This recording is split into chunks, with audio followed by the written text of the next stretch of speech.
Alright. Beginning of the second week.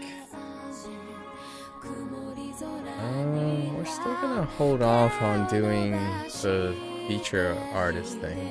Got a few things in the docket. Alright. Well, yesterday we had a pretty interesting discussion about the properties of endurance training. Was there any notable? No, it was pretty routine. Nothing like substantially to note. Just we're getting close to our dexterity. Our dexterity capstone, right? So now we have to work on that.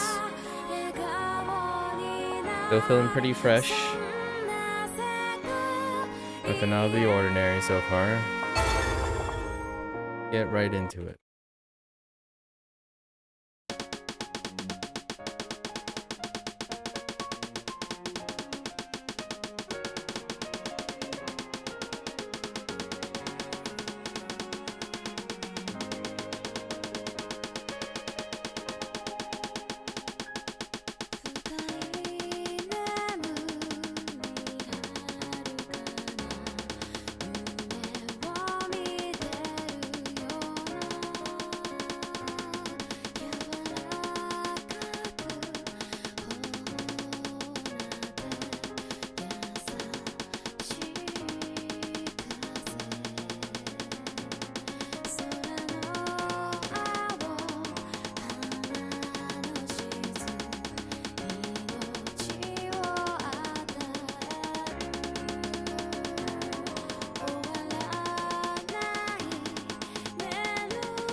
A few little stutters here and there is to be expected.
Alright.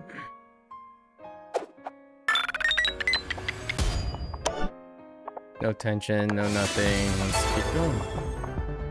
I don't even think we need a rest there.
Slight stiffness.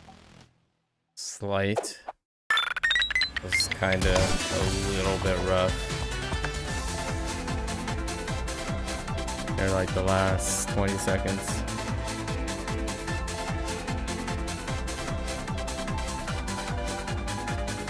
Ah, good old glucose. Actually, I'm kinda curious.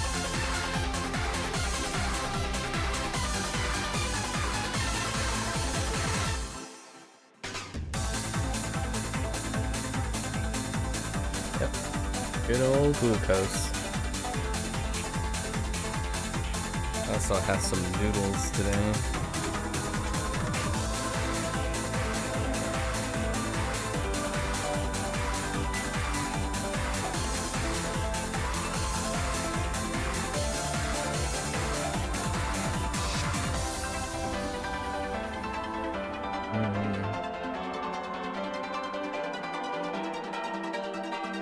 All right.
Some slight tension here and there.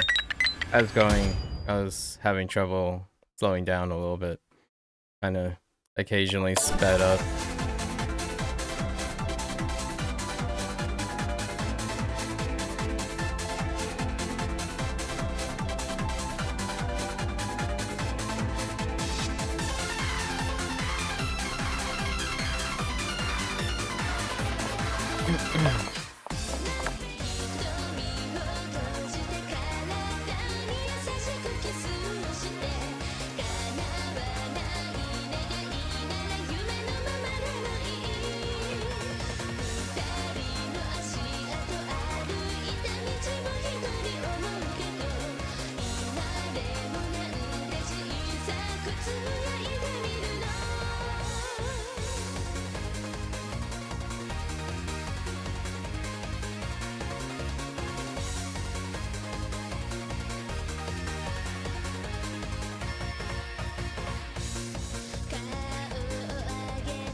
Alright. This is the tough one.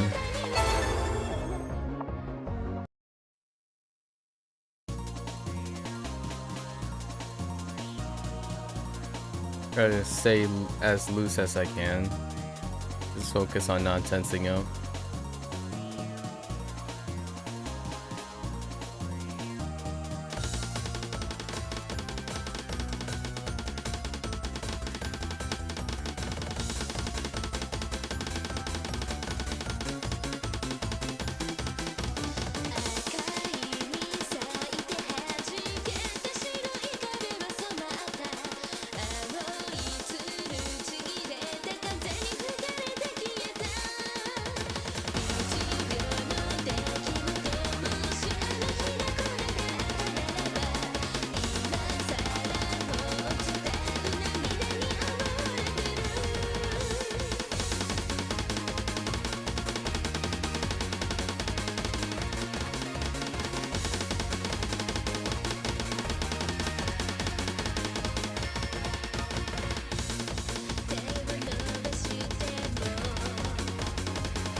No, no.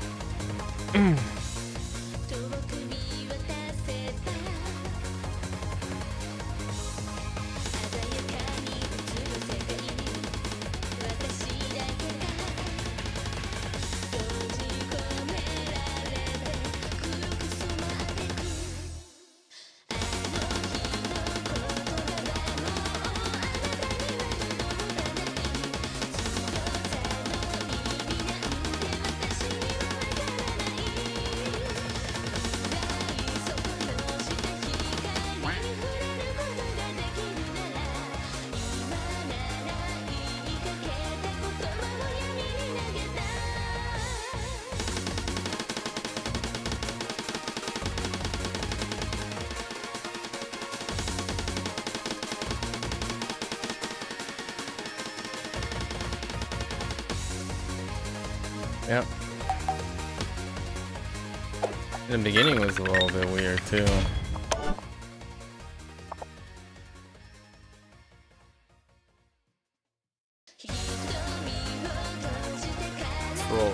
Let's try this again.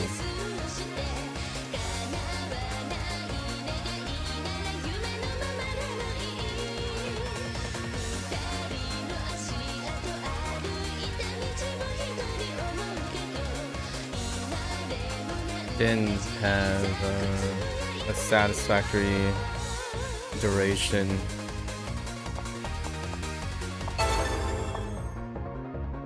Not quite.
Nope.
Okay.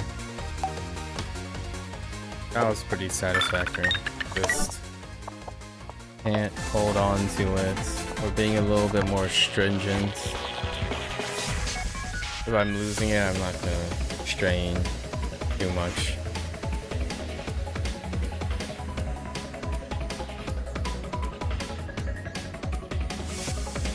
Be a little bit more disciplined.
Alright, alright, alright.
That was okay. I'm still doing the thing where I think I'm hitting them on time, but they're early, kind of thing. Okay. This time, today, we'll remember. Deal with this.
Yeah, right.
Yeah.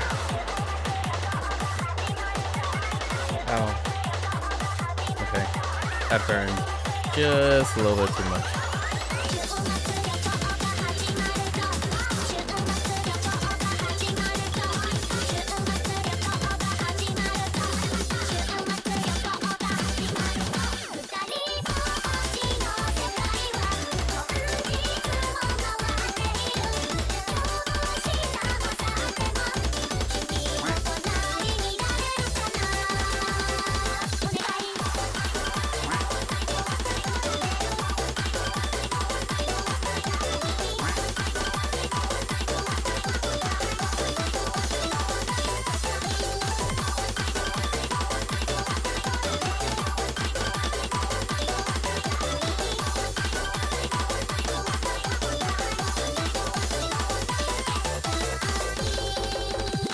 Ugh.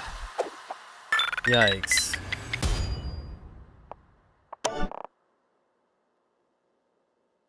Alright.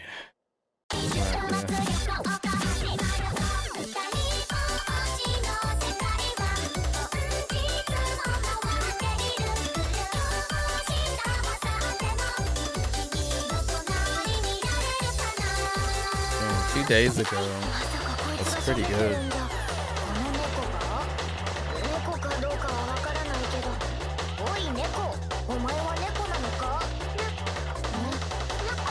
Heck, even 4 days ago.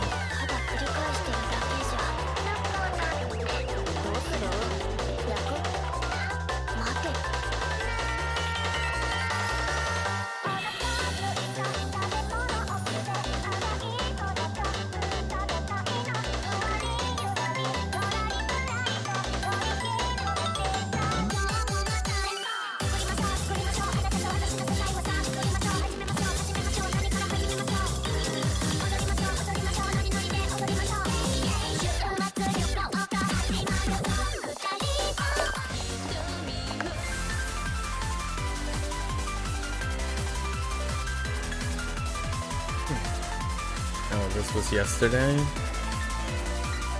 Yeah, I was probably tapping early. And it's on the way down, not on the way up.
Okay.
We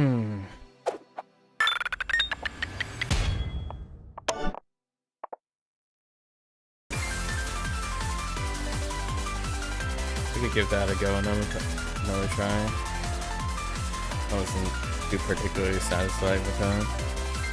The beginning, just tapping early again, just of the AR.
It is so painful near the end.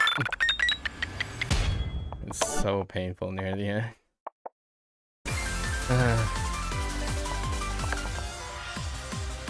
Everything fails in the end. Alright.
That was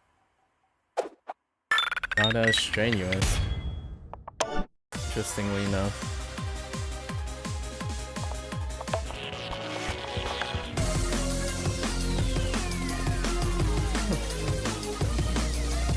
It's probably more of a...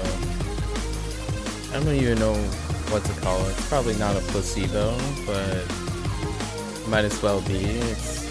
It just seems like the music, the mood, really impacts how relaxed I can be. And that particular background music is pretty relaxing. I get like feelings of anxiousness and slight relaxation depending on the context of the song as well. Because that one seemed incredibly relaxed. Although, I have to keep in mind that I did play that after playing Harlequin twice. So order of operations can really affect perceived ease.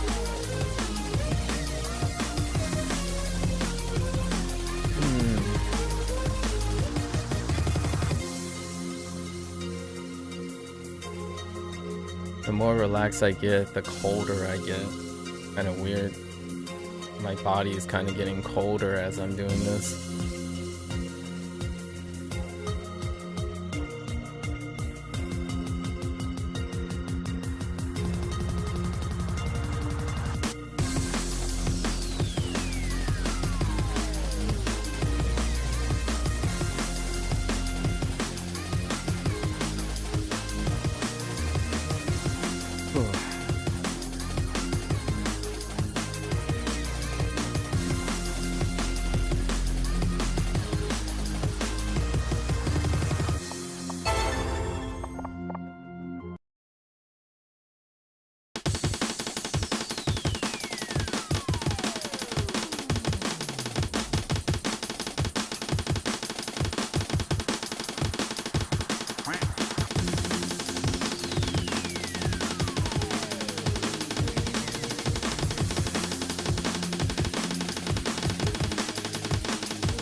Ooh, yikes.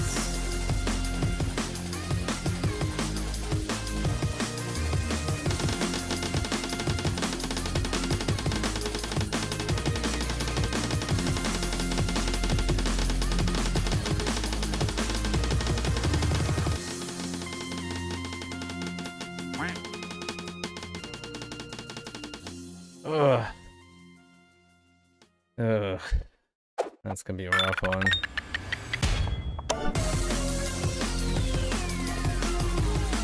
We'll give this one more go.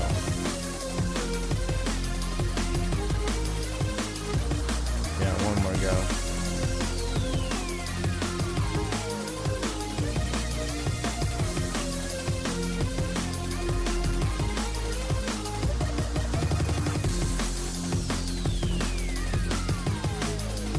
In terms of these long streams, the capstone is this one, so it's not really far away actually. It's not too far away now that we're on our capstone. This one's actually going to be better on time because it's AR9. It's the first AR9.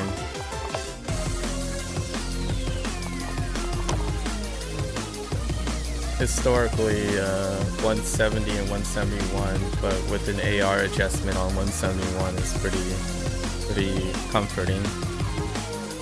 AR9 between BPM 170 and 180 is kind of like the sweet spot for the dexterity that I have for this game. Most of the maps fall in that. When you think of complexity, density, and reading and all that, most maps fall between 170 and 180 at AR9.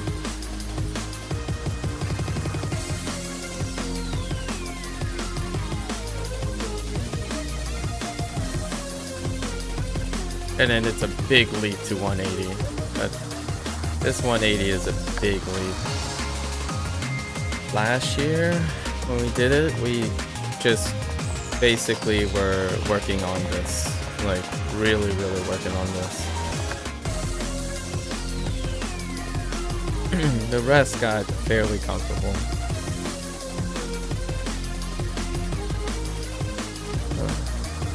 Okay.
Burning.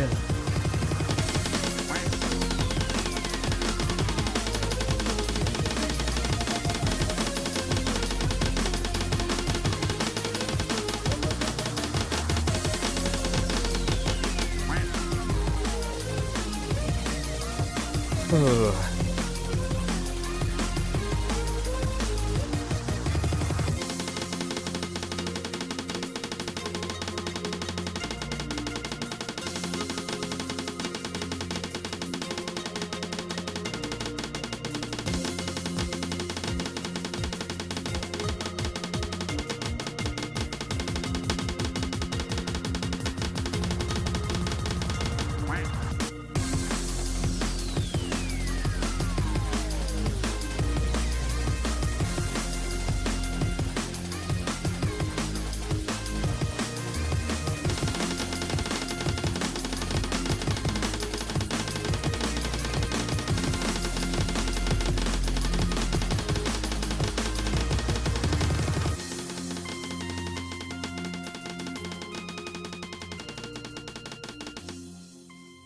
Hey, okay.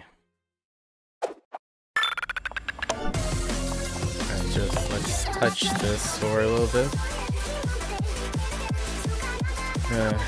Gotta remember to be a little bit quicker because it's 9.7.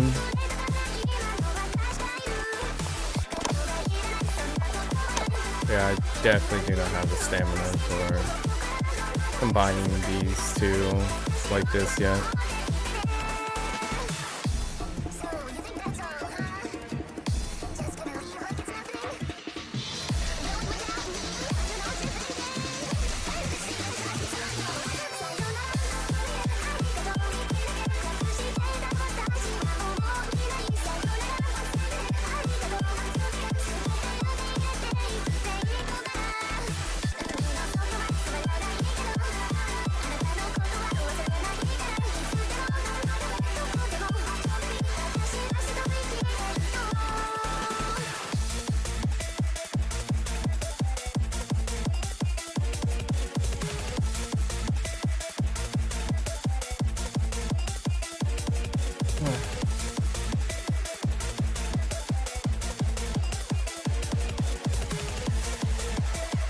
Shuffle around a little bit.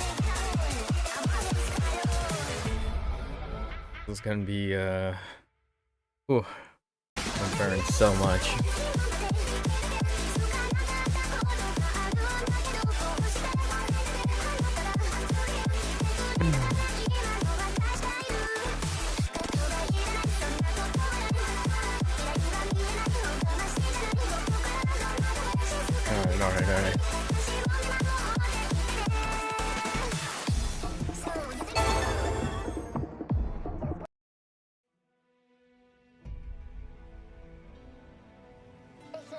Alright.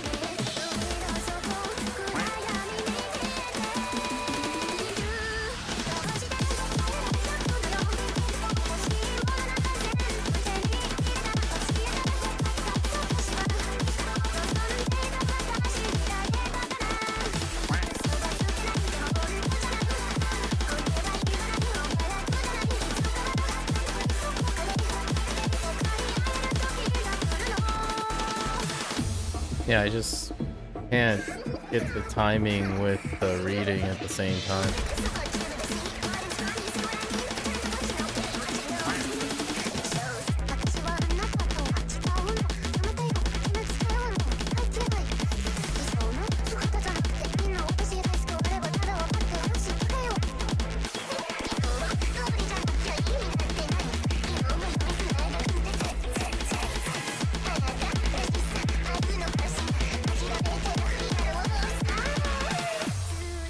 Oh, I think I'm... no. I think I figured something out that I'm doing.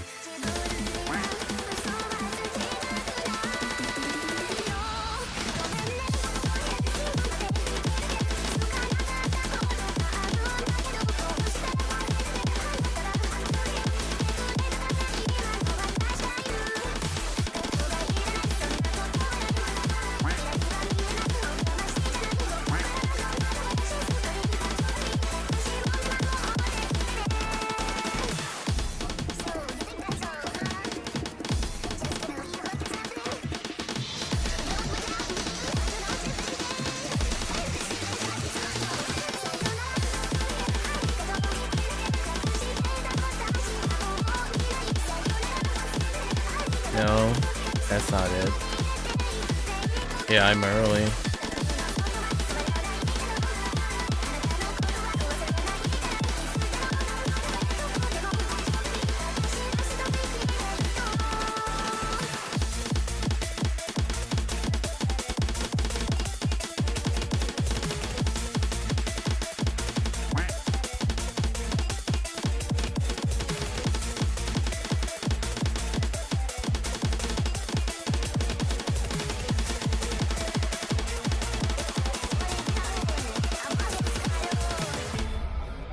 Okay, I kinda...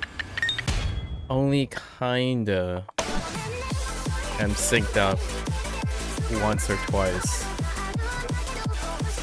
It's like my aim hand wants to move faster, but my left hand is like delayed, and it's just completely out of sync over and over again. It's kind of weird. It's a really weird feeling to describe. That's okay. I gave it a shot. Something slightly clicked for like 10 seconds. In the whole 30 minutes, something clicked for 10 seconds. That's all I can ask for, I suppose. Do we try this again? No. That's a little too much strain. We'll go down from here.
Stamina, let alone dexterity.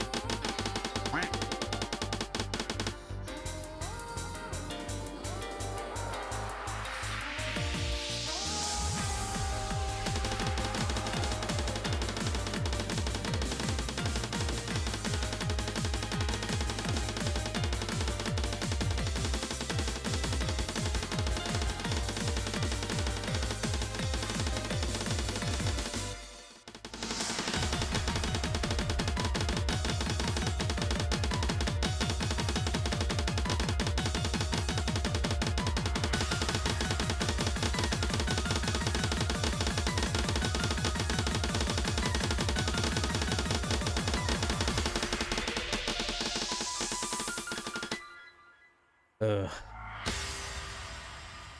Ugh.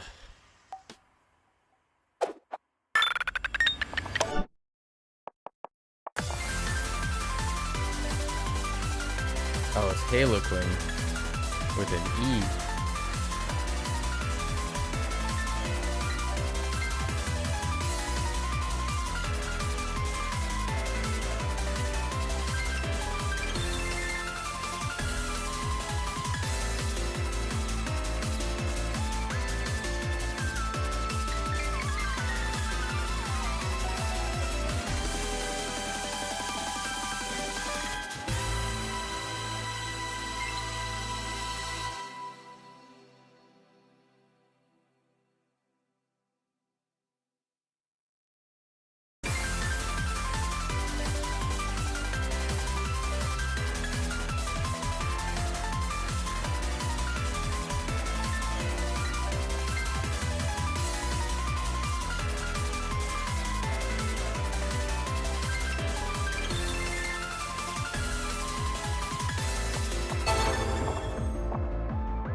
Oh, boy.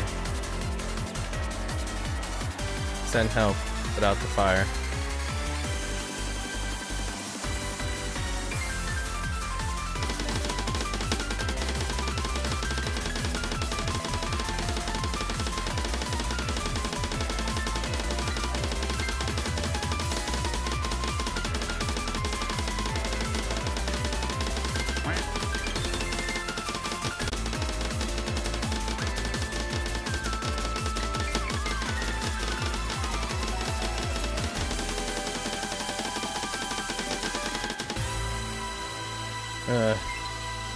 We're pushing way, we're getting, pushing a little too hard there.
That was kind of okay. A little bit better. Going down.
Oops.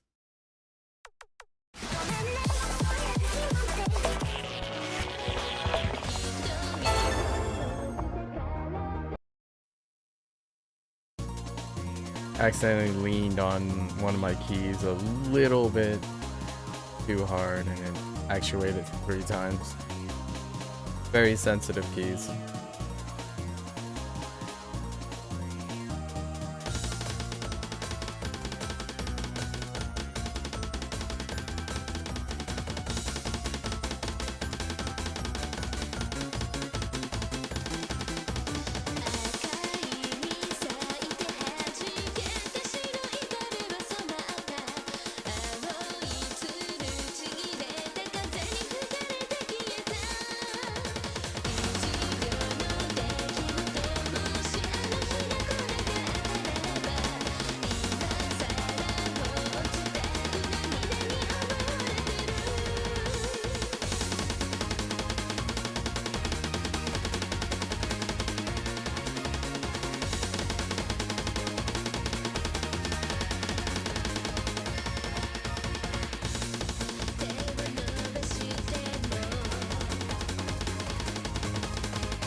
Nope.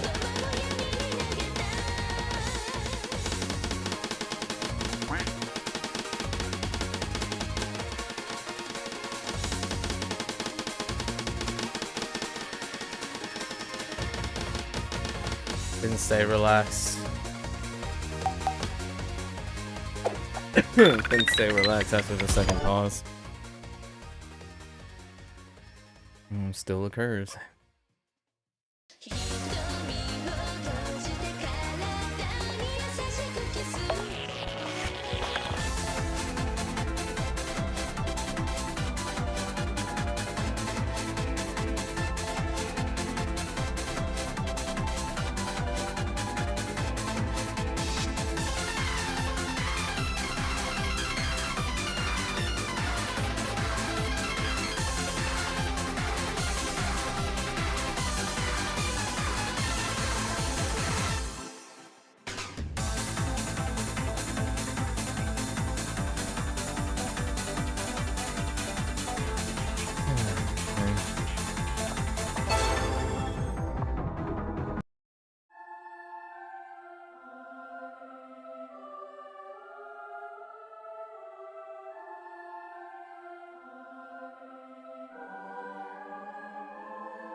It's pretty amazing when you don't have a dexterity check. Pretty dang amazing. Alright. Still not really that great. Keep dropping one note here and there. So one of the fingers keep getting delayed a little bit.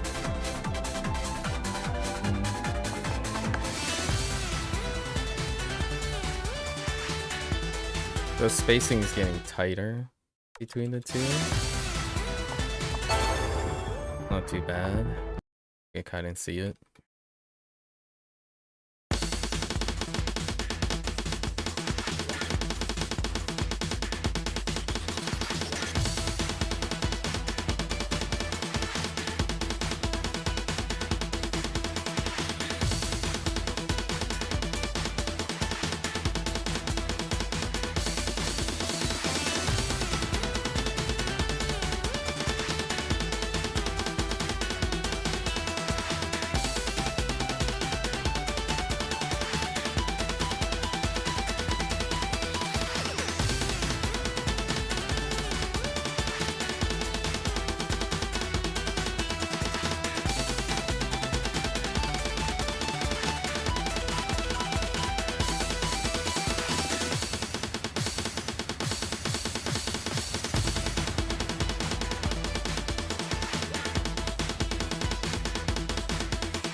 Wow, I started...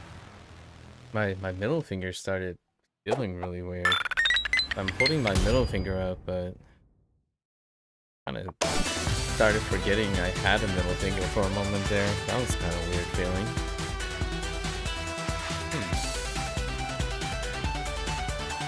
Alright, well that's a wrap for today.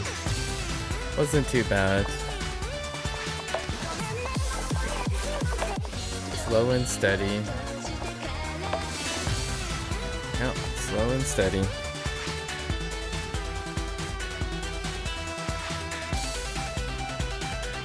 Stamina is kinda still about the same. About the same. Maybe a little bit harder. Push slightly harder. I think I got close to 90% today. Alright. It's a wrap for day 8. Alright, us. I'll see you next time. See you next time.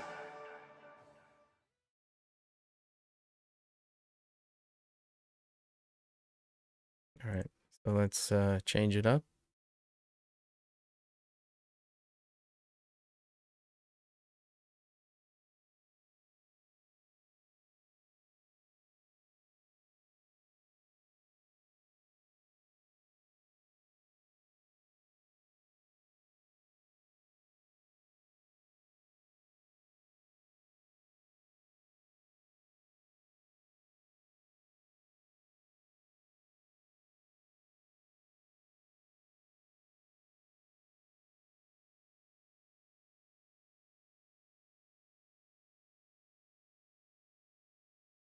Okay. There's a little bit more of a setup for this.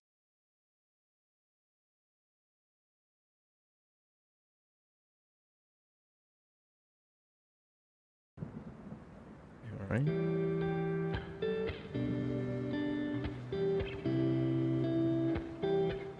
I'm a little cold. Okay.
Alright.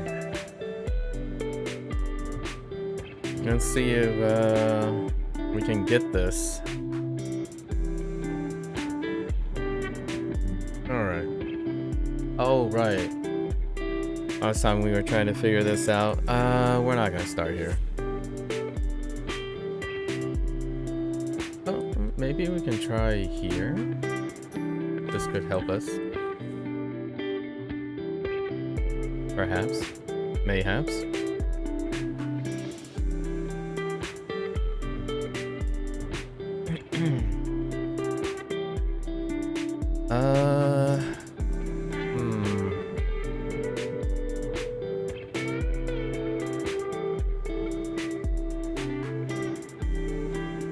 Wait. Where am I going?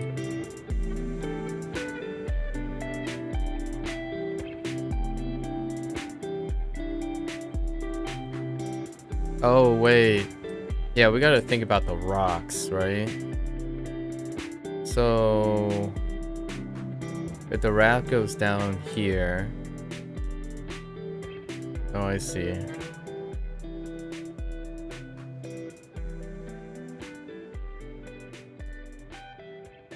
Left, north, and we're stuck.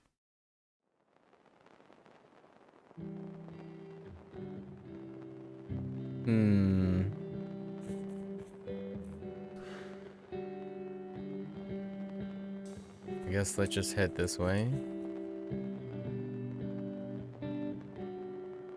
How do we even get back over there? What the heck? Oh man, this place is mean.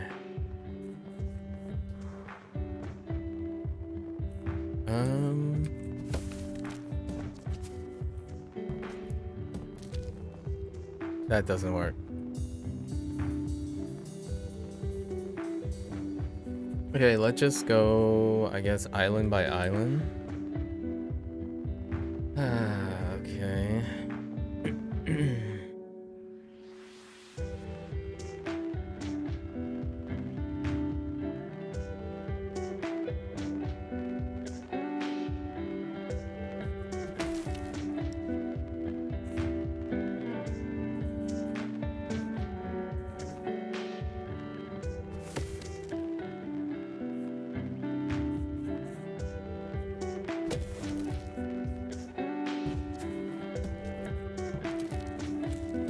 Okay.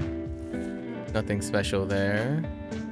I'm guessing this is just the one log. Okay, so there's nothing special here. This is definitely a raft point.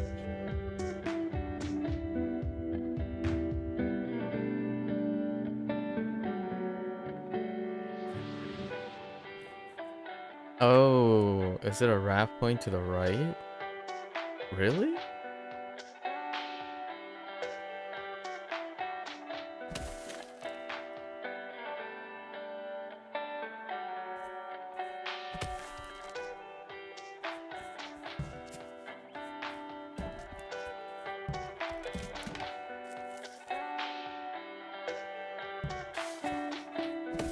It is. Huh. Wait. What the heck? The heck, dude?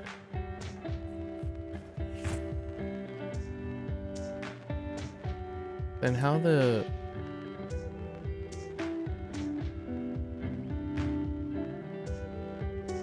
Okay, so it's not that.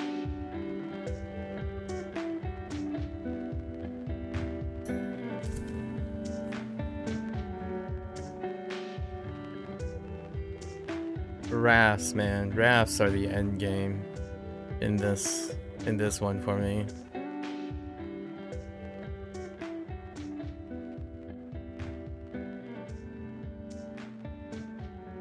No, I guess there's a... Maybe this is the left raft.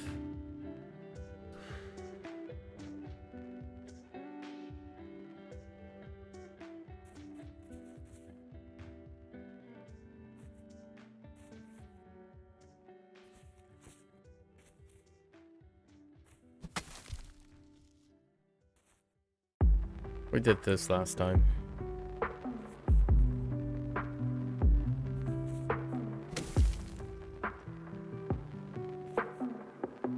Just trust the process. And I don't know.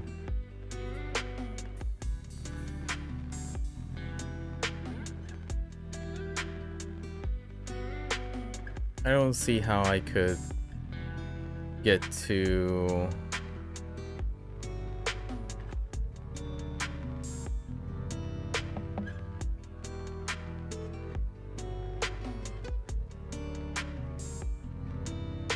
Maybe it's south.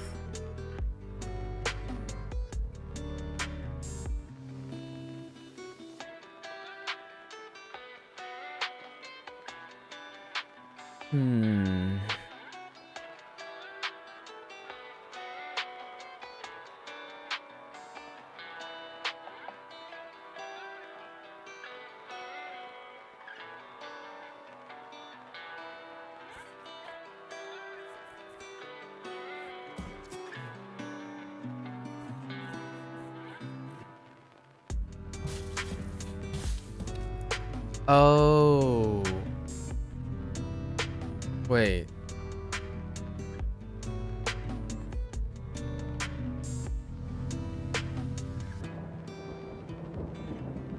What?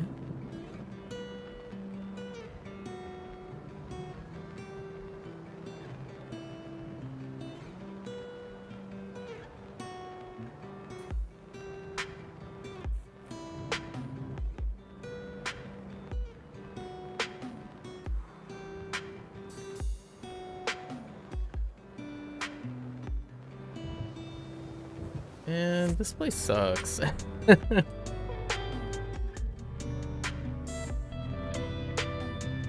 did I even get on those islands in the first place?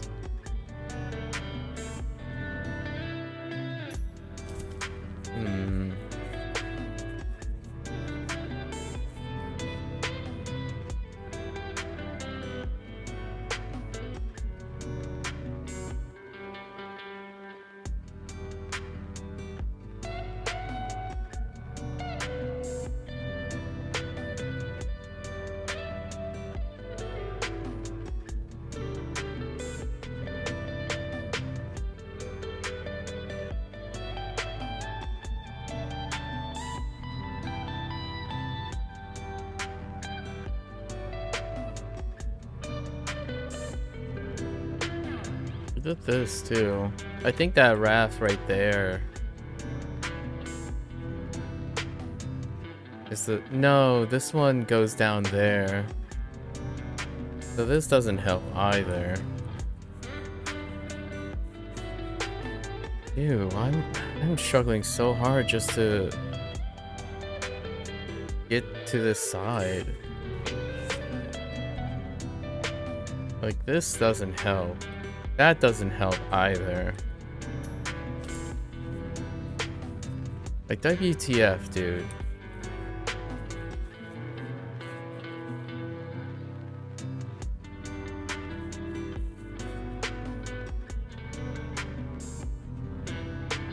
But we know that doesn't lead, so... So let's go...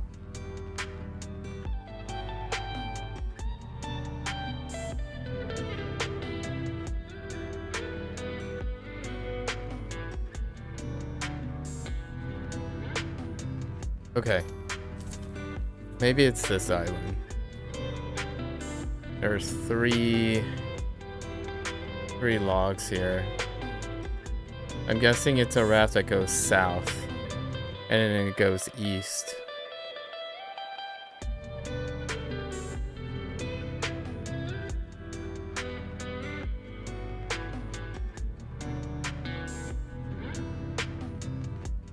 Okay.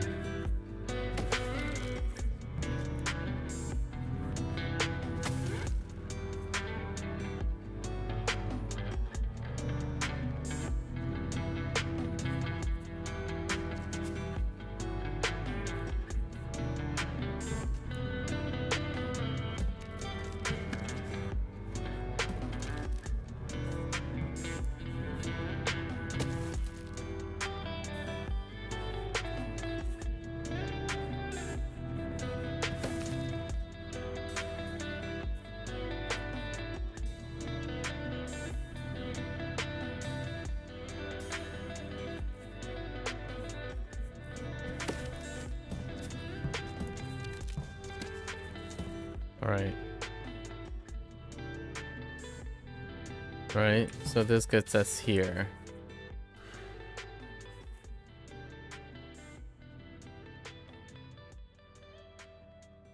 No other direction but this way.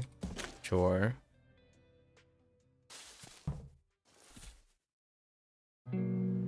Okay. No other direction, right? Yeah, no other direction but this way. Is this the other island? No.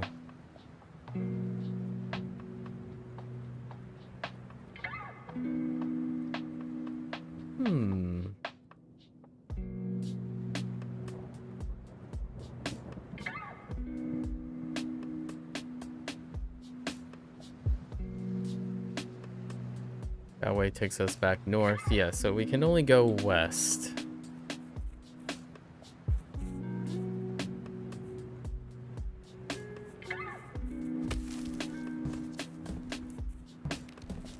Right. Okay.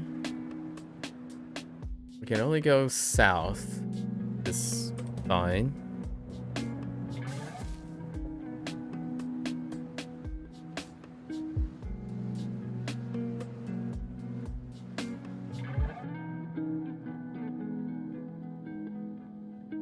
Hold up.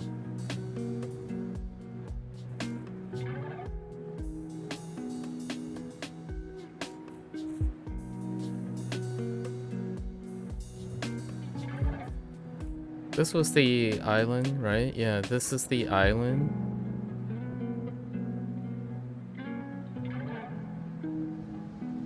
Wait.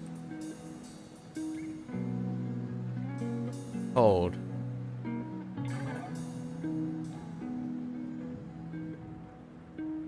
Dang it.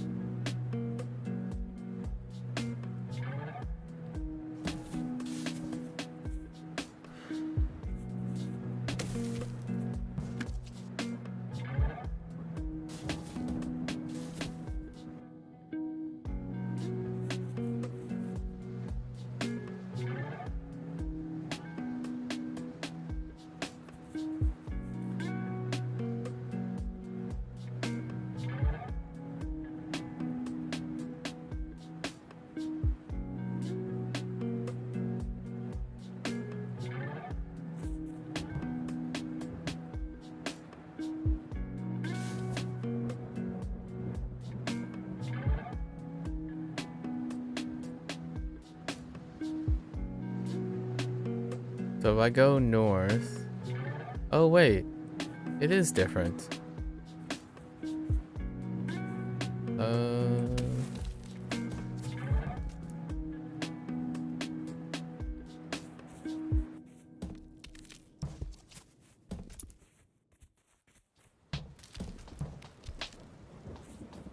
Dang it.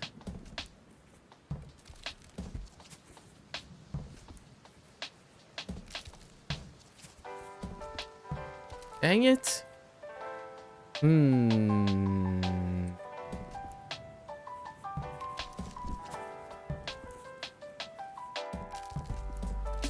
What?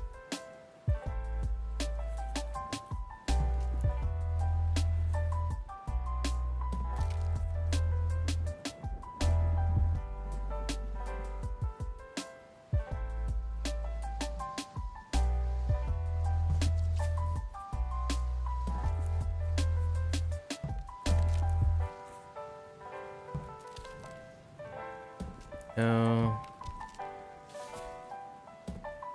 Yeah.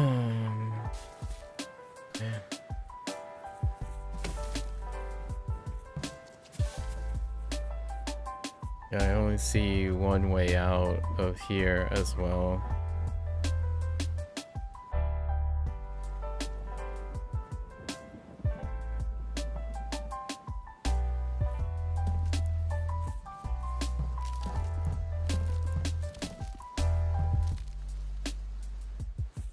Wait.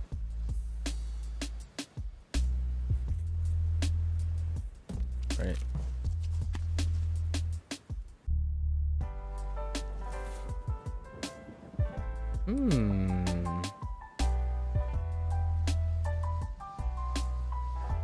There are two ways. Wait, is there two? Are there two ways?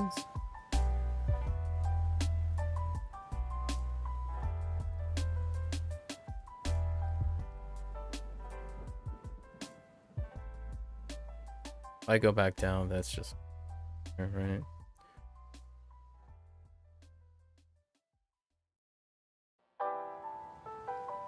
Oh no, no, this is definitely the next one.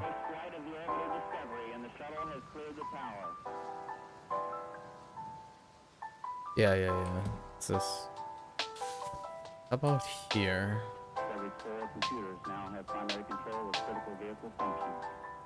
Got a compound light microscope though.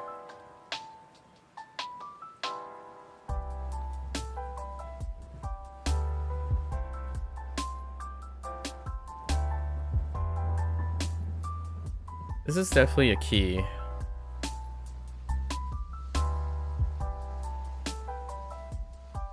Because you can put this log in the way, right? If you...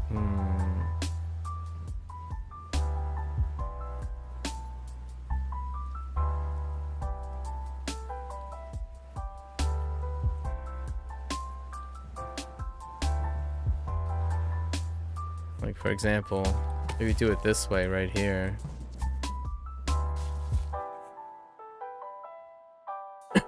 No. I don't see any other way.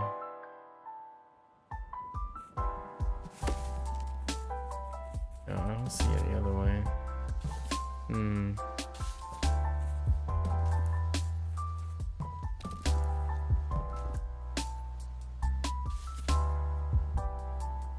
And it takes us back there.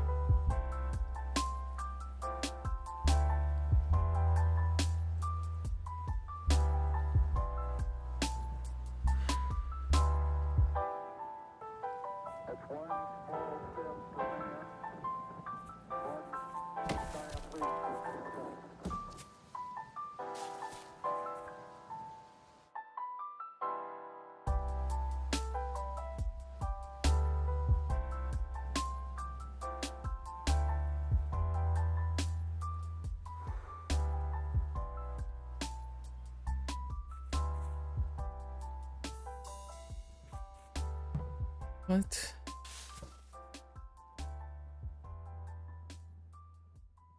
The cover is all those, but that doesn't explain...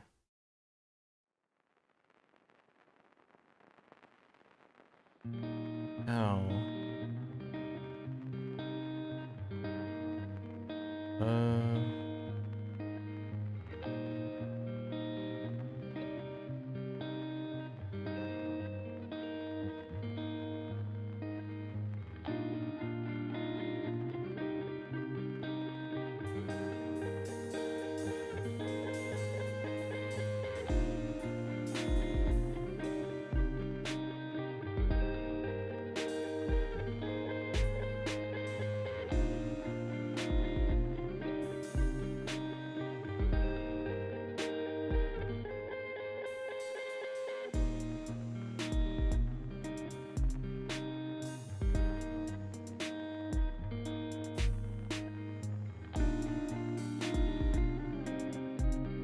No.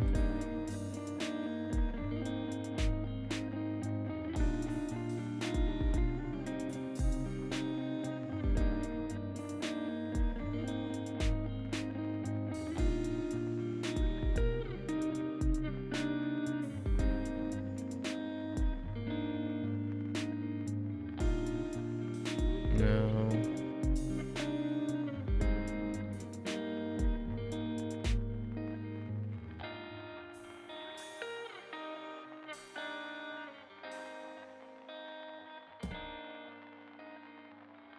What?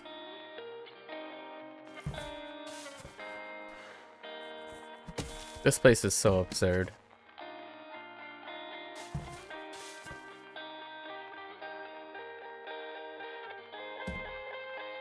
Yeah, I'm trying to think if there's any way to divert the wrath.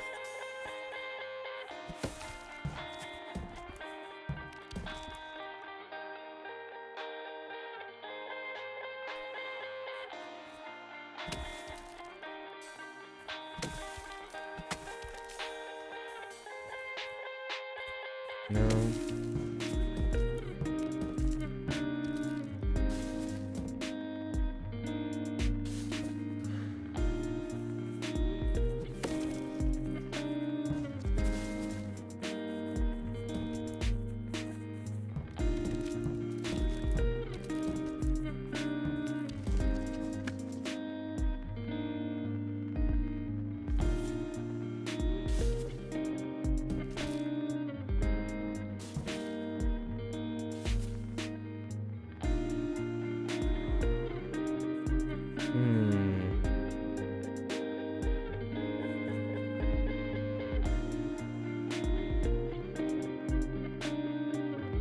So let's say I push back, right?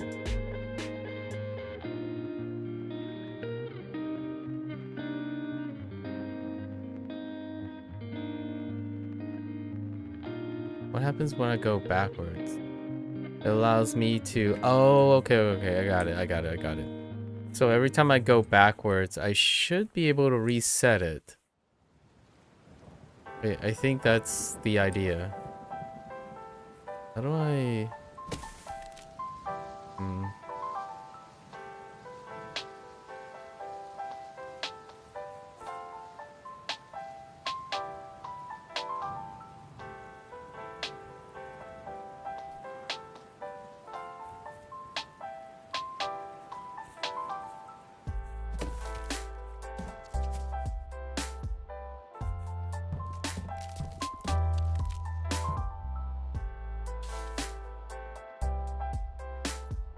What does that do?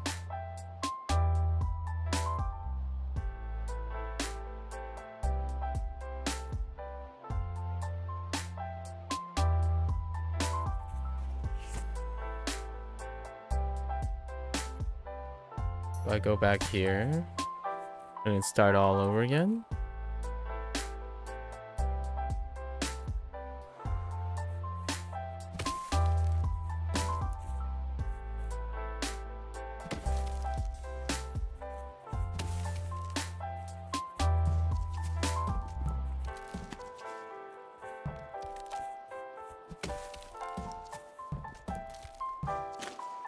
Oh, yeah, it does, because now the wrath is gone, right? So just drop a log there.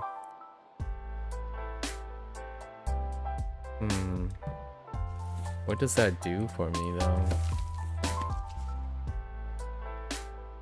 Puzzle games, man. It's all about that one thing. The one thing. Oh, wait, this creates a wrath. Wait.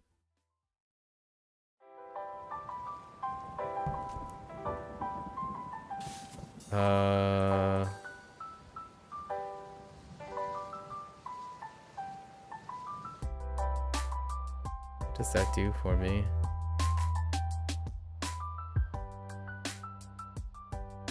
So I can use this raft to block off something.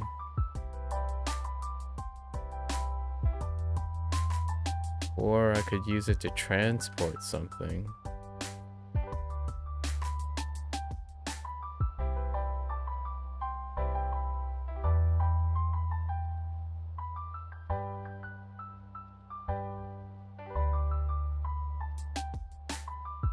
Because that's still the same wrath point. I kind of don't... I don't want to leave that in there. But let's just... leave this in here for a moment. I see a new path. So we're just gonna follow the new path for now.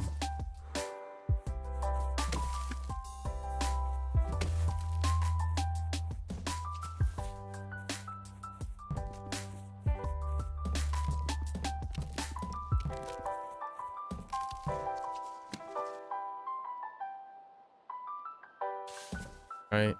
Because this is gonna block, and then now we can do this.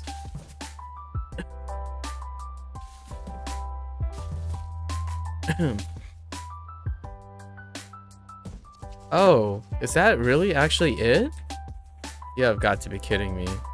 The one singular move, man. What are you wearing?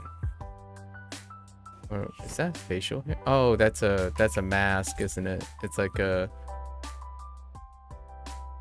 Yeah, it's a mask. Like, to cover. Alright. We got one. Still don't know how to figure this stuff out. I don't understand this one still. So that thing... so that thing goes east. It doesn't go like the top side.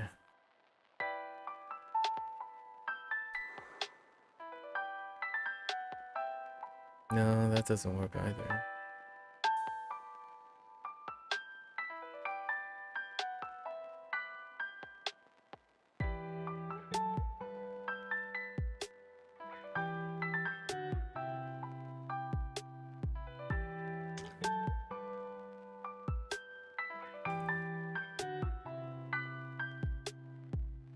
Man, this is so good.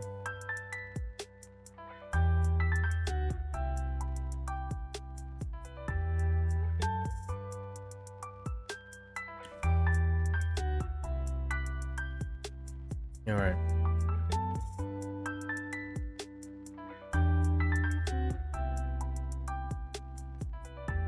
I don't think it's from this place.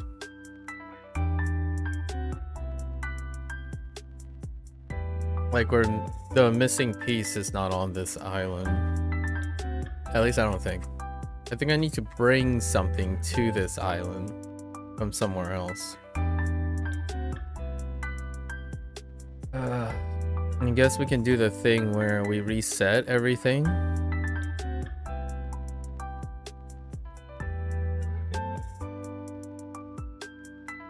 We could try to reset everything and do the same thing again, just...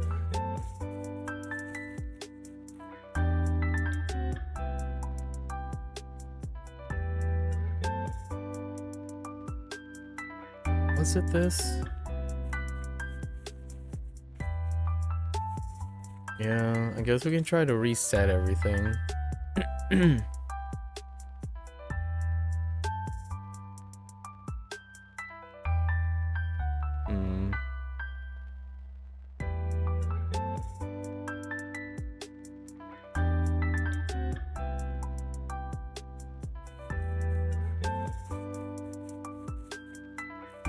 Yeah, just gotta bite the bullet and do the same thing. Just reset everything.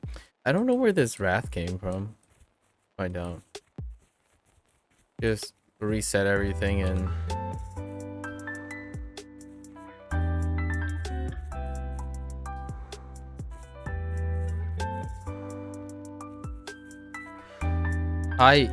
Oh, that wrath must be like... Eka down there. Probably there. Okay.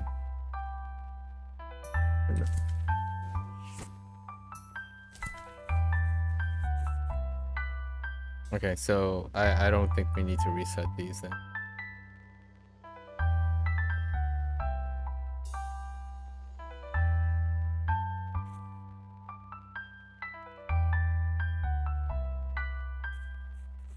Could it come from the west? What's over there? No, it's not that. Alright. Alright.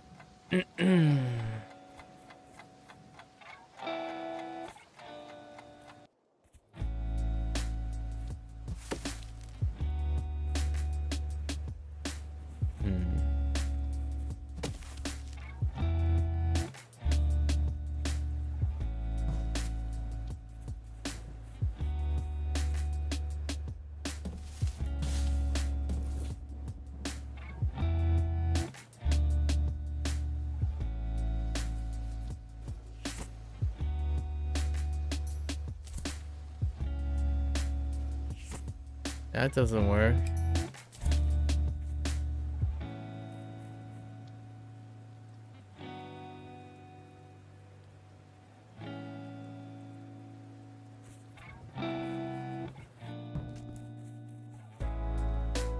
I don't understand.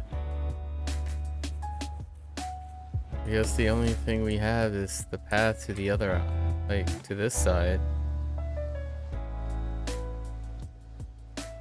Alright.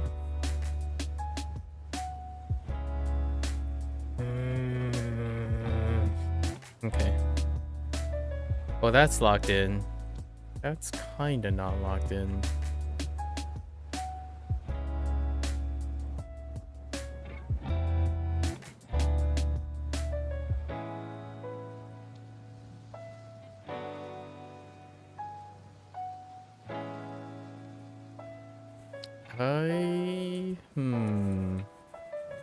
The question is if I could save this log for what though?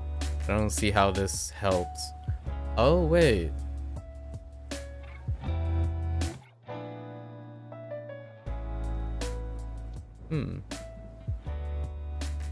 Nah, I don't think so. What about this one? 2 logs to create a raft.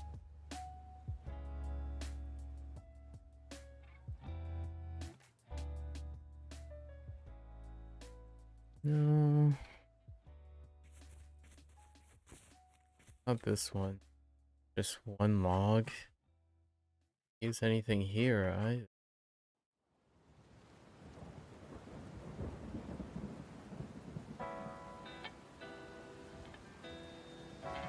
Oh, this is the one where I need these two to cycle around to get the log to get down here. We did this in the last 2 or 3 sessions.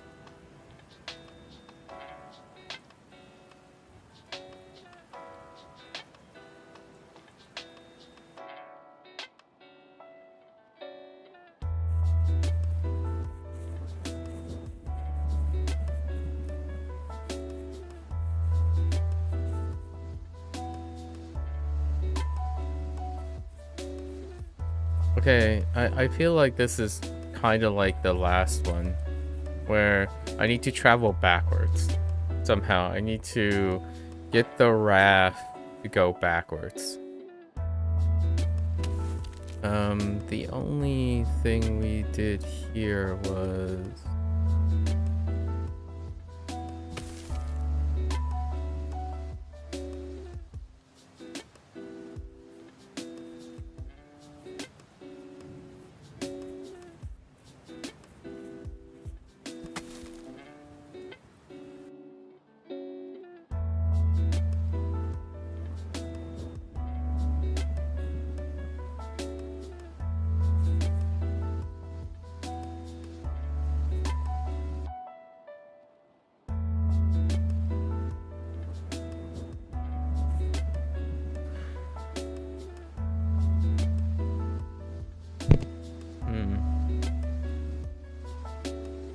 Okay.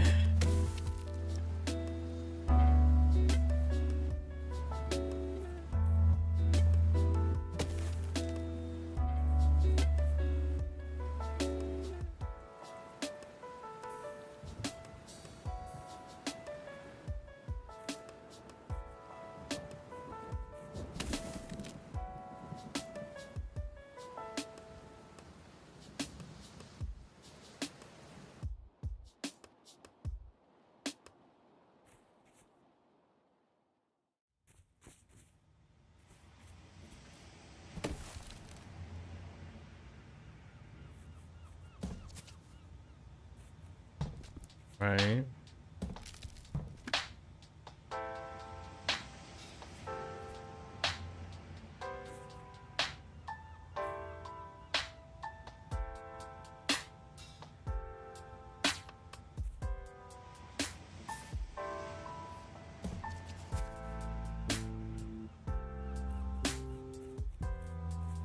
Yeah, so this is the raft to, oops, to that one island that isn't part of this.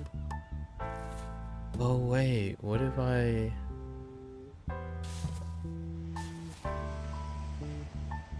That doesn't help.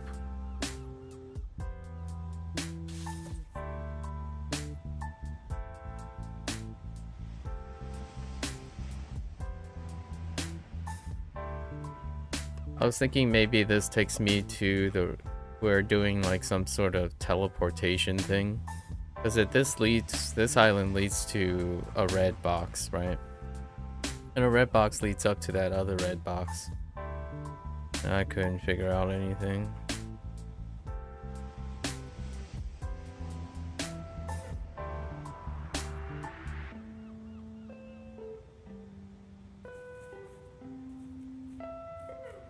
Yeah, because it leads here.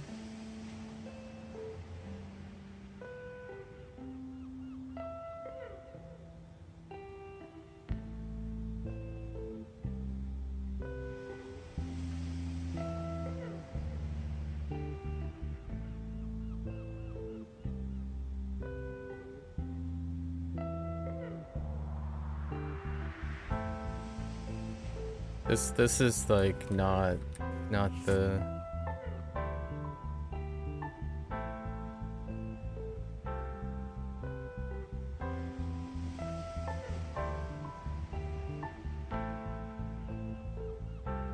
Keep suggesting that this is a standalone.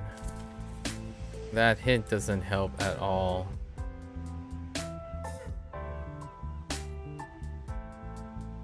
What if... Oh, wait.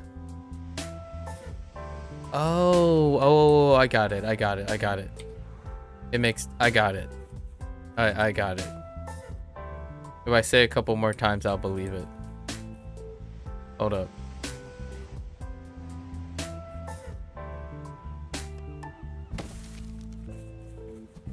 I understand. I understand.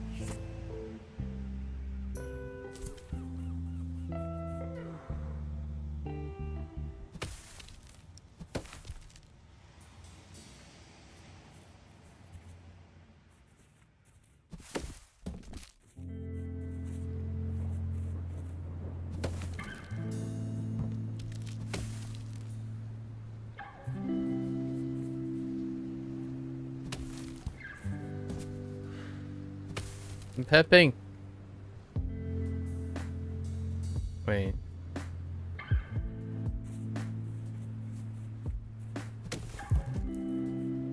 Oh. Right. It's this kind of tech.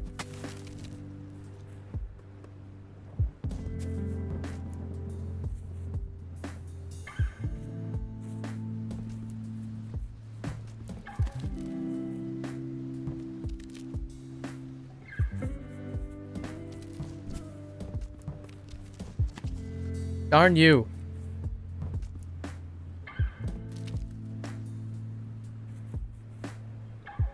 Oh.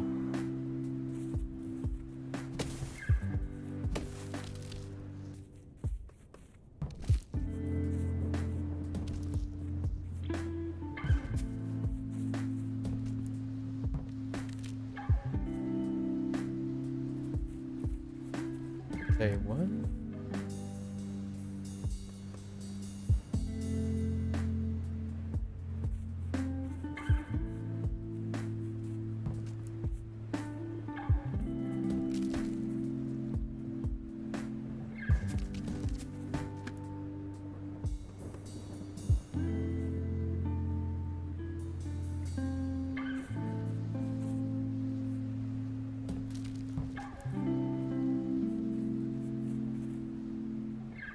Being such a pep right now. What's going on?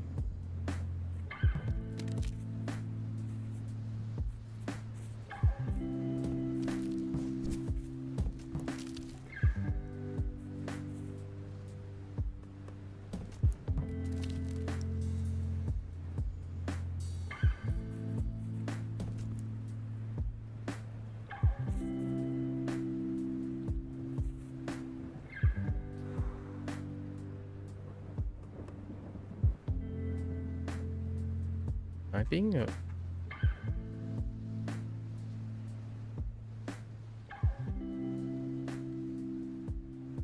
Hmm.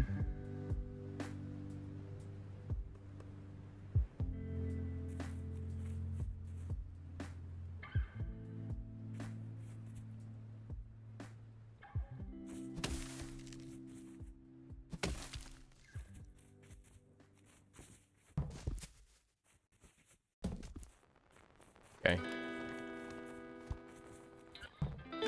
Wait, that doesn't work.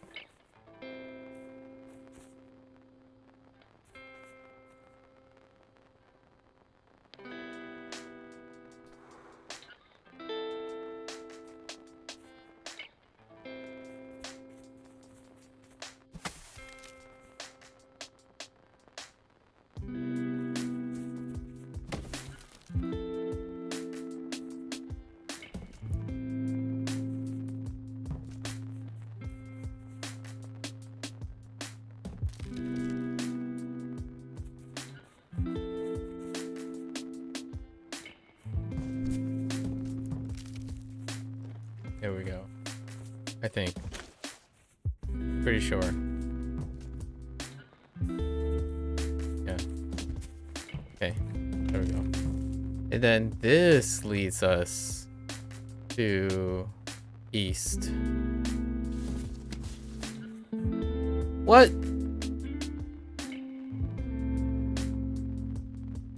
Wait. Hold. Okay. So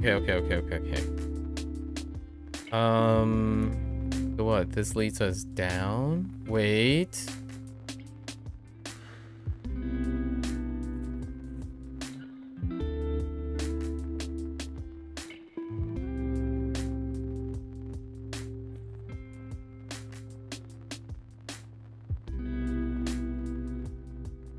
Thinking.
I forgot how to do. Someone send help. I forgot how to do this. Okay.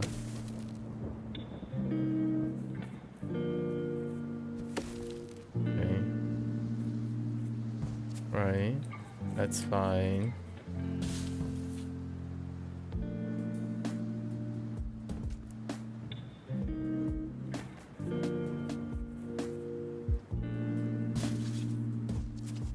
Wait.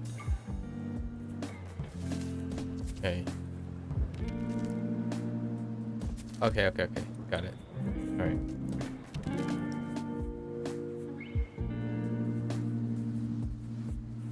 I understand. Because this log, we gotta block this log. So we can get the raft to go south. That gets blocked. How does that help? No, that doesn't help.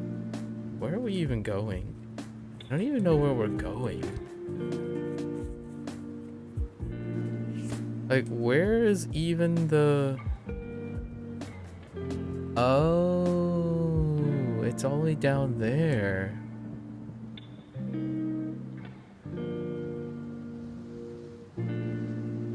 Oh, I see. You see? See, that's what happens, man. Okay. Yeah, it's those two islands. So it's gonna get me down there. Okay. I got it. This is actually not to solve one of these. It's actually to solve this part. Okay, got it. It's fine. So the goal is we just need the log to stick out.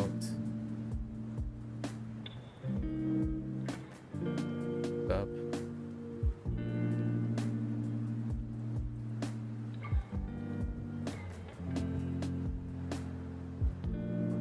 It's definitely to go south.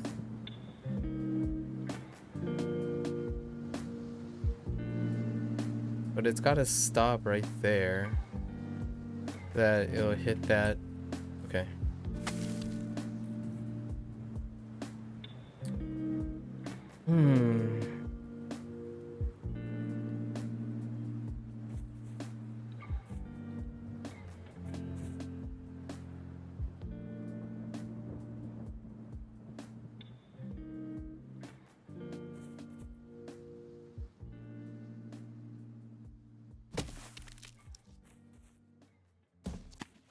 Like here. Right? Yeah.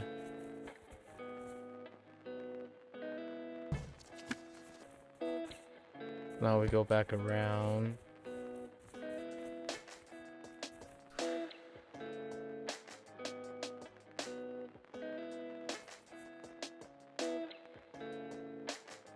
Hi. Okay.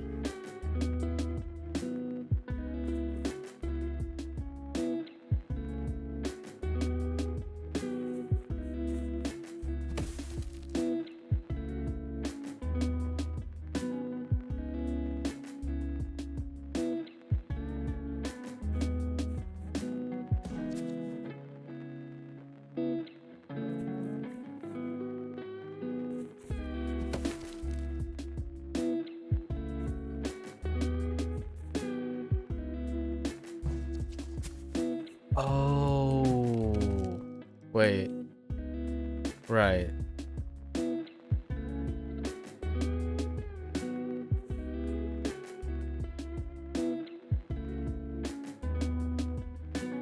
I am having a nice night. How are you?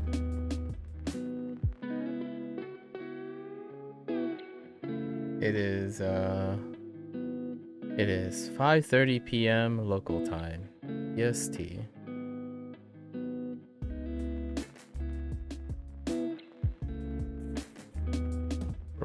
There we go. Yeah. Now. Okay. So we do the same tech here, right? Yep.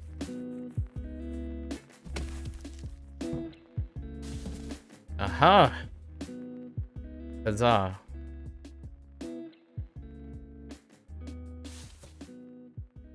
Same time? Nice. How is your night going?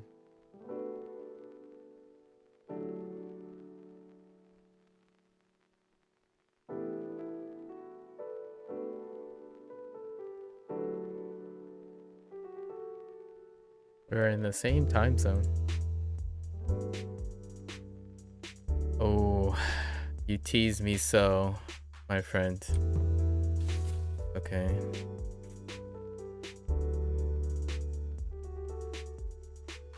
Well, we know where the snow buddy is. Visual confirmation on our snow buddy.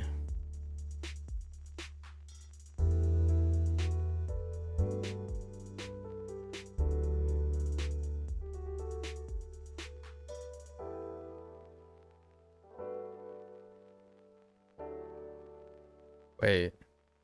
Oh.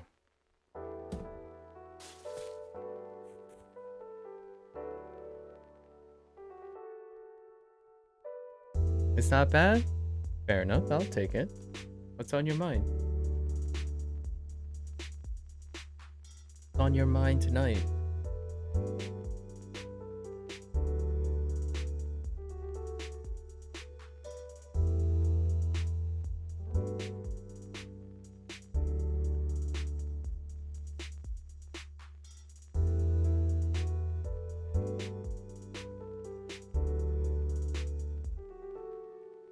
No, that doesn't do anything.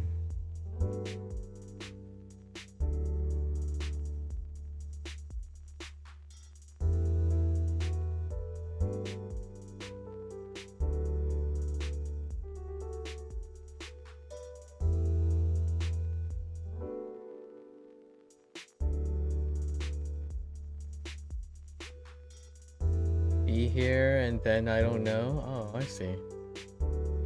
Fair enough, fair enough. Feel free to be in existence, you know?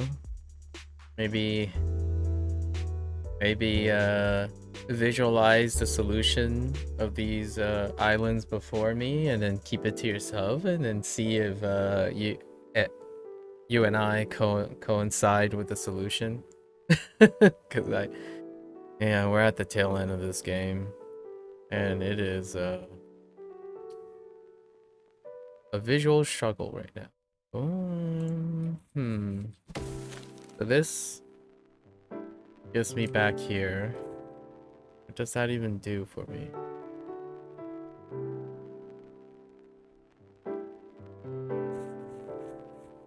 Right?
The goal is to get a wrath point. So we gotta move our raft.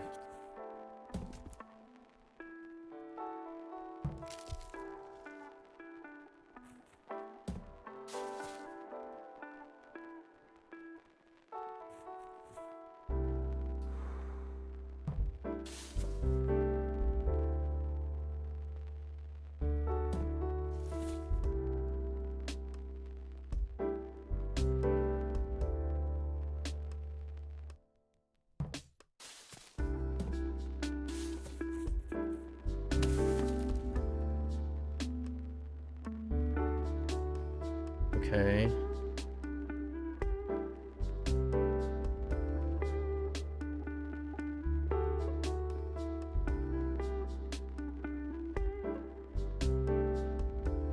Gears are turning, but there's a little bit of smoke going on right now. It's a little bit of smoke.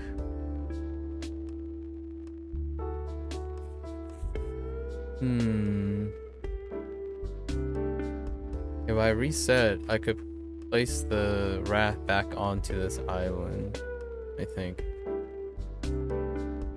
Or maybe... Oh, no, wait.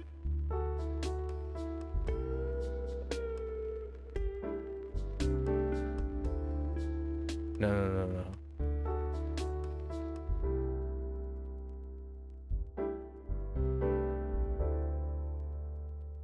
Oh, wait. I am missing something here. There's a... Wait. Where did this go? Oh, that is the raft. My bad. Wait.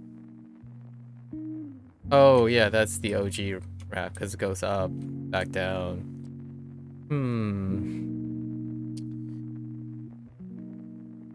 Okay.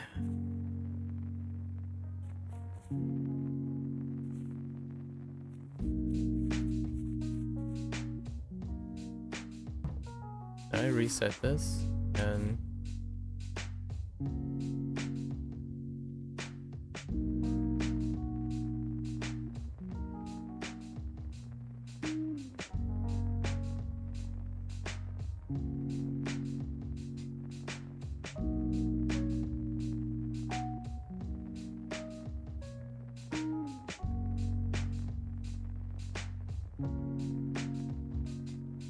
Oh, no. Okay, thought I got it.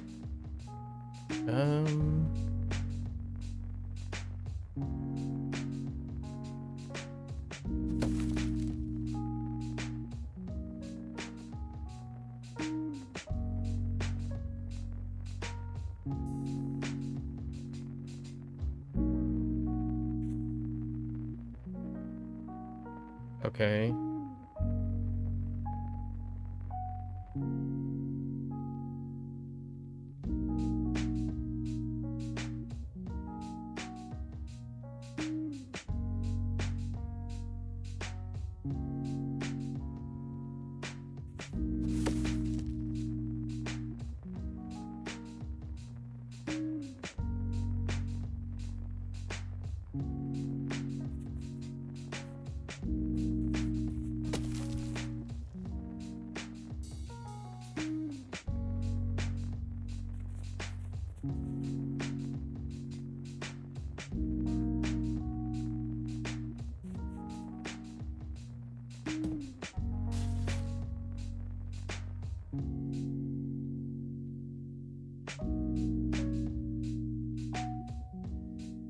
Hmm.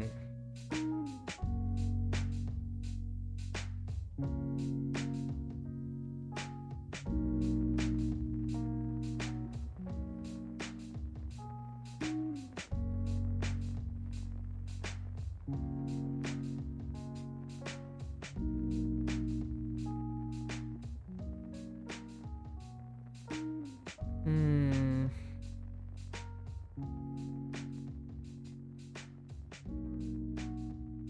Okay.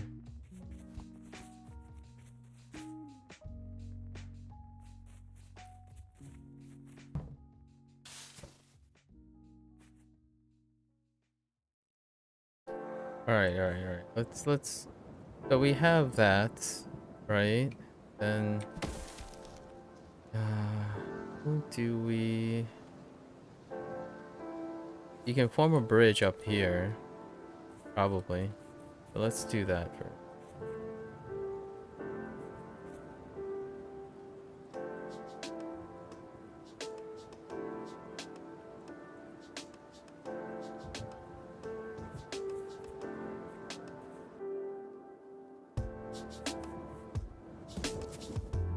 Pretty sure you can form a bridge up here. It could be a second raft. Oh no, wait. What happens if we transport a log over? Oh, wait.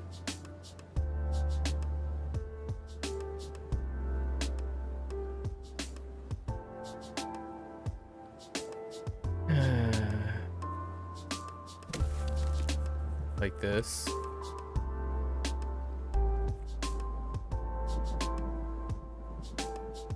What does that even do? Wait. What if we leave it right here? Hold. Processing.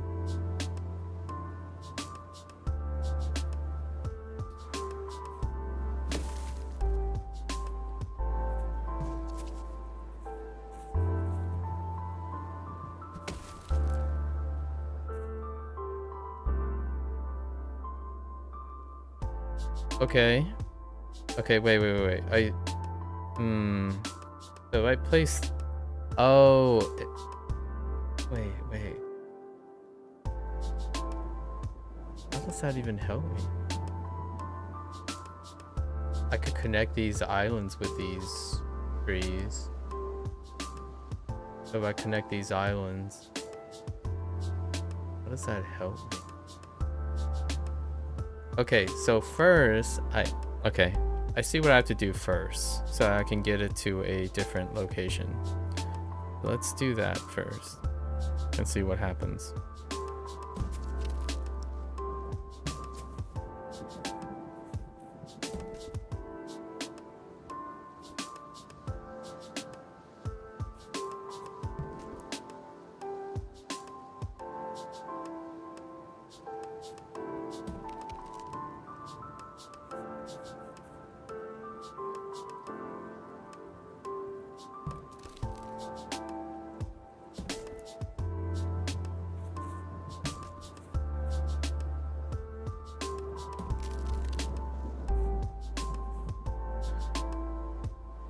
Yeah. Yeah. Not exactly what I had. Oh! Wait! That's it? Oh. I was thinking something else. Alright, so there's another guy over here, which is not... I didn't think I was gonna get it this way, but I guess that works too. I was thinking of a way more complicated solution. Yeah, so sometimes you just gotta do and see, you know, do the do and then see what happens. So what the heck is this place? I think I'm gonna have to start resetting all the islands to see how to get down here. Wait, are there any hints? No, no hints on this one, so I have to progress further. Alright, but there is one over here. There are two over here.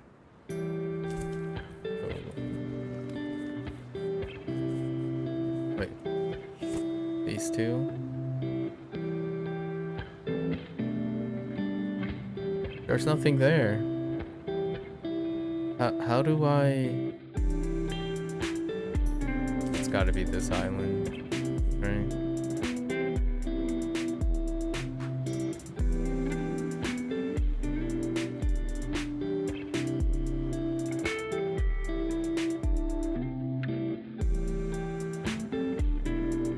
I think this is the sliding log ones.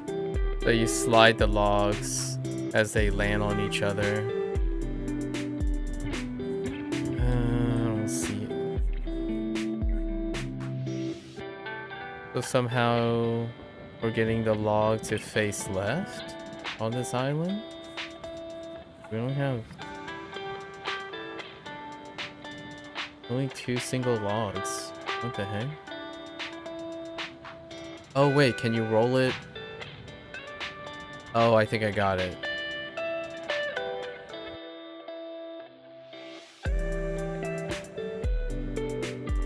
Pretty sure I got it, I think.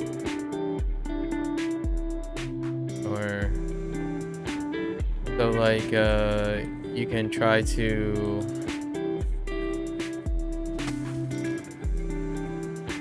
Oh no, never mind. I thought you could just roll that up here and then move it to the left. No, that doesn't work. The stump's in a way.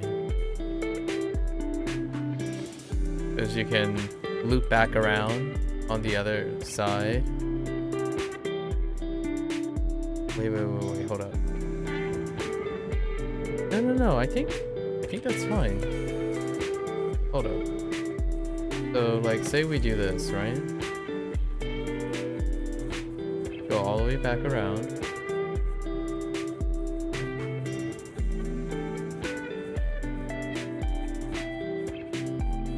Pop it into the water, right?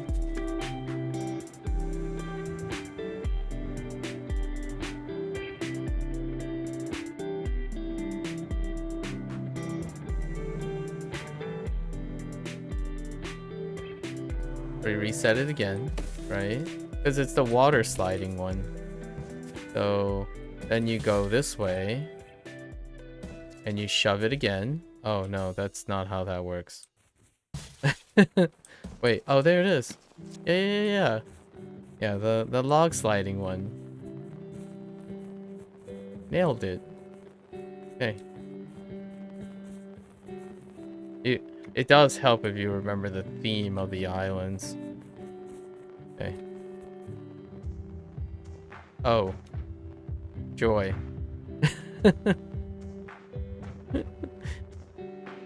I was really hoping to just get a snow buddy right off the bat.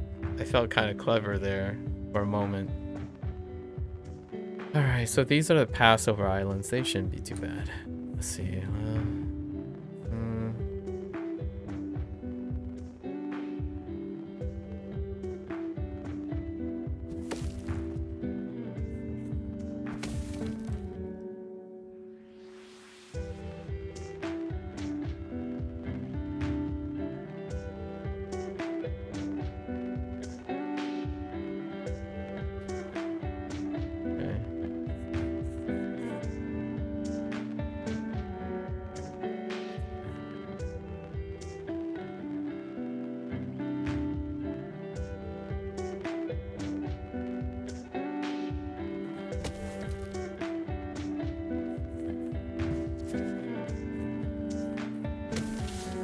Right.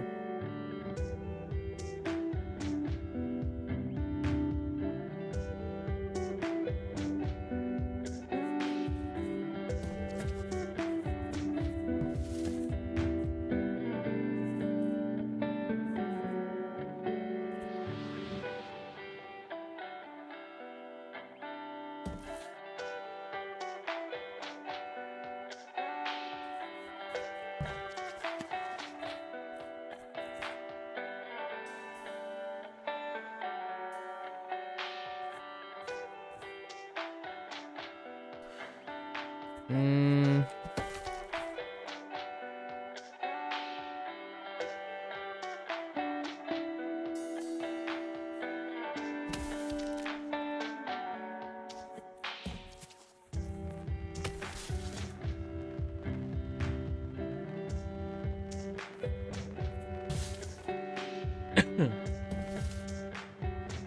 Oh, yeah, I see it.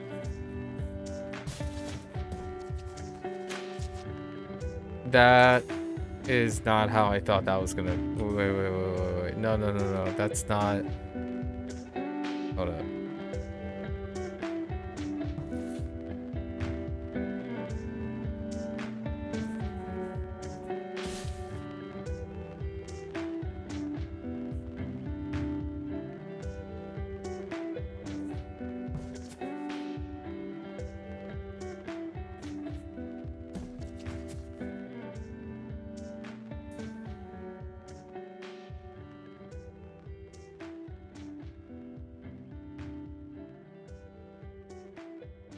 Oh, I see it.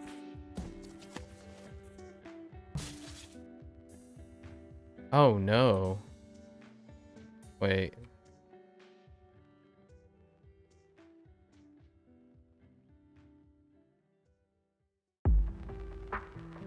I see it.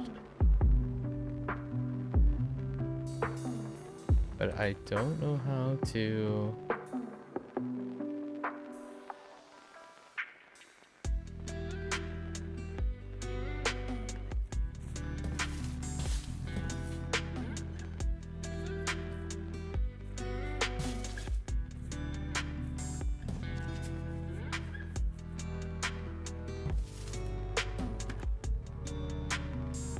Oh.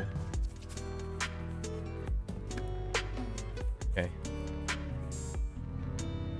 And then this is just pass over connections. Okay. That's my favorite island. You know, the islands where you just shove and bridge. Okay. Oh, I see a long birch.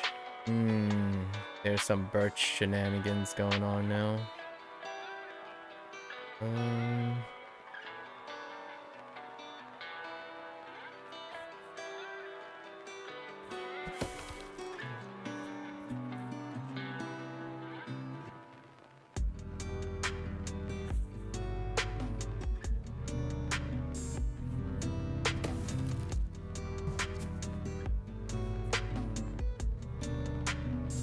No.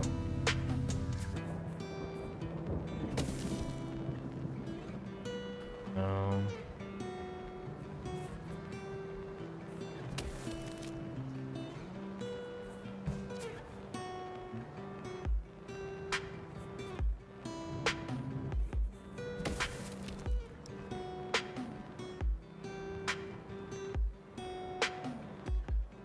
That wasn't exactly what I thought was gonna happen, but that should work, right?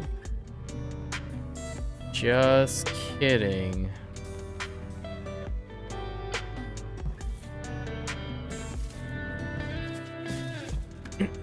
Okay. Oh, hey. There's our nobody. Okay. Whenever you see those birch trees, those like white ones, the white striped ones, we gotta think about resets. So, it's definitely a raft. Yes. It's a raft going east. And then we're gonna use the... Maybe it's a raft going east? No, no, I don't think it's a rat going east. I think it's a shoving thing again, about using the birch.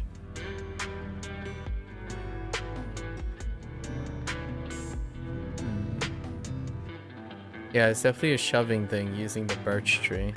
So we're gonna have multiple resets. Oh, or... Wait, no, that's not how that works. Is it? Wait, does this just lead us back to this island?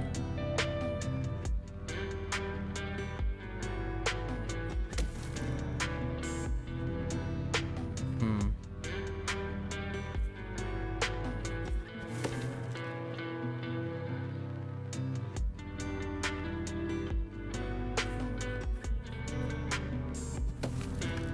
Right, so that leads us back.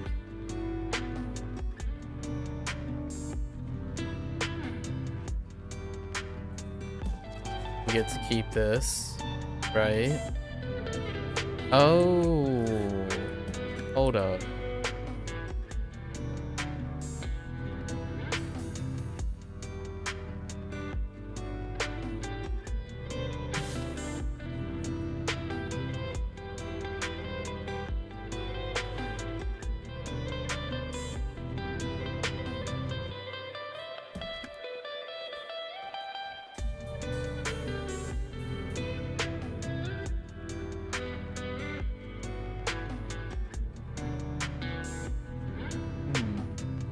Wow, this is the first island.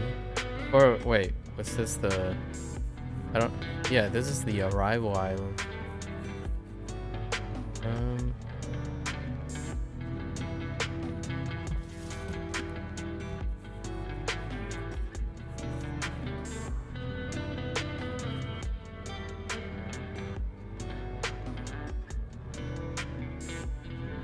Say what?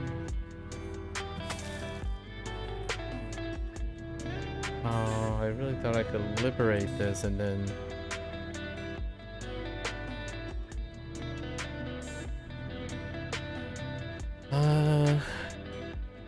There's definitely a way to use this. Okay, so say we go back all the way around. Or not, because there's no way.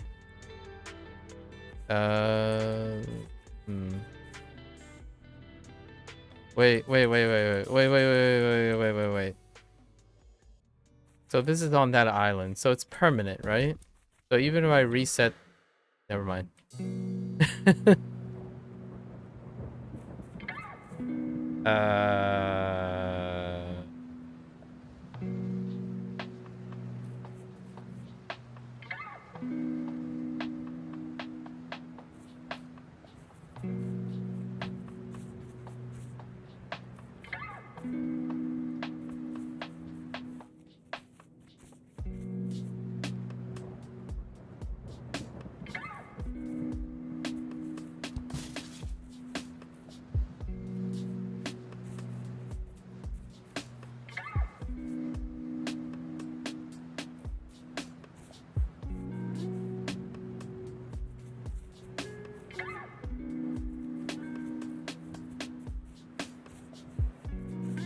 Wait.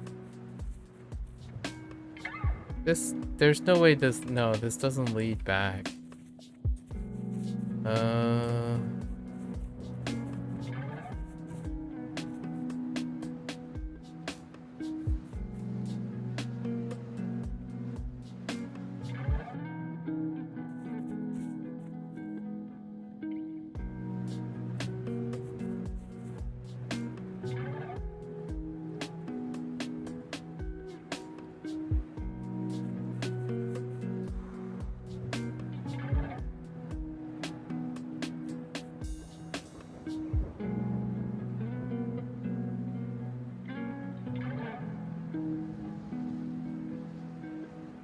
That's for the snow buddy.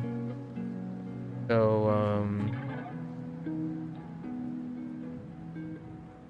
let's connect this again, right?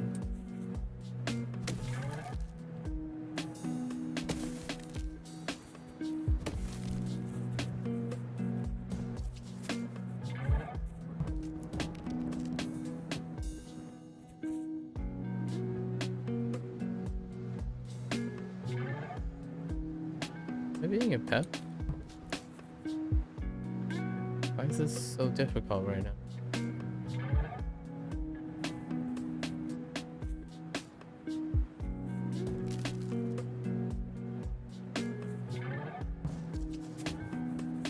No, wait.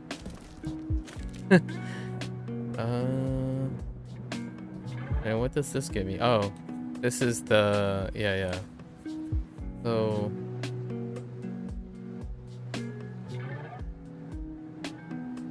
how far does this connect to? Wait, is there a TP spot? Oh, there might be a TP spot. We need a TP spot.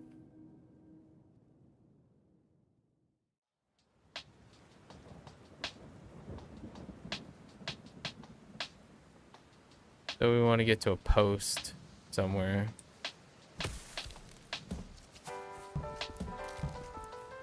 Back in the simpler days. Yeah, this is the beginning of the game. These islands are the beginning of the game. Okay.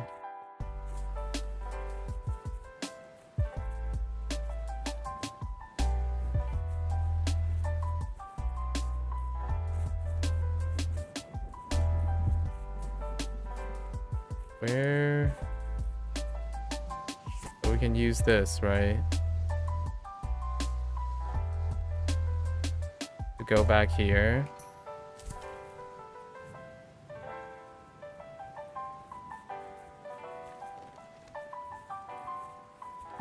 I feel like this is way too far removed. But we're gonna do it anyways. So now we're back on this island. Oh, wait. Okay, hold up. Oh, wait. It's fine. We'll just do it again. Like this.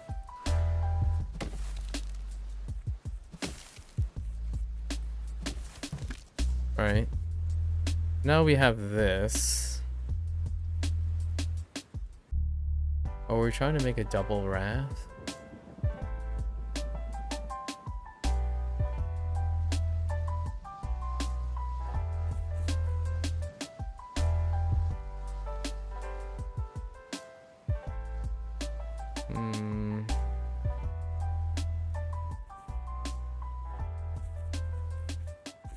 Oh no, that's the only way to get back there.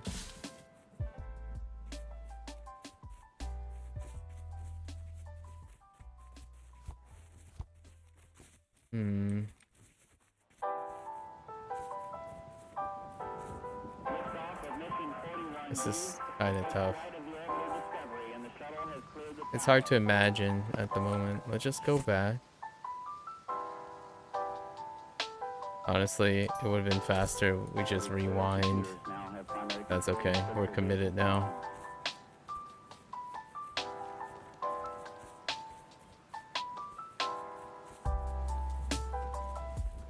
Alright, so we're back here.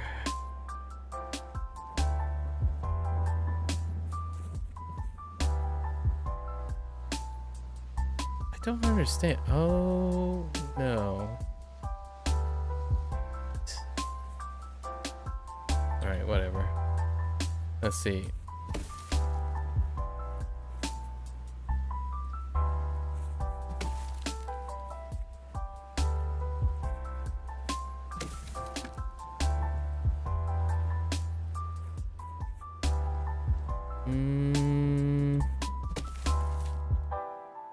Right.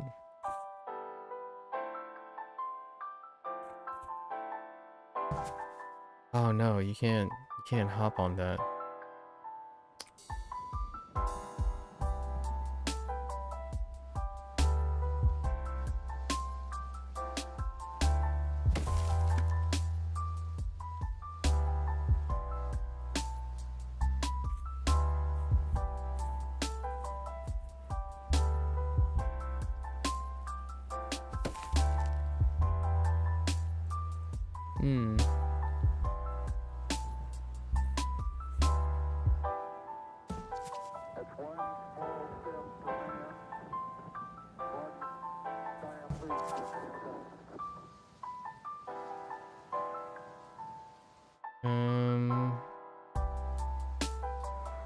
That does some.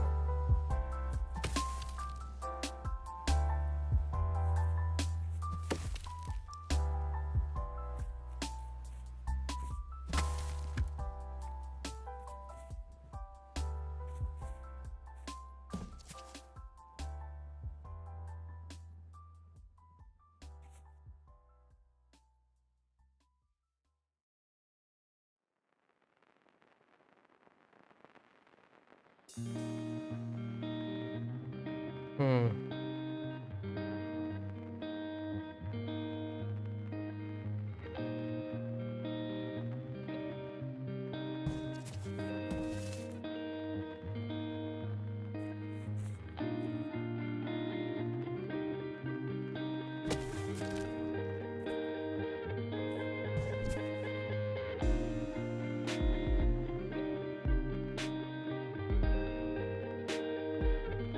Hmm.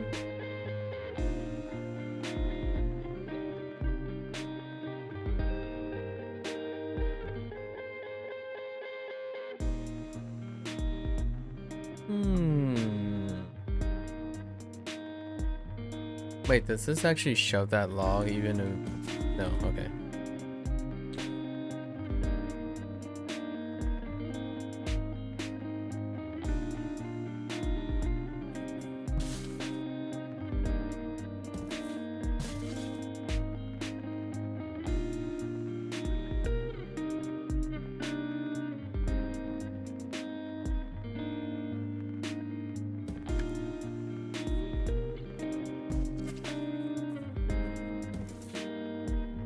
Oh, I see it. I see it.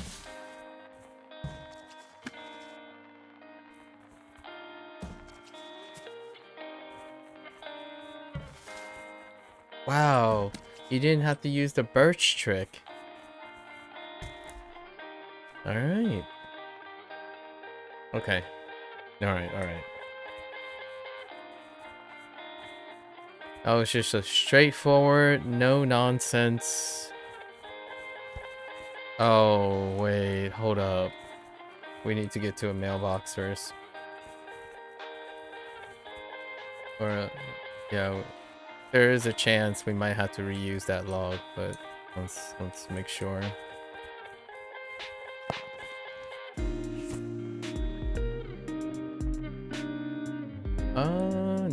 No, we're good. We're good.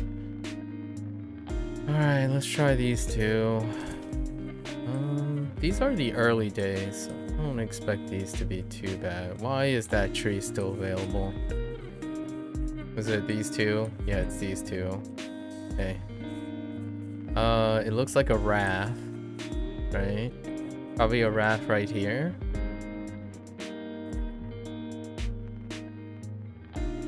Yeah, it's probably raft right here. Alright. Take a little break. Don't let the noggin fry, you know?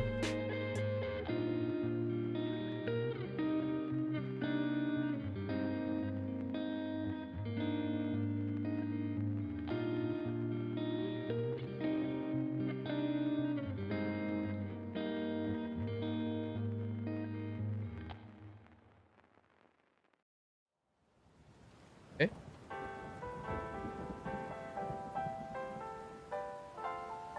Honestly, I have no idea how close we are to the end. Having a tally would have been great.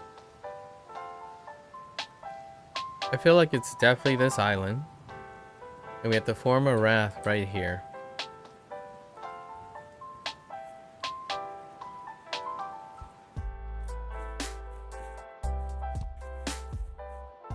Yeah. Yeah.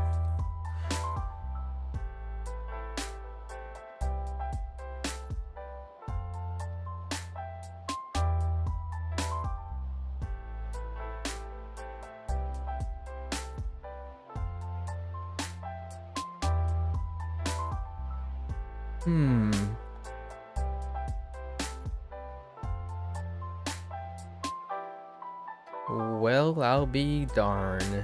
It resets us up Alright.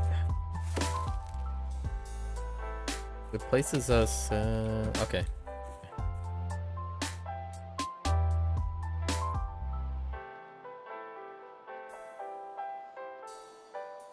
Gosh darn it. Oh.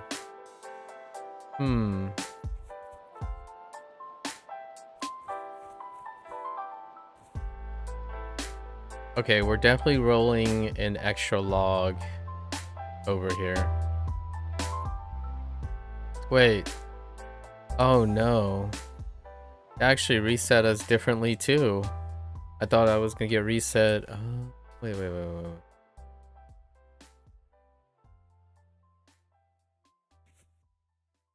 How did I get... Oh. I didn't connect this island yet. No, wait. What? Oh, wait. Yeah, I didn't connect this island yet. So...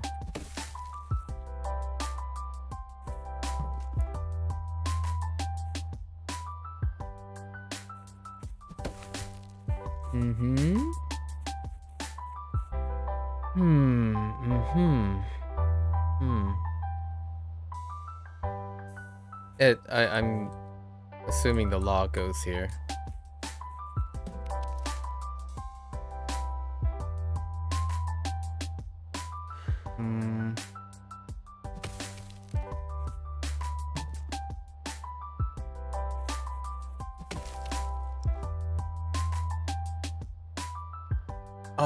Oh, right. This is the stone stepping one. I've already made this bridge before, clearly. Because that's how we got onto this that island, and it reset that way.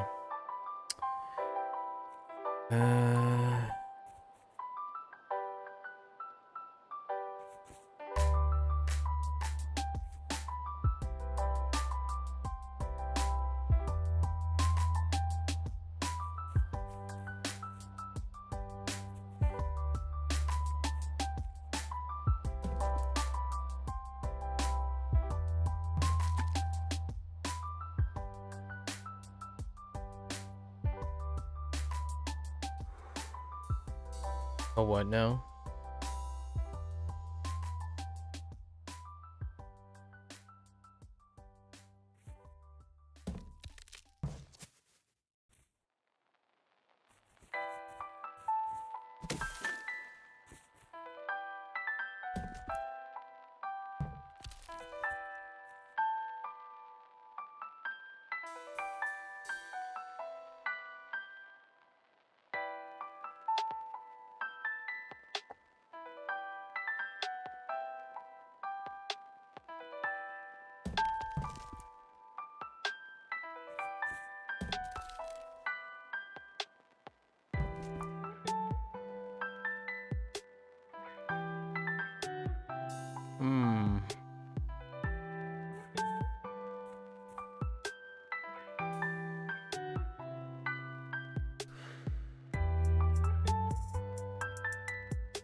Oh.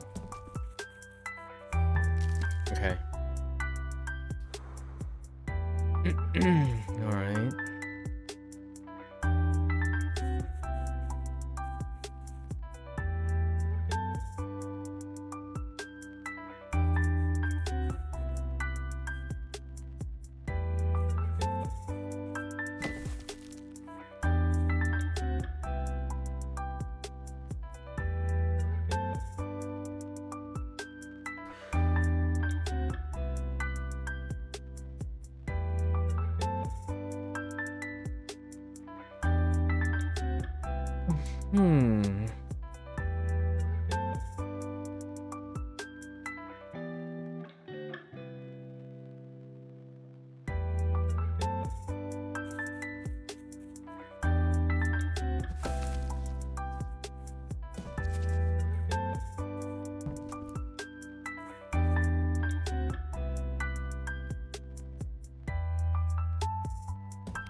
I definitely totally remember doing this.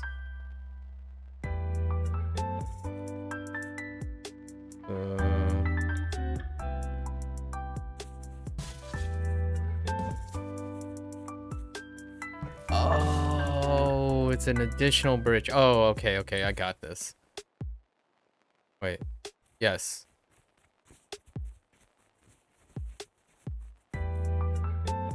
Wait.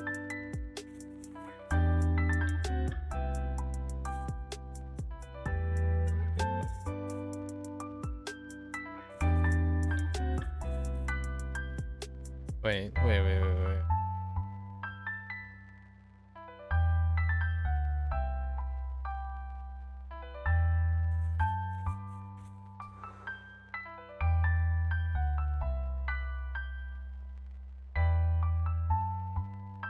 Hmm.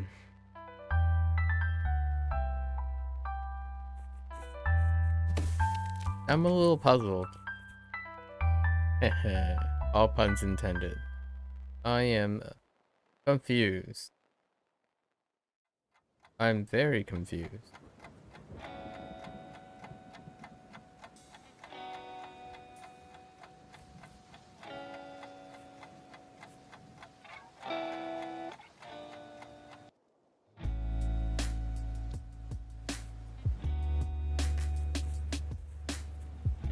I am very, very confused.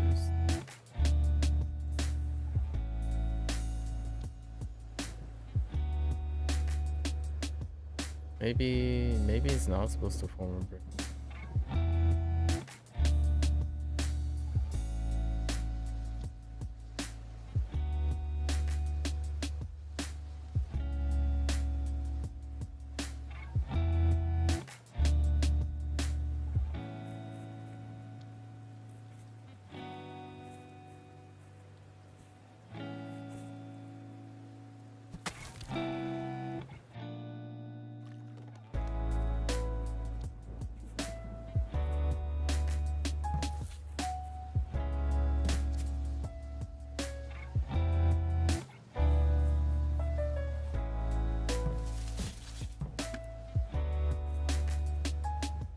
Hmm.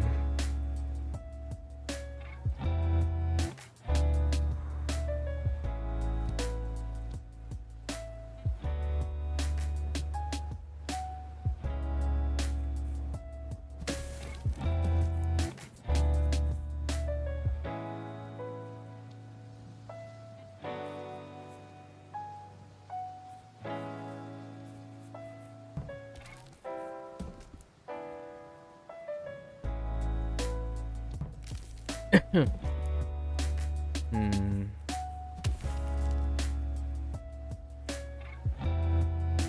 So wait, what happens when we do? Okay. There, I'm definitely. Wait, hold. So it's gonna be like here, maybe? Like, and then it bounces over here, and then it goes south, and then I roll the.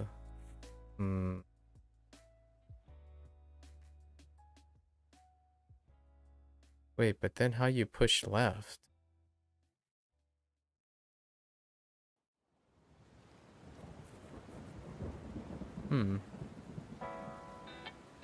Is the raft is gonna get stuck here.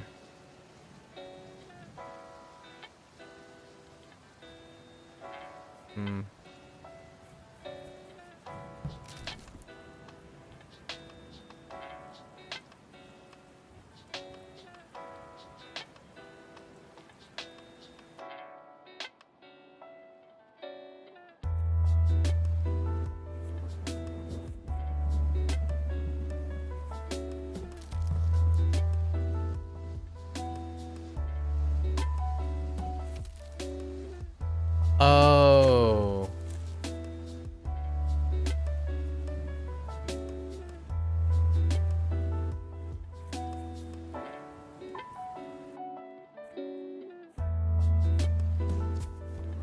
Oh, okay, I got it. It's fine. Wow, that That's way more straightforward than I thought. I was making it way complex. I got so caught up with making it more complex. Holy. We need to dial it back a little. Gotta get back to our friend Occam's razor, right?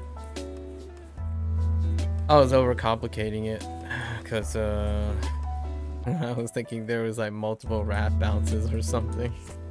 It was way simpler. Alright. Oh, here's one. What the... Wait, is that really pointing to... Wait. How's that pointing to a snow buddy?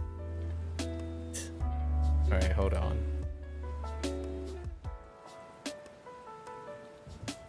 Wait.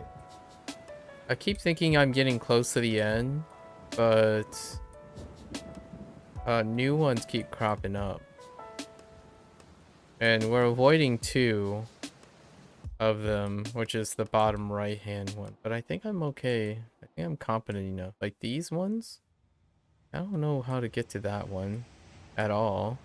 Maybe it's down, maybe it's right there. And then there are 2 over here. There's one that I already tried that send my brain into comatose. Right? It's this one right here. So alright. Let's try doing this one. Okay.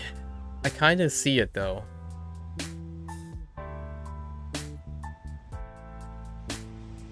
I see it. I understand how it works. I just don't know how to get to the...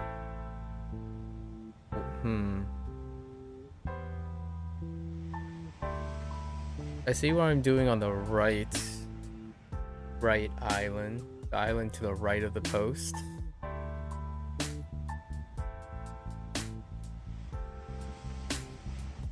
Sort of. I just don't know where the raft is coming from. Oh wait. Might be coming from there.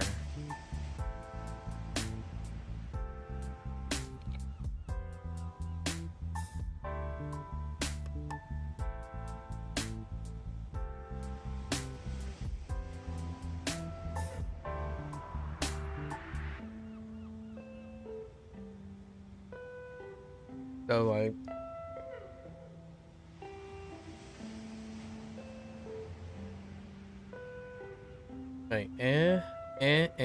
I know it's not very clear where I'm pointing.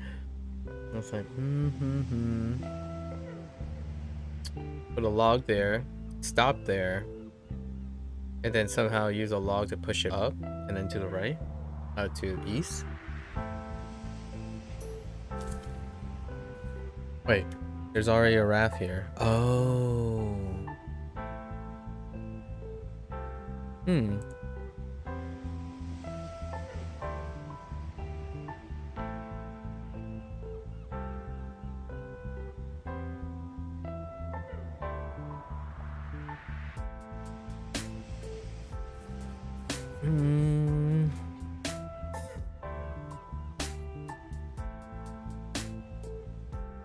Well, there's definitely a raft here.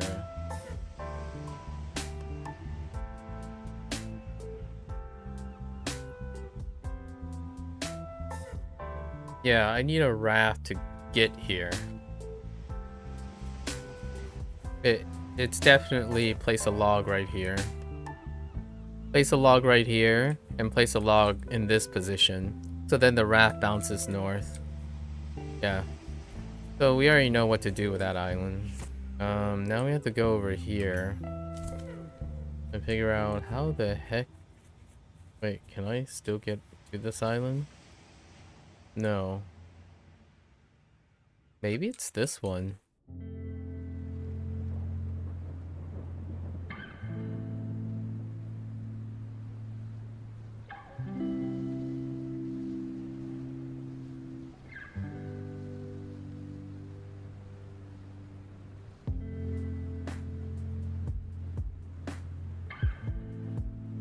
either this one or the north one.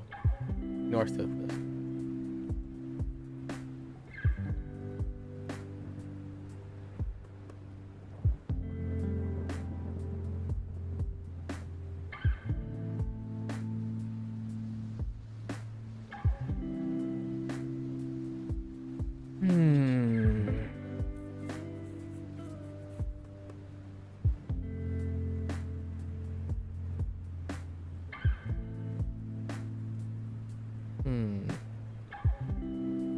Perhaps this one?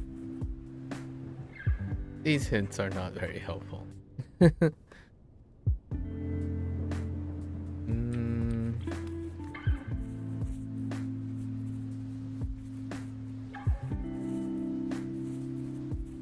Like, how did I get to that snow buddy? Oh, wait.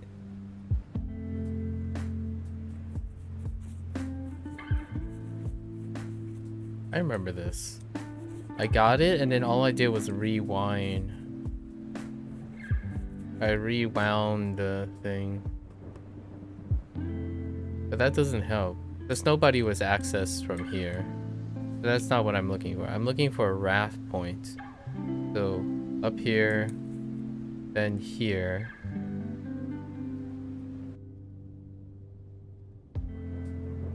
I mean, can't I just do that? Pretty sure I can just do that. Oh, whoops.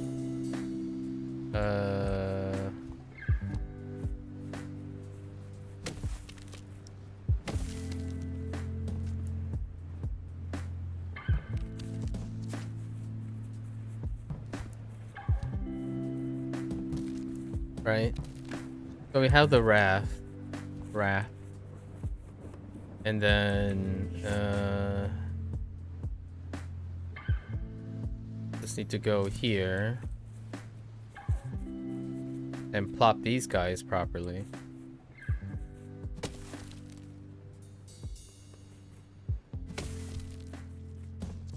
That's fine.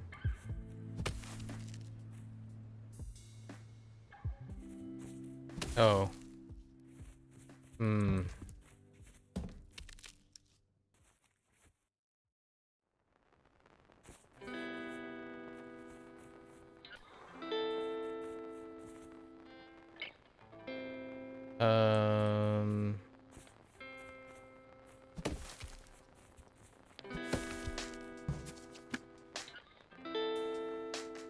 That's not that's not what I imagined.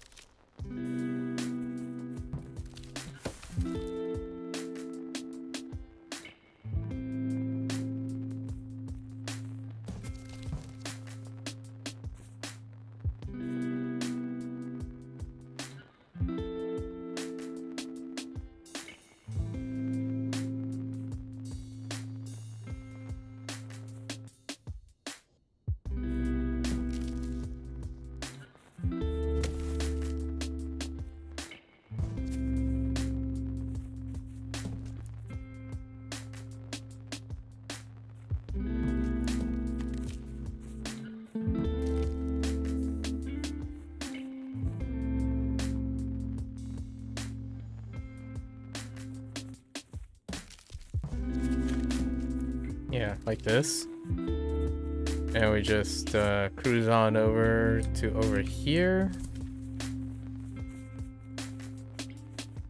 And we just like boop, boop, beep, boop, boop. Oh wait, that's how we access the snowman.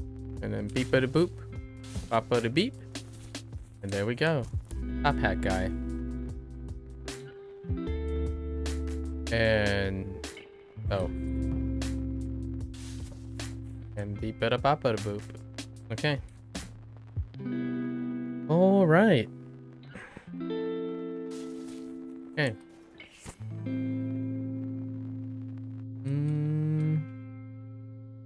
We're getting close. Alright, so how the heck do we get in here?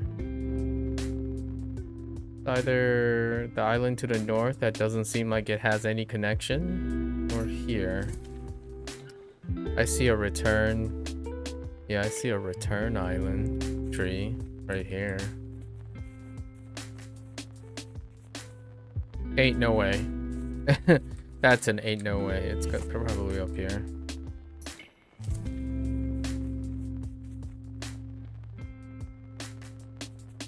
Oh, good. Oh. Hmm.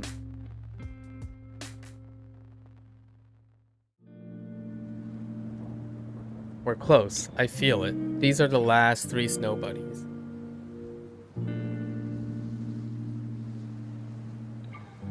I feel it in my bones.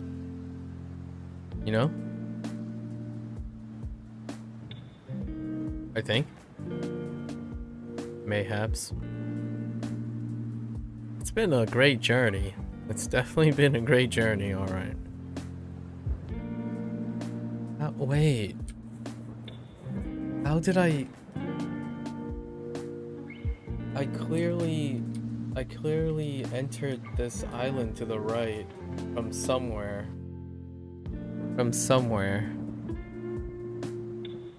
It's a bit manfish.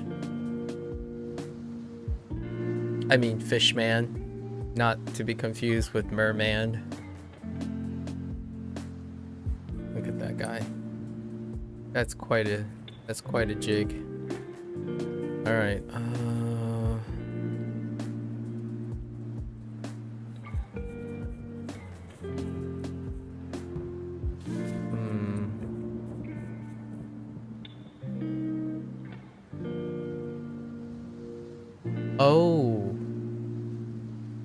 Wait.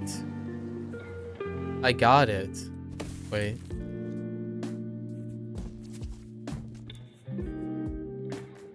Oh no. But how do I get... Wait. No! That's not how that works.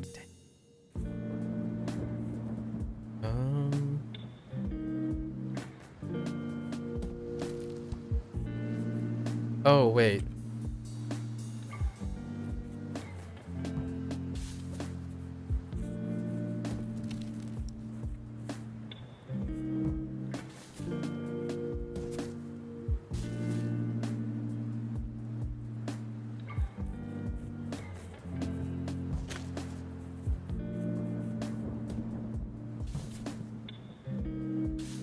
There we go. Okay.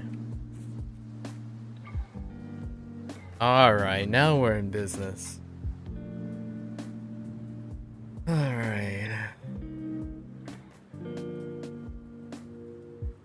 Wait, I don't understand. Am I going backwards? Why? I feel like these trees are meant to connect that.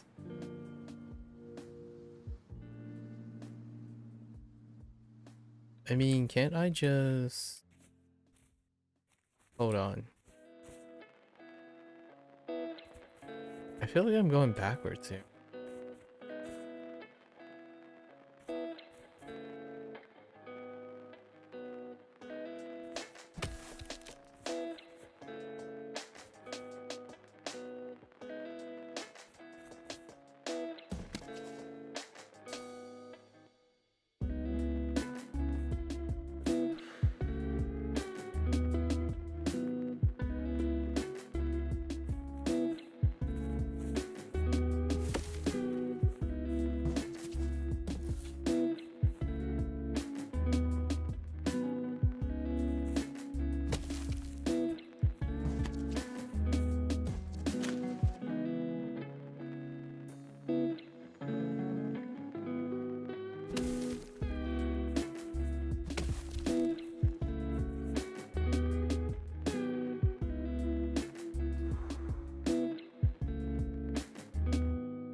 A what?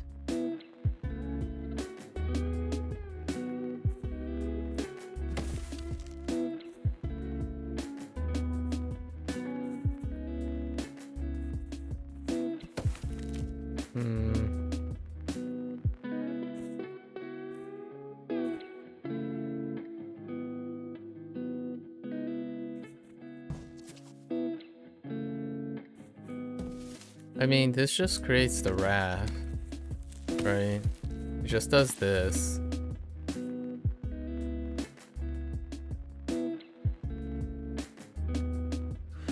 Oh.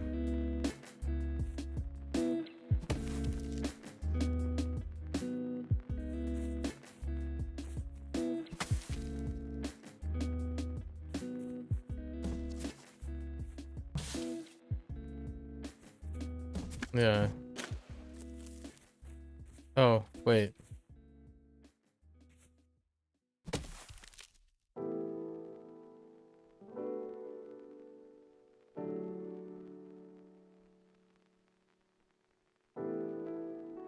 Oh. That's where I got the other rat. Oh, wait. Hold. Wait, where's this going?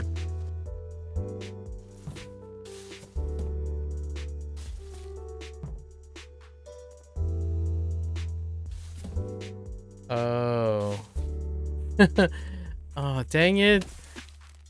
What? Oh, come on.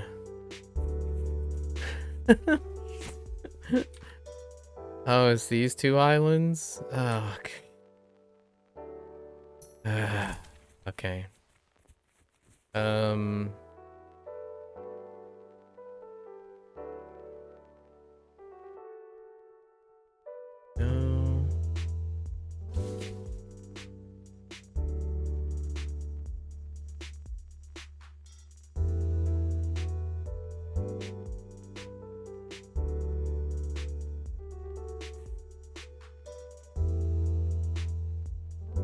Man, I thought I was being clever, but that's not clever at all. That's just an alternative path.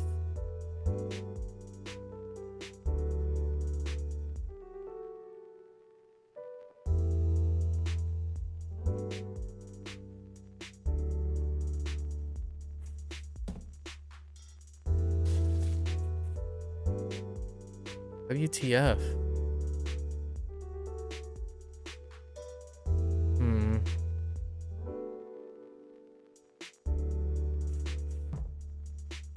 How?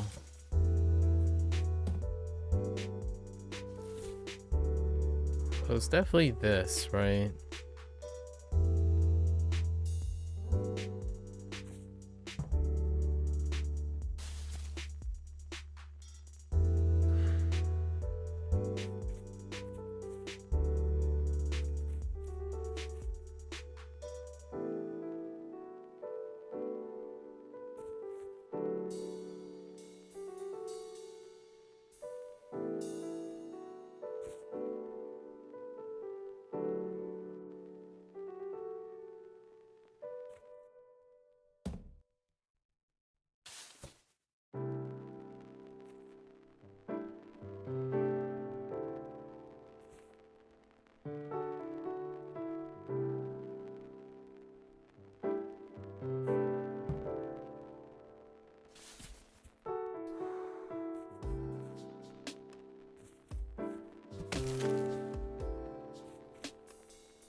Ay, ay, ay.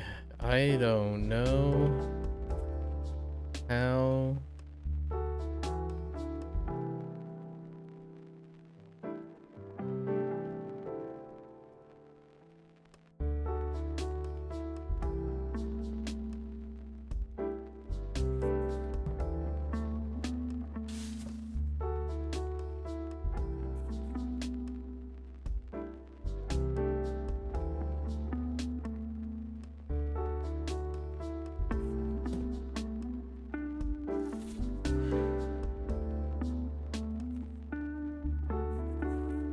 Hmm. I think it might just be a bridge. Kinda looks like a bridge. –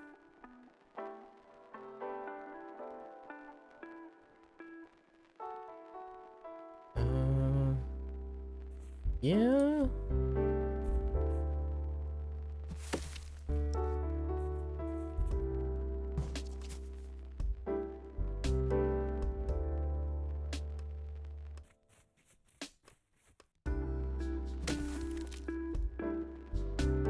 Wait, can I? Oh.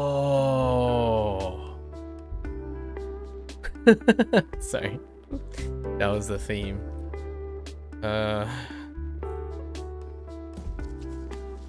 Wait. Wait.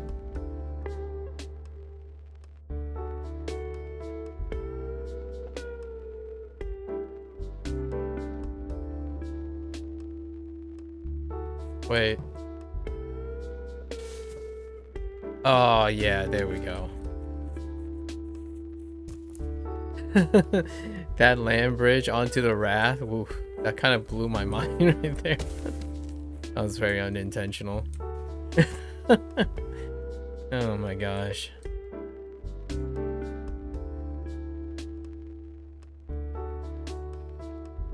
When the solution sits right in front of you and you're just like moving about and you randomly come across the solution, that's when your mind gets blown. At least that happens to me way too frequently. Okay. I'm convinced these are the last two, right? These are heckin' confusing. Oh, now we got legacy skill. I feel like we're ready. We're finally ready for this.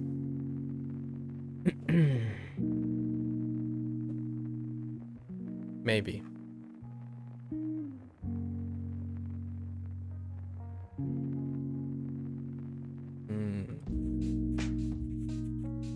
It's definitely this one.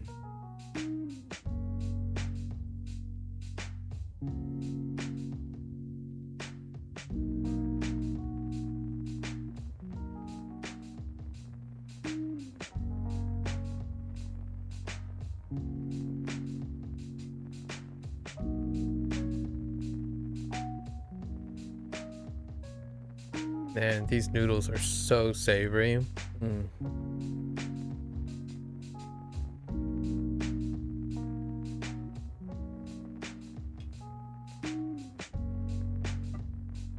Okay.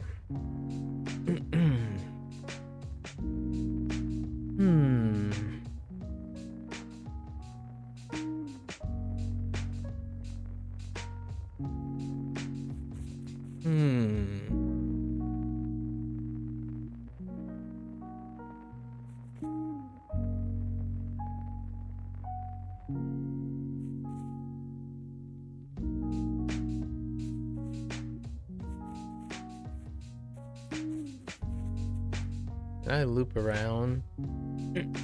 I most certainly can.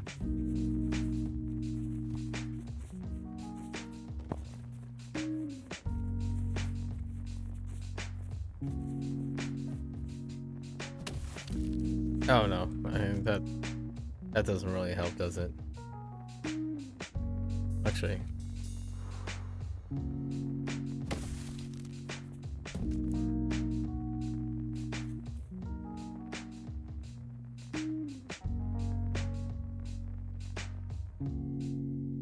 Oh. Oh, it's just this raft point. I already solved half of it. I think.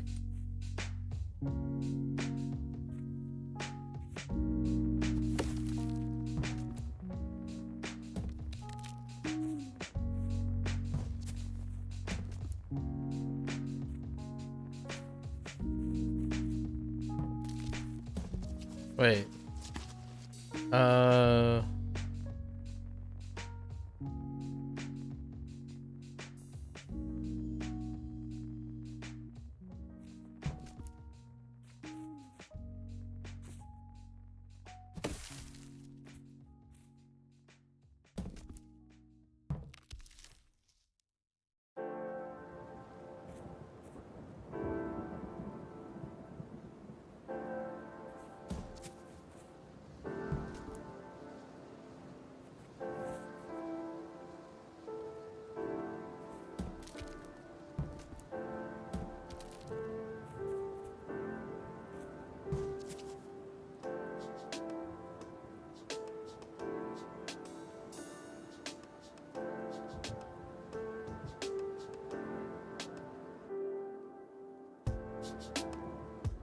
Hmm.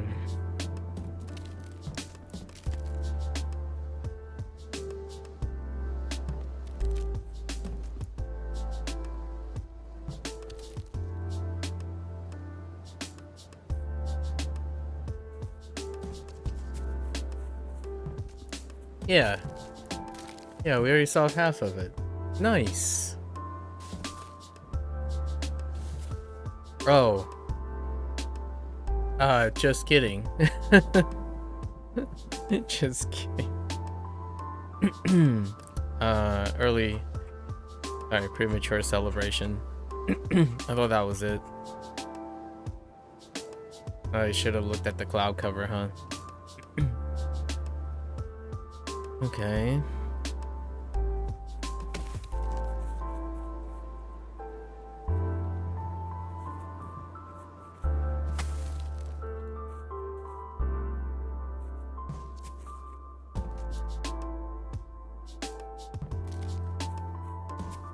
That's not how that works. Oh, I got it. Just stopover islands, you know. No biggie. Just padding the security, you know. Just oh, it just straight up leads to that. Okay, so this is just a straight up snow buddy. Not too bad, I think.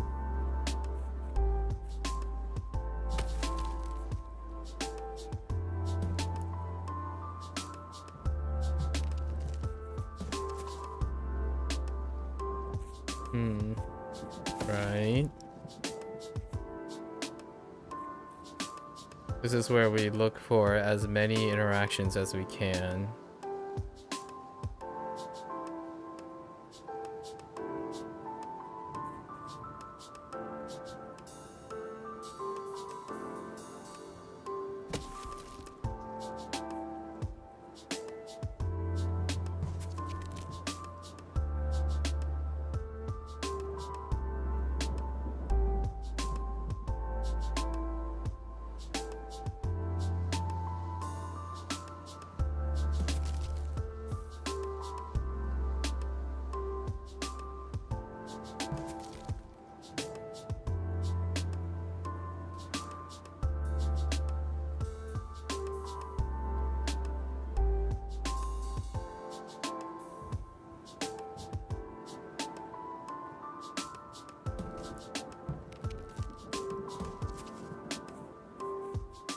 Right.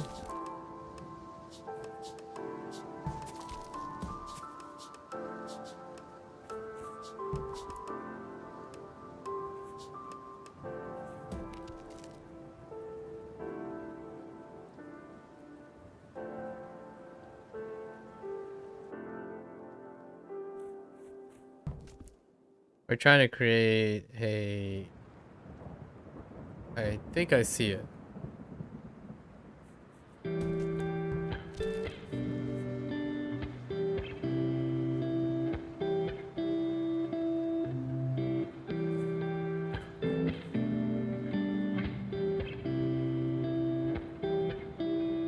Do I see it?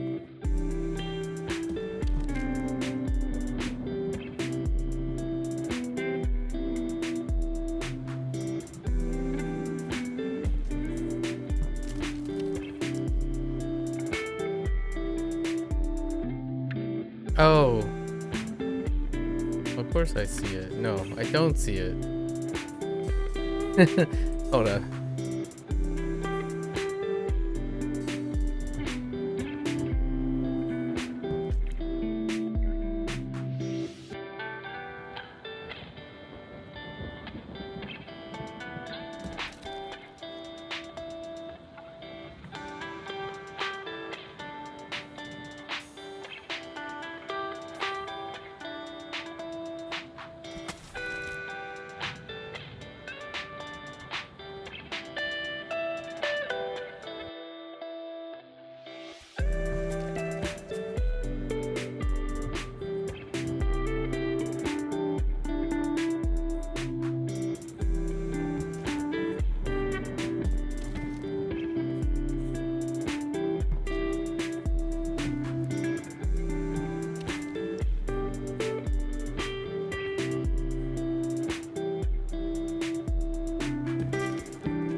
No.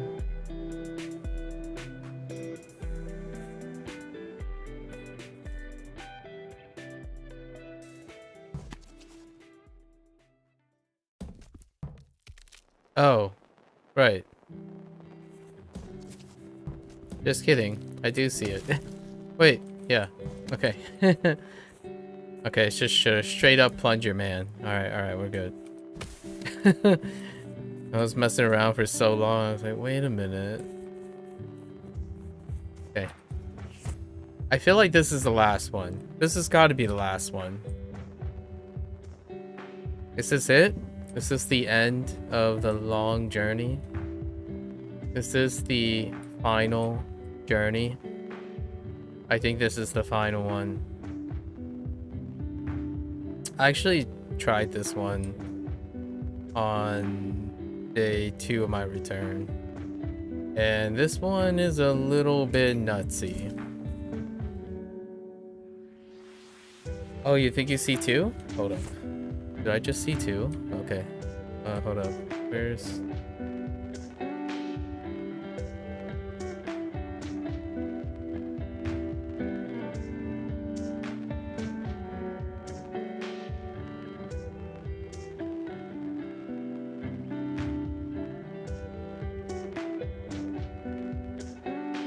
Let's scan.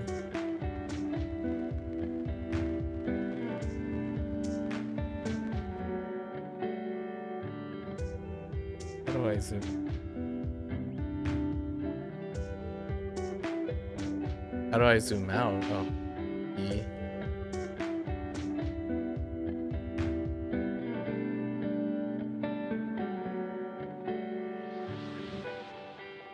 Just scan everything, you know?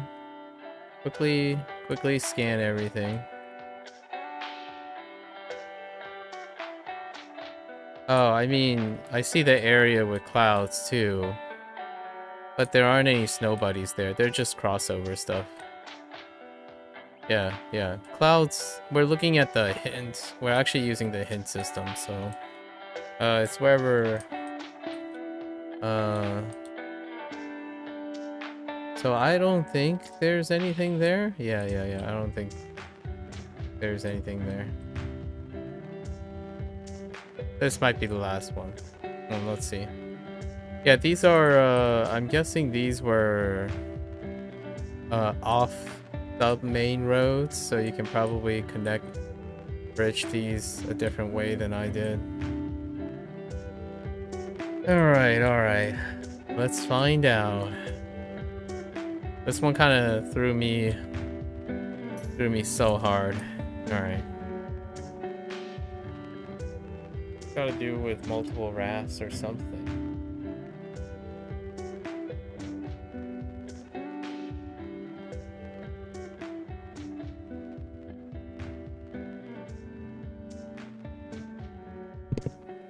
Okay, so...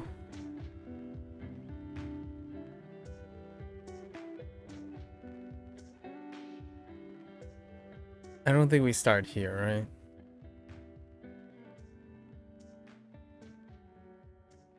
No, we don't start here.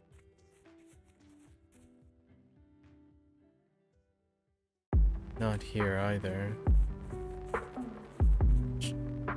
Get this.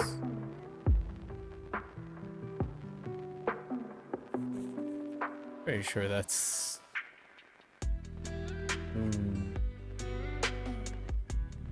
Yeah. Pretty sure this is... But where does this take me? It just keeps going. We're leaving. We're leaving. That's not it. That's definitely not it. Is that actually the raft though? It is the raft.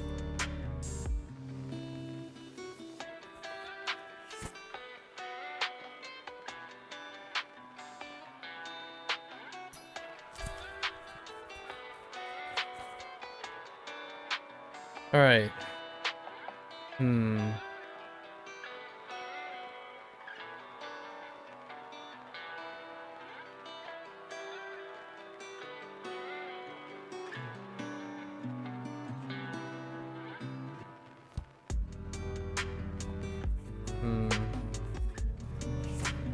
Gonna blankly stare at this. Okay, so we're definitely going south at some point. I see it though. The path. Right? It's like there. There. Does that line up? It does line up. So there. Goes east, goes south. And you need to block that. It goes west, block, south. Or maybe...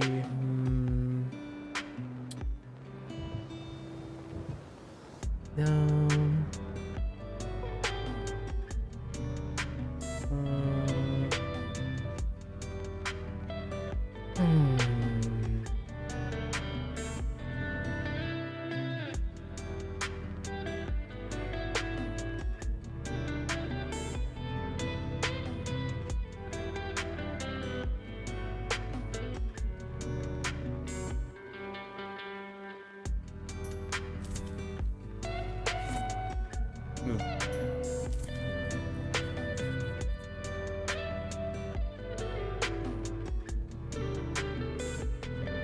Hey, which raft is this?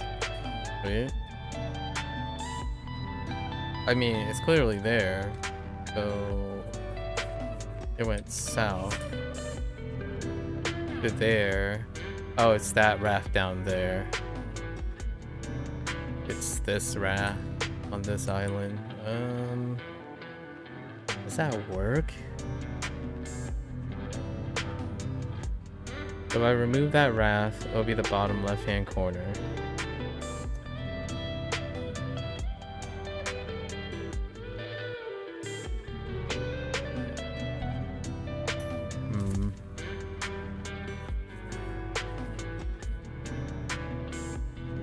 Okay, alright, alright.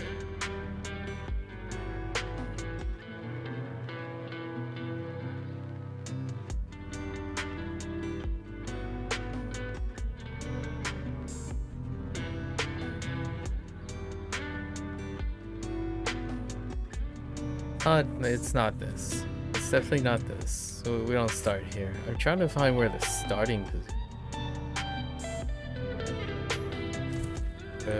Look over here. This is a raft for sure.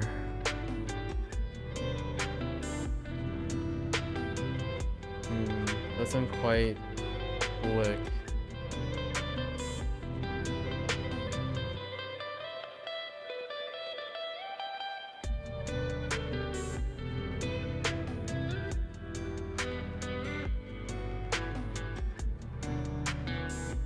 I think without a doubt this is the to me this is the hardest one.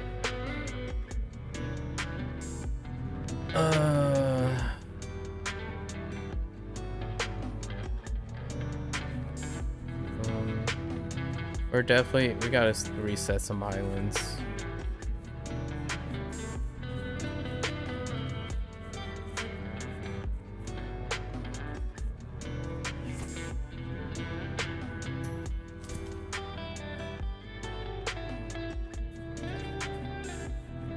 Probably, we might need to reset this one because we need the raft from this one. We need to reset the ones that produce the two rafts down there. So it's definitely this one. That removes, yeah, that removes the closest one. And then we might have to remove this one too, actually, because we need this corner too, right? Yeah. So this one needs to be reset. So those are the two rafts. Yeah. So we liberate the two rafts. Okay. And then we can start with this. Oh, I get it. Wait. Hold. Raft, left, right.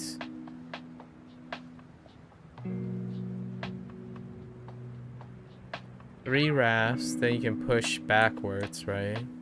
What happens when you push backwards? No. Wait. Okay. So there are three rafts in this entire circuit. Oh! Yeah. Yeah, and then you can push down. Okay, okay, okay. I think I see it. We might as well do it. Because I don't want to visualize the whole thing in my head.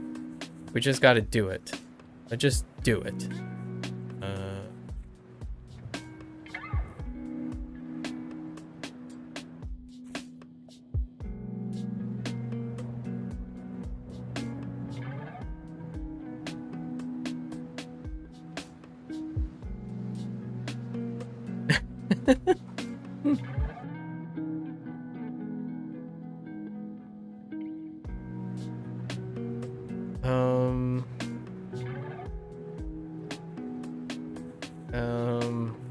Hold up. I need to look at this again. Okay, okay, okay. Oops. Gotta zoom in a little. Alright, alright.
uh, there's a little bit of smoke. It's okay.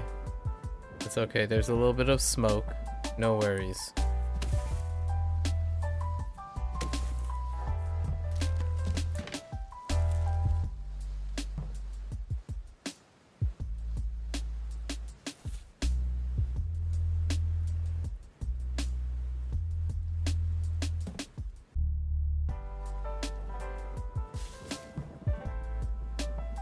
Right.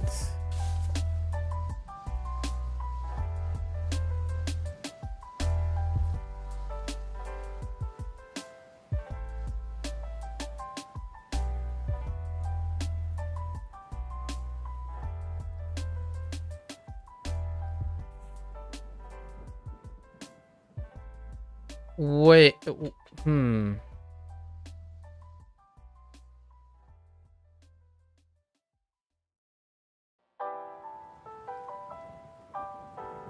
Liftoff of mission 41B, the first flight of the orbital Discovery, and the shuttle has cleared the tower. Are you... Is this suggesting that I have to stretch 4 Ra? Oh, wait. Have primary control of critical vehicle functions. Oh. It's not that one. There's 4 spaces. I need 3 spaces.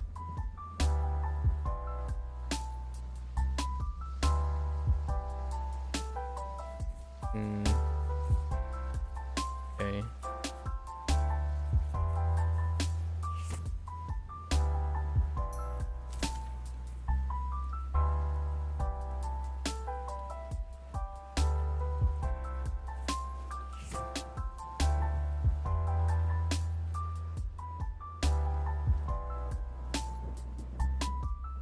Oh. Wait, no, that's not how that works. Oh, wait. I think I get it. Oh, hold up.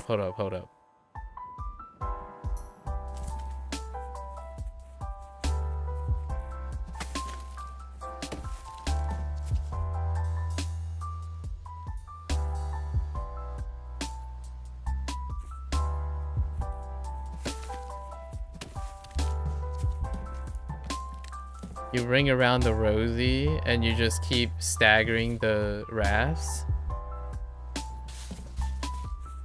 Is that how this works?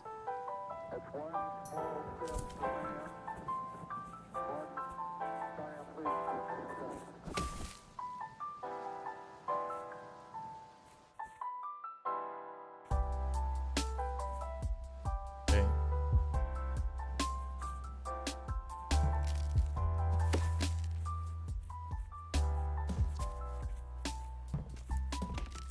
But this one wasn't too bad if this is how this works. Yeah, it was very hard for me to visualize. It's really neat though. This one is really, really neat.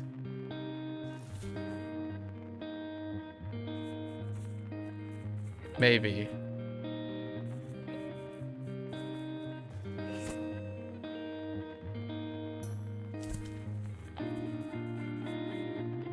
Yeah, this one's really neat. Not the most difficult, I would say. It was very difficult to see it, but it's super neat. This one's clever. This one's great. Yeah. Oh wait. Oh no, that's not the solution. I thought you're supposed to like. Oh no, that's not the solution. Okay. All right. Hold up. Hang on.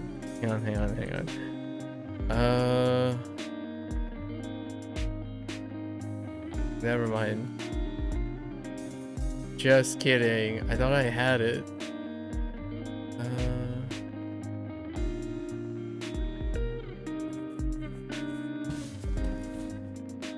Dang.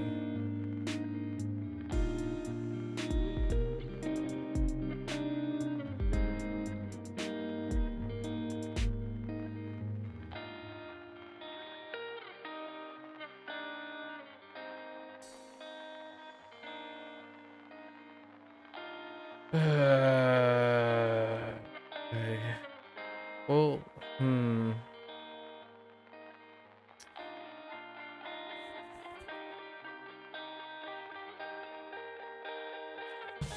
Dang, I really thought I had it.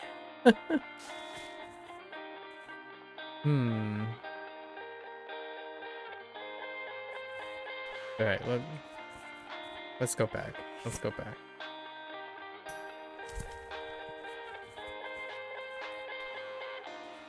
Okay. Let's start from this point, right?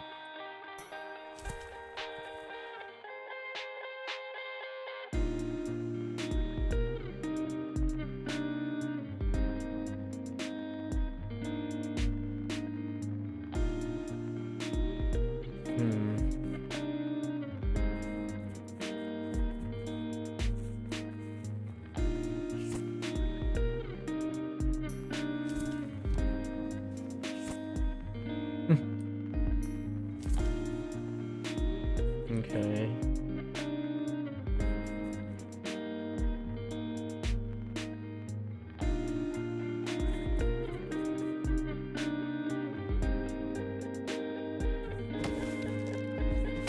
I still think this is good. I think I'm just... I'm...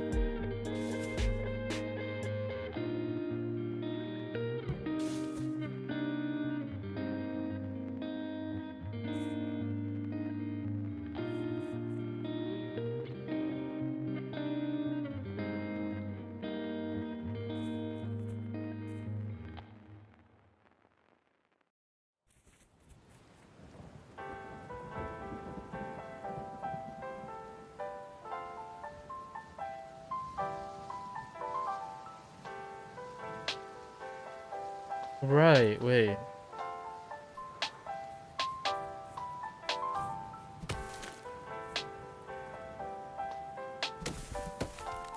No, I think I have the right idea. It's just different orders, right? So we can use these still. Oh, I just need the 2. Never mind. Right? What up? Yeah, I did the... Right, I did the... Yeah, I did the... It's still fine. No, this is right. This is right. We got it. We got it. It's just I need to use...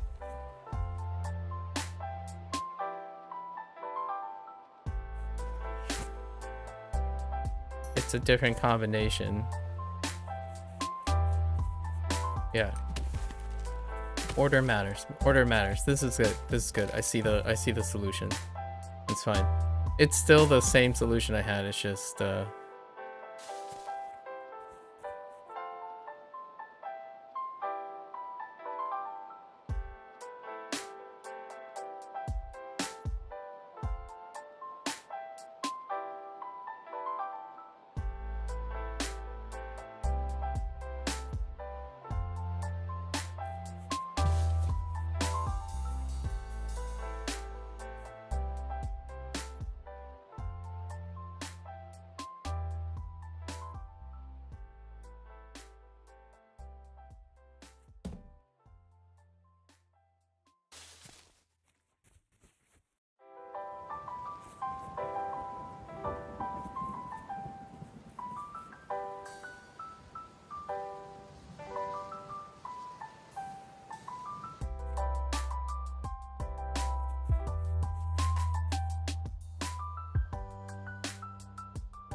no, yeah, this is fine. I'm trying to think of how do I get the... Pretty sure this is the right order.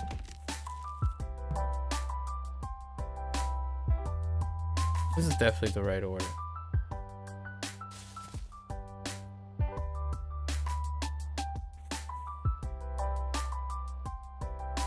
No.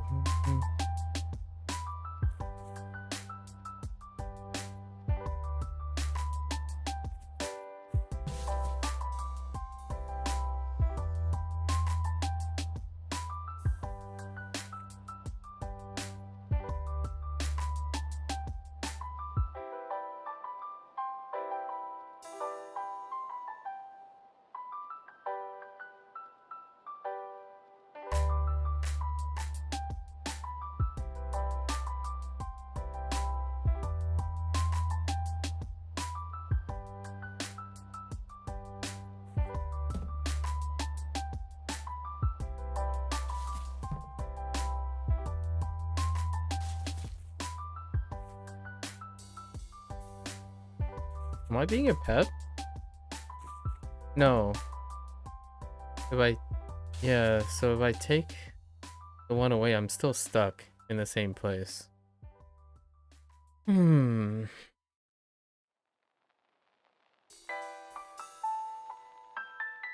What happens if I leave this here?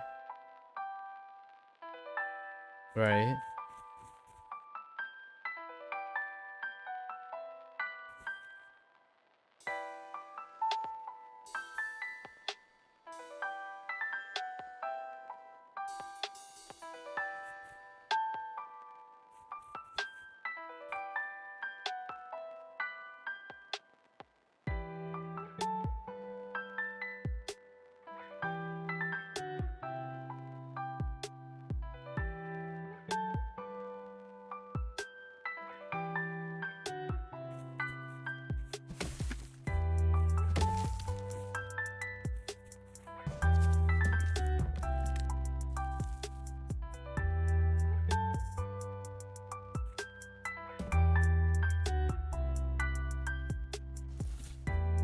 Wait a minute.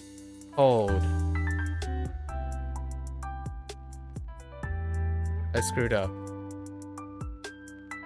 What if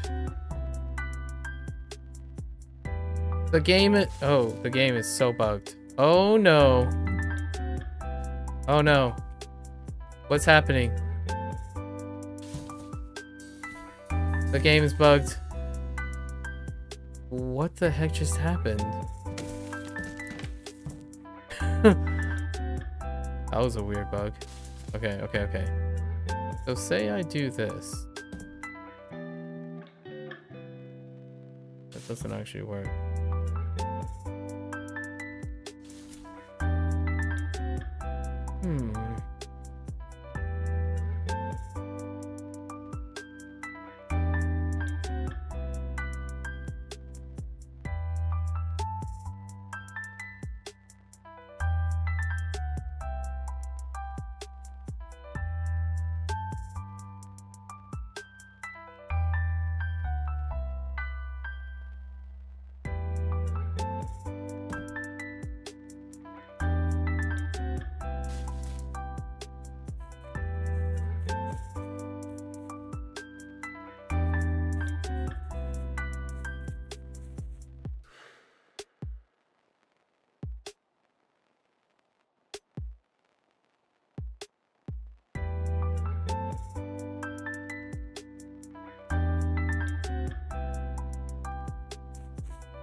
Wait, that's not the one that I'm looking for.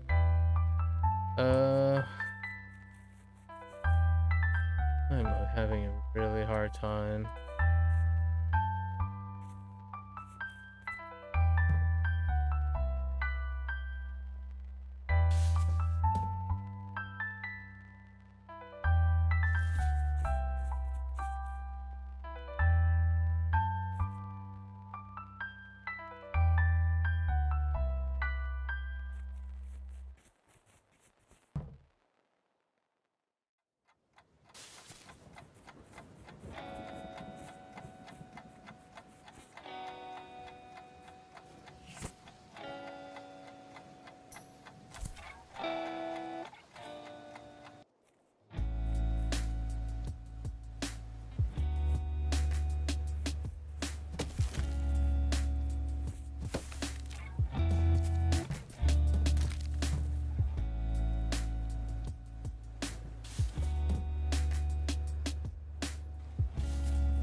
Ah,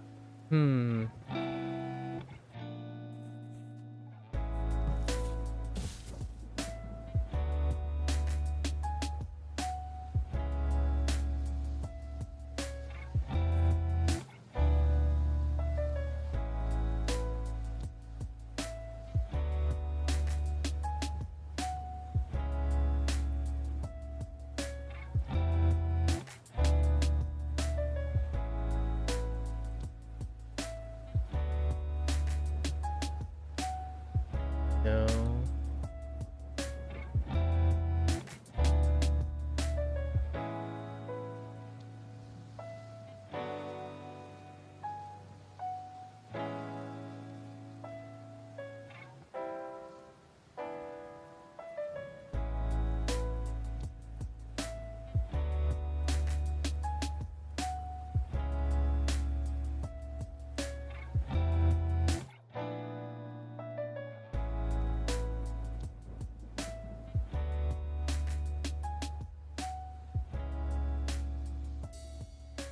This is like obliterating my brain right now.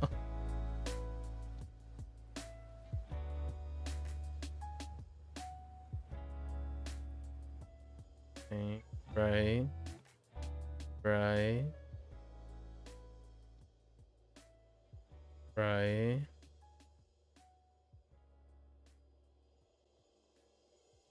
Right.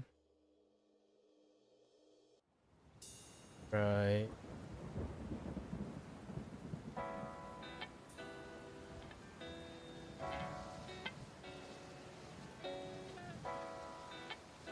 Wait.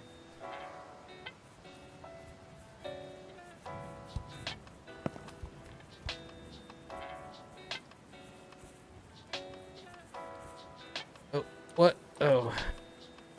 Post.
Must be missing something.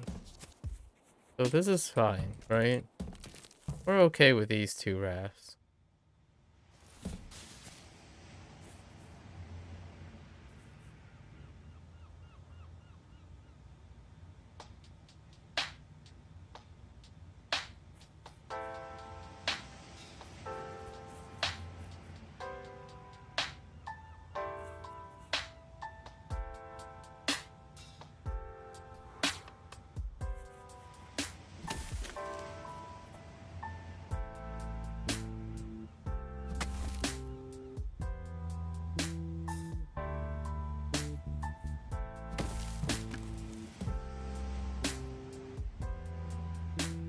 Right?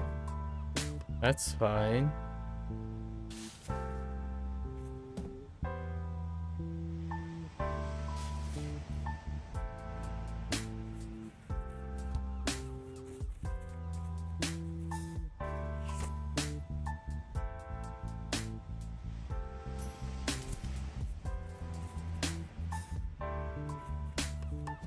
This is fine. It's gonna be so obvious when it clicks, but it's not right now.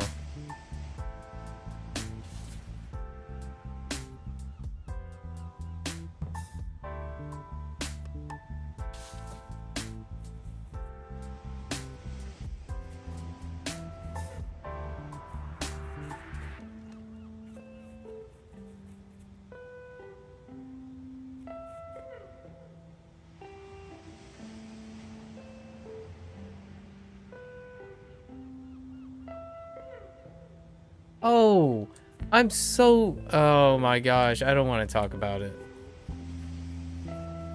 I don't want to talk about it. No one say anything. No, oh my gosh, I don't. I just died a little inside. I died a little inside.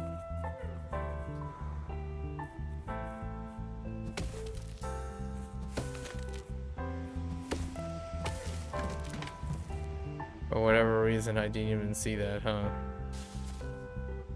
Yeah.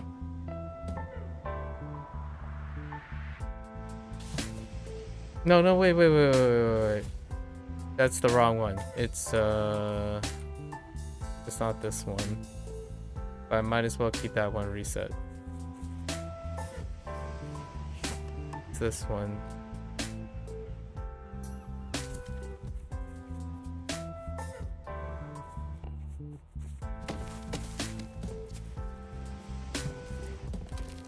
Right?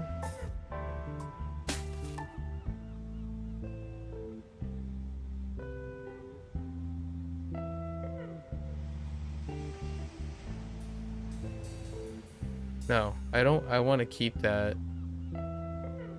Oh. Wait. Yeah, I want to keep this guy. Yeah, it is this guy. Okay. Yeah. Right. So if I reset this. Yeah. I died a little inside just now. It's been staring at in front of me the whole time. Because for some reason I thought this can't move anymore. There are rocks there. I died a little inside. just a little bit. Yeah, dang it. I was being a pep. All right. It's we got it. The solution was there. Just couldn't see the order. And, oh no, I couldn't see the rock. Oh my goodness. We did it. That's the last one.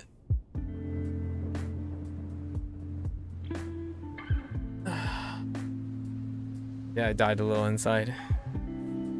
Oh, hey! You get a little hat. Oh my gosh.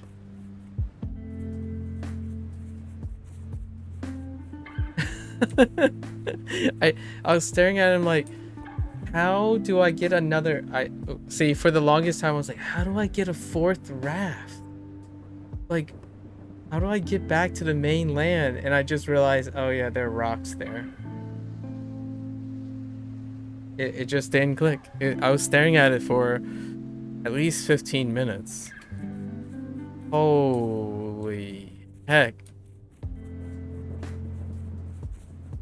Alright, I'm gonna go to the bathroom and then we're gonna talk about this experience, right?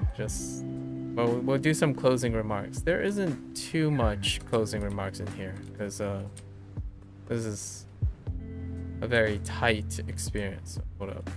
Let's go right here. I know there are still clouds, fictitious. I'm not gonna do them. I mean, fine. Let's go do the clouds.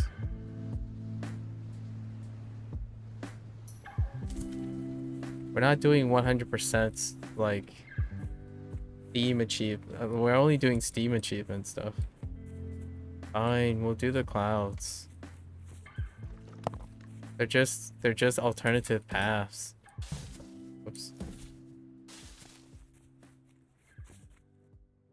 I think there are a few alternative paths.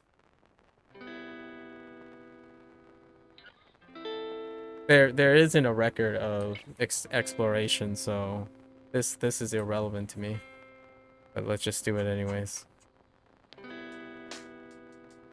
This is extra.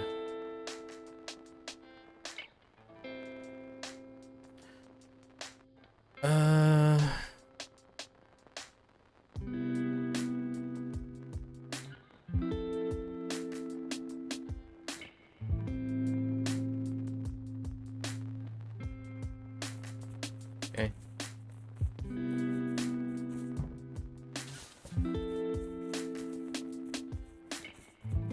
There's literally nothing in the game that actually tells you that you have to do the clouds. So, just for the record.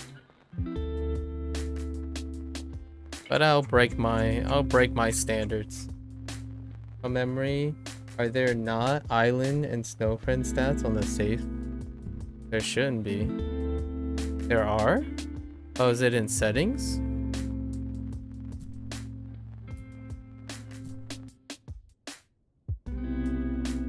Is it under load? Oh. Yeah, here. Yeah, so there's no like record keeping. Like what I mean is it doesn't say 7023 out of however. So it is not a required task. So just saying.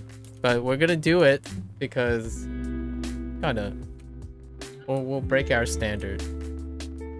Just for just this once. Just this once. This is diminished return. It's a discipline thing, right? The reason why I stay sort of stringent to these things is because I believe in discipline. Doesn't look like this is the place, is it?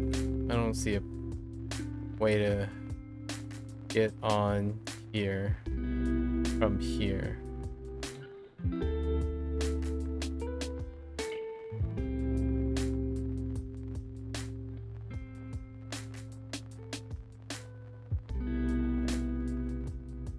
Maybe it's up there.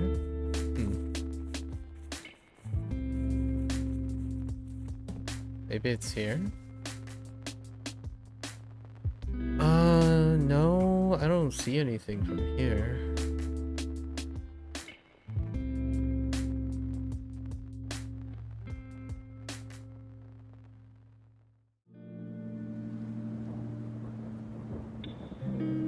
Actually, if the raft's here, I can see it. Whoops. Oh no. The raft comes from here. Wait, I can still see it though. Wait. Yeah, it's like...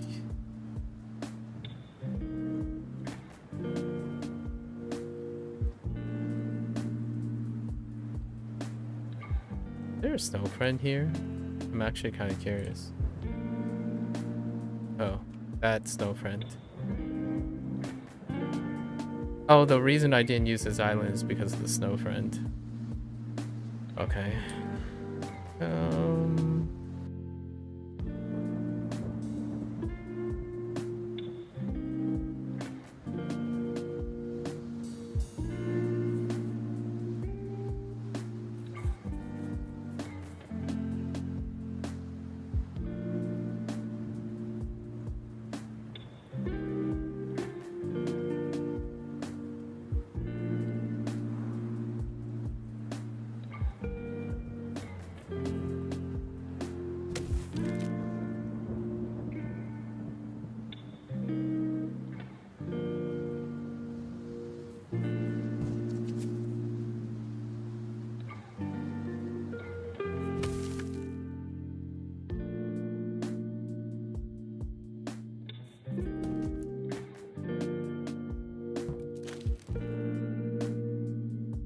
Uh-huh.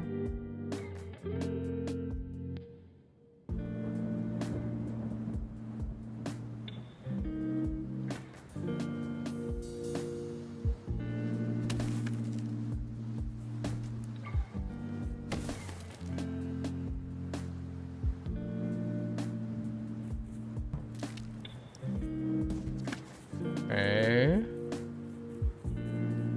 I guess we just make the raft, but sure. Does that count? Let's see. 724. All right. Let's go get the other. Let's go get the other clouds. The post. How do I get out of here? Wait. How did I even get here? Oh, it's up there.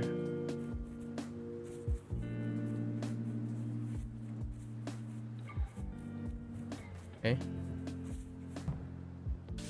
All right.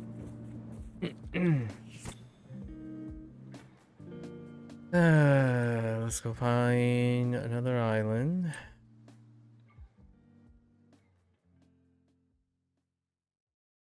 Here's one.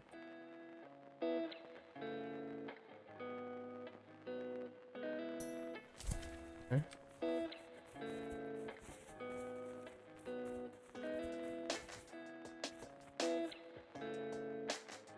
Yeah, I basically just stopped here intentionally because of No completion objectives.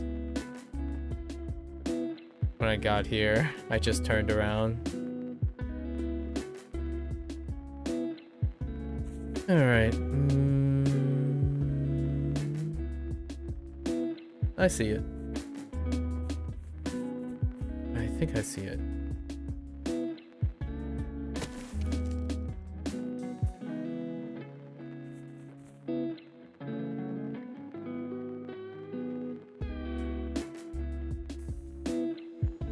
Just kidding.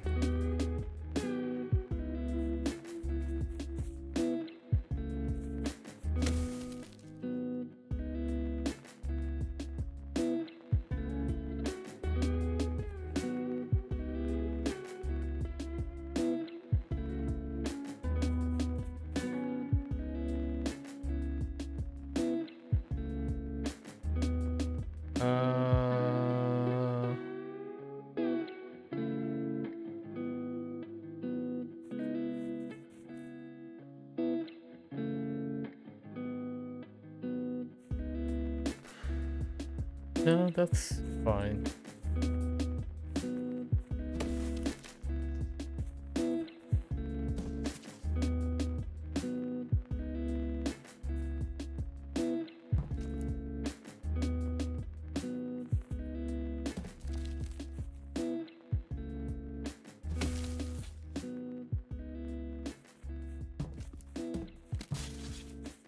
Hey.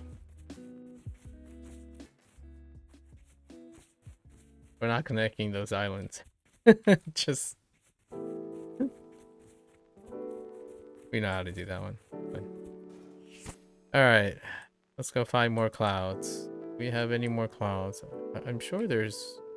I saw like... One more over here. Oh, here's one. Whoops. Oh. That highlighted a different post box.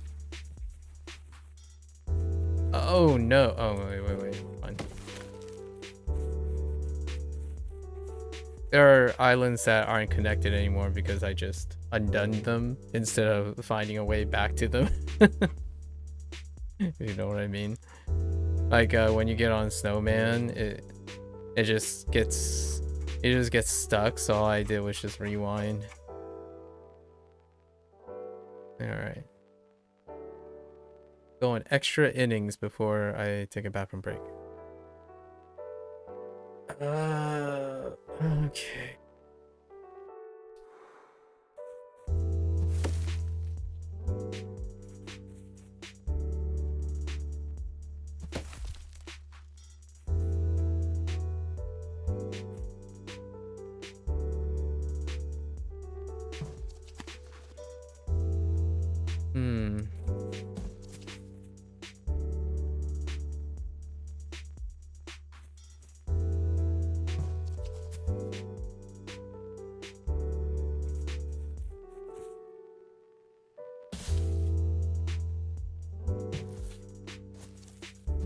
Okay, there you go. Alternative path. It's certainly a refreshing, or kind of refreshing, to see where you started. Like outside of the snow friend stuff. After you do the snow friend stuff, it's very refreshing how short and concise the other things are. Alright, fictitious Mr. Cloud guy. How many islands are there supposed to be in this? Is that it? Since there's no completion task for this, I don't know. Is it 726? I feel like it's 726. Okay, alright. There it is! 726! Okay, I gotta go to the bathroom. I really needed to go to the bathroom earlier. I'll come back for some closing remarks.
All right.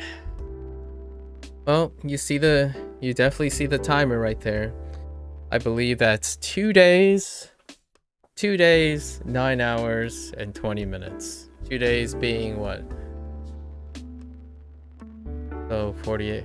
So 58 hours. We'll just say 58 hours. Wait, okay, 60 hours. Just to sum it up, right? What can we say about this game? I'm incredibly critical when it comes to indie games, right? With a preface. So we finally did it. This is the 14th session. Let's wind it back a little for reference. So we played this game 10 days in. There were 10 sessions, I'm pretty sure. 9 sessions. It's either 9 or 10 sessions. Then last year, or like the beginning of this year, going into the beginning of... Oh, I lied. It was last year, right before October. So we were playing this, and we were 9 or 10 sessions in, and in October rolled around. And I do this thing with art called Inktober, and that's when this got sidelined, because Inktober, doing an artwork every single day, can be incredibly taxing. And to me, when it comes to doing intellectual, like frontal cortex kind of thing, I like to balance my daily schedule with something that is very front heavy and then very intuitive heavy, right? So it's a balance. So doing Inktober was really, really tough. And playing a puzzler. Puzzlers I like to be in the mindset of using my intellectual energy for the day to really be on this. And it's been really nice now. So after the Inktober rolled around, we put a pause on it. And we could have came back to this, but what happened was I was also sidelined into doing a incredibly long 8-month-long legacy trip down Like a Dragon, Ryuga Gotoku Studios, entire franchise. After that, we found the lull period here before January rolls around, the end of January rolls around, for the next game. So we came back, refreshed. It's gonna go into the strength presentation. So we're back 4 sessions later. We found all the snow buddies. At the time, I might have done 1 or 2 of the snow buddies before we stopped. So inherently, it was compartmentalized. We did all the main route stuff, then we paused. And then the almost 99% of the snow buddies were done when we returned.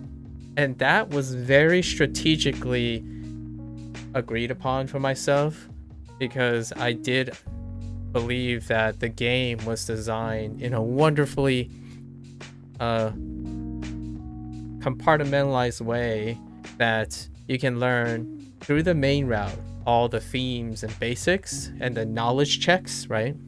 And the thing about knowledge checks in a game, generally knowledge checks sit well with me intellectually. What generally this wouldn't have been very well hard return would be if it was relying on intuitive and mechanical things. But a puzzler is generally a knowledge check, and it's segregated super well. In fact, I would even argue that taking the time away from this game to synthesize all the ideas allowed me to detach myself from the hyper focusing, for better or for worse. Generally speaking, I would say when you get down to the snow buddies, like the snowman part, the snowman at least incorporates the idea, like a multi-layered ideas of the theme each of the zones have. And that took a little bit to get a knowledge check, but it comes back relatively well. So you don't have to necessarily take a break.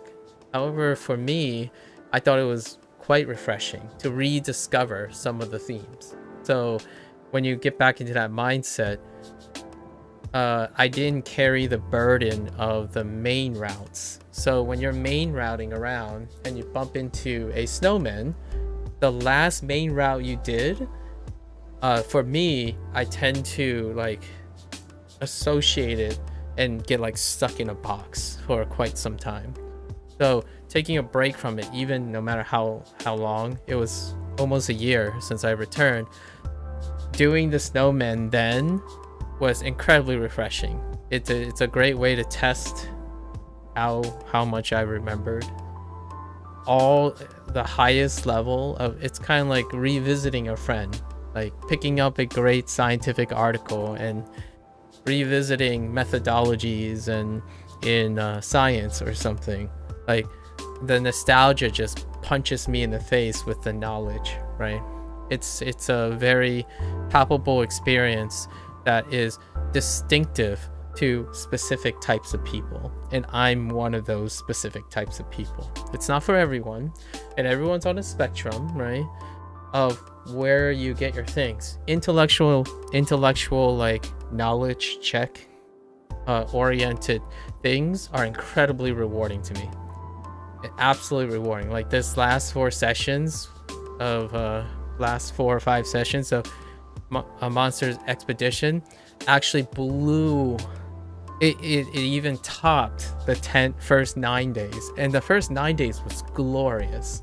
It was so much fun, constantly getting new and new mechanics, knowledge mechanics, and permutations of the Sokoban, right? The Sokoban theme. So let's get into some of, while I'm talking about this, it's highlighting the stuff I want to highlight about this game. Sokoban games, right? This is where it wears its influence on its sleeve. In fact, this team, Draknek and friends are no stranger to Sokoban games. In fact, one of their earlier games as a collective, specifically it's 1 or 2 of them from the group. Some of their earlier games, one literally is a play on Sokoban called Sokoban, and it's a play on that naming scheme for its theme. And this also, you can see the legacy from Snowmen. The Snowmen thing is a legacy from another earlier game. Sokoban games are, in a nutshell, one of the classics where puzzlers involve with forward movement, right? And typically involving forward moving pushing objects. So if you had to take a really, really fast hot take, Sokoban is the original classic is pushing a box and then orienting that box and positioning to find the exit or accomplish whatever pathing task you require. And that is, I say, way back in the, I forgot how long it's been. I think we'll attribute it to the 80s and the 90s, right? When times where you don't have your action games and your free perspective and your virtual cameras and your intuition and, like, you know, tugging on your lack of not necessary use of the frontal cortex. Basically, like, no imagination required. Games provide and give you the experience. Well, this is incredibly nostalgic because it takes you back, in my opinion. I'm 36 years old now, so I grew up in a time when games, even then, games require some level of abstraction. Games have to be abstract because the material, the technology, and the content made it incredibly difficult to truly create an intuitive environment that can literally and figuratively elucidate that feeling. Puzzlers were some of the main things. I mean, even before puzzlers went digital, there were, carbon versions of puzzles. Get a piece of paper and pencil, draw yourself a grid. Actually, this cuts even deeper because when I was a kid, ups and downs and whatnot, but I was identified as, I'm gonna say a more appropriate terminology. I was, as a young kid, I was identified as a high functioning, at risk teenager. As in, I was one of those kids that are special, and we did most of these things. So in fact, this is a big deep cut to some of the common enrichments that younger high functioning people use to,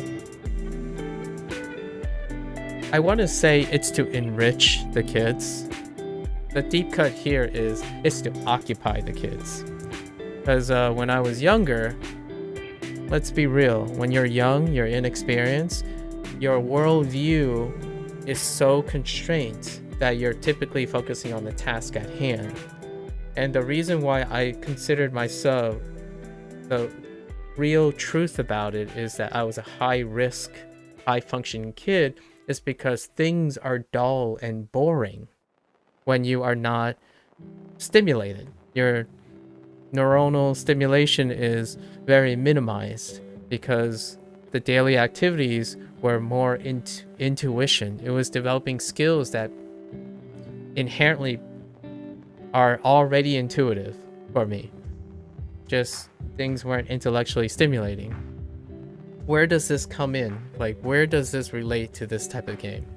Well, if you're someone who really feels just require that type of neural stimulation that I'm trying to express through a childhood anecdote, right? Anecdote. This is a game that I would say unconditionally is highly recommended. It is incredibly highly recommended. And the way it's structured, so let's go over the facts about this. These are the objective things about this game that is unquestionable. Lots and lots of islands, tackled the Sokoban theme in every possible way, like unimaginably how many ways they can tackle it. It's not comprehensive, obviously, because there are other themes that involve that can be layered on top. We have games that use semantics or syntax, like Baba Ends With You would be one that uses syntax, right? Like changing up the syntax of the pushing stuff. Or there's recursion, which is when you have a puzzle within a puzzle within a puzzle that interacts in different, space and time. There are still more ways that you can do simple tasks and still be doing the Sokoban thing. And we have other more mainstream puzzles, right? That throws in story, theme, or mixed perspective, right? Because this perspective is locked into the top-down view, or the 4 cardinal directions. But Sokoban games can be 3-dimensional, 4-dimensional. So in this way, to me, what I'm saying is this game represents the quintessential, it balances between simplicity, restriction of freedom of the degree of freedom, and balances it with complexity. So it is so elegantly simple that even if logic fails, it's clever enough and casual forward enough that trial and error can lead to the development of logical systems. And my story about being a kid and how this reminds me of when I was young and I was, I went to my special ed gifted program, enrichment thing. We play games. We played like Rummy Cube, I think, and then 24. All those things, what they do is they keep changing the order of operation. So you've done tasks before, like, I don't know, 4 plus 3 is 7. Or is it 3 plus 4 is 7? And then eventually, when you get to more complex stuff, order matters, right? And Sokoban games introduce that. And this game does it in an incredibly clever, almost, for an intellectual person, it could be uncomfortably restrictive. At the same time, if you're someone that's an intellectual and you've been gone so conditioned and used to the degree of freedom that many other games now have, so that there's a lot of routes to success, and it allows you not to be able to comprehensively like get all the islands, get all the snowmen, or get them all in the kind of similar way. This game takes you back to the simpler times, the ones which I really love, because what you're actually seeing is you're seeing the developers' solutions. You're seeing the developers' intent. And when you spend a lot of time so inside your head, or playing a game that really is more like 60-40, like the developer's intent is obscured because it's a lot of you, right? A lot of your feelings and stuff. This game really challenges you to not do that. And that's kind of what kept me at a young age from boiling over with boredom, right? Because what can stimulate someone who is intellectually minded is that you have to challenge them with a forced perspective, not the cinema technique, but it's kind of related to cinema technique. A forced perspective where you start thinking and start thinking in a way that you're not used to anymore, or you never have been. So puzzlers like this are an incredible way, in my opinion. Like, say you never played a puzzler before, and you're wondering, like, how can I test myself? How can I understand a little bit of myself, or go on a journey with myself to understand, do I have a puzzle mind? Like, what did I do in my life? What are my experiences that prime me to be a great puzzler? This is a great one. Like, what makes this game essentially highly recommended is its great balance is that it can take someone who has nowhere to start to develop logical systems, or like solving puzzles in general. I call it the development of logical systems because that's kind of what you need to have a efficient learning curve in puzzles. You got to understand order of operation, how things interact with each other, and then create permutations of all the possible moves. It's kind of like chess in a way. However, that's why chess is almost timeless, because there's also another human element. But if you ever play chess against yourself, that's a interesting exercise that's kind of similar to this. So when you think of the puzzler, someone who's like, yeah, I never played a puzzle game, I don't know if I'll like a puzzle game. This is an intuitive person, a person who relies on feelings, emotional intelligence. Well, you can actually introduce them to this game, a Monsters Expedition, right? It will still be difficult enough, right? Like, what I mean is the transition with emotional intelligence into using an intellectual based problem-solving technique to help. But this game is designed in a way, there's 726 islands, right? There are 60 challenges, and then there's a little flavor for the 160 exhibits.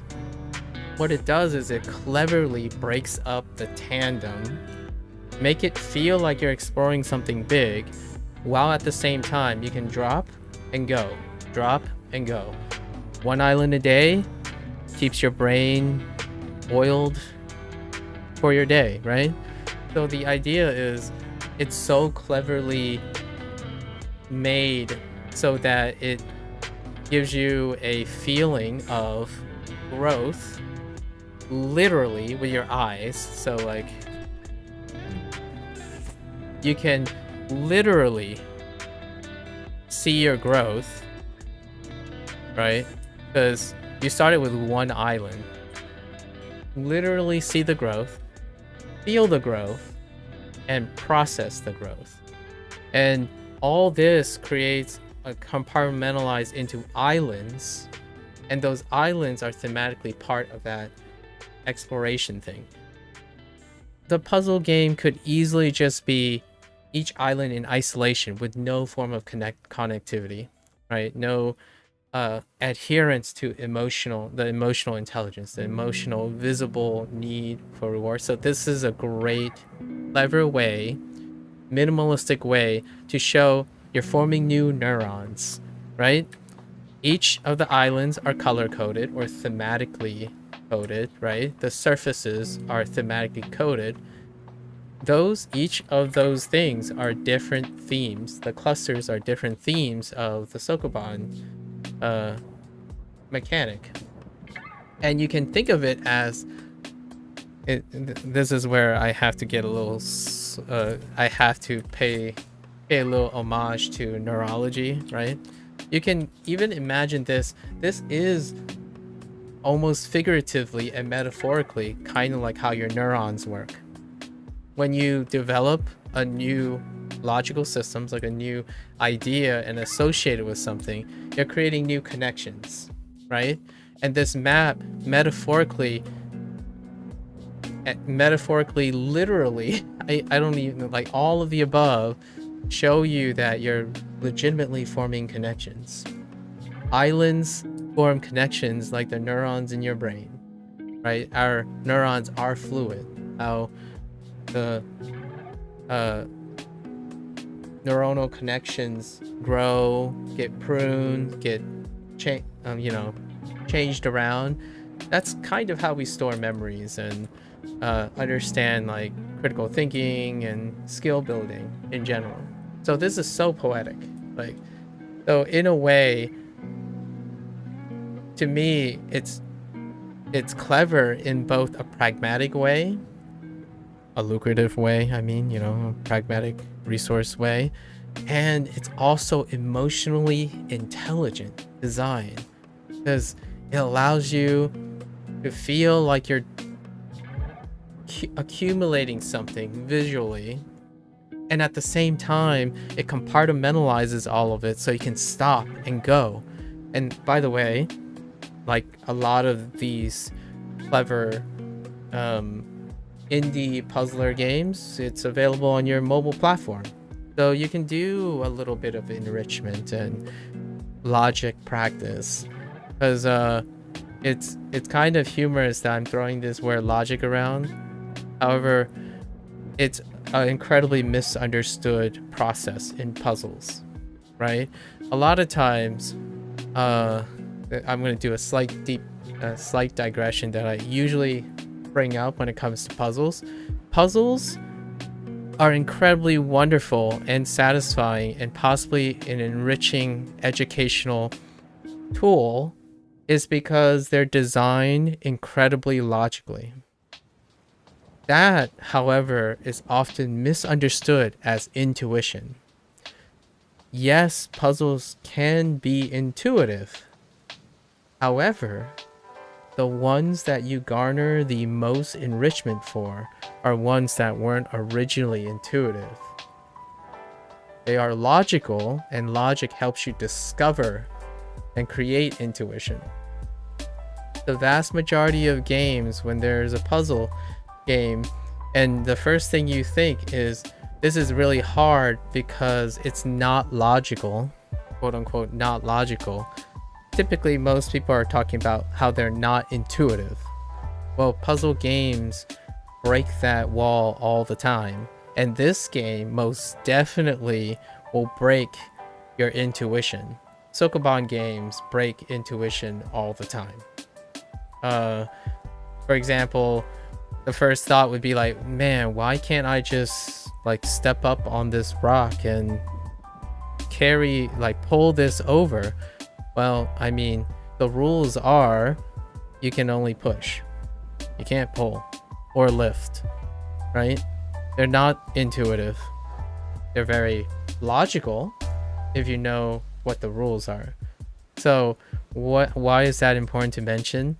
It helps intuitive people and emotionally intelligent people who play lots of games that aren't puzzlers develop the skills and a different force perspective to enrich their skill building. In my opinion, this is a really, really fun, but potentially also unfun. It's a very emotional roller coaster ride, right? But it is an interactive alternative way to kind of enrich your life, like enrich your skill building. It's a skill that I would say the vast majority of people lack, or what I mean by lack is that it's it's under practiced, it's undervalued, and it's not necessary, by the way. So I don't want to make it sound like, oh, if you're not a logical person and you don't play Sokoban games and you haven't played a Monster Expedition, you're dumb or something. That's not what I'm implying. I want to make that clear. It's absolutely not necessary.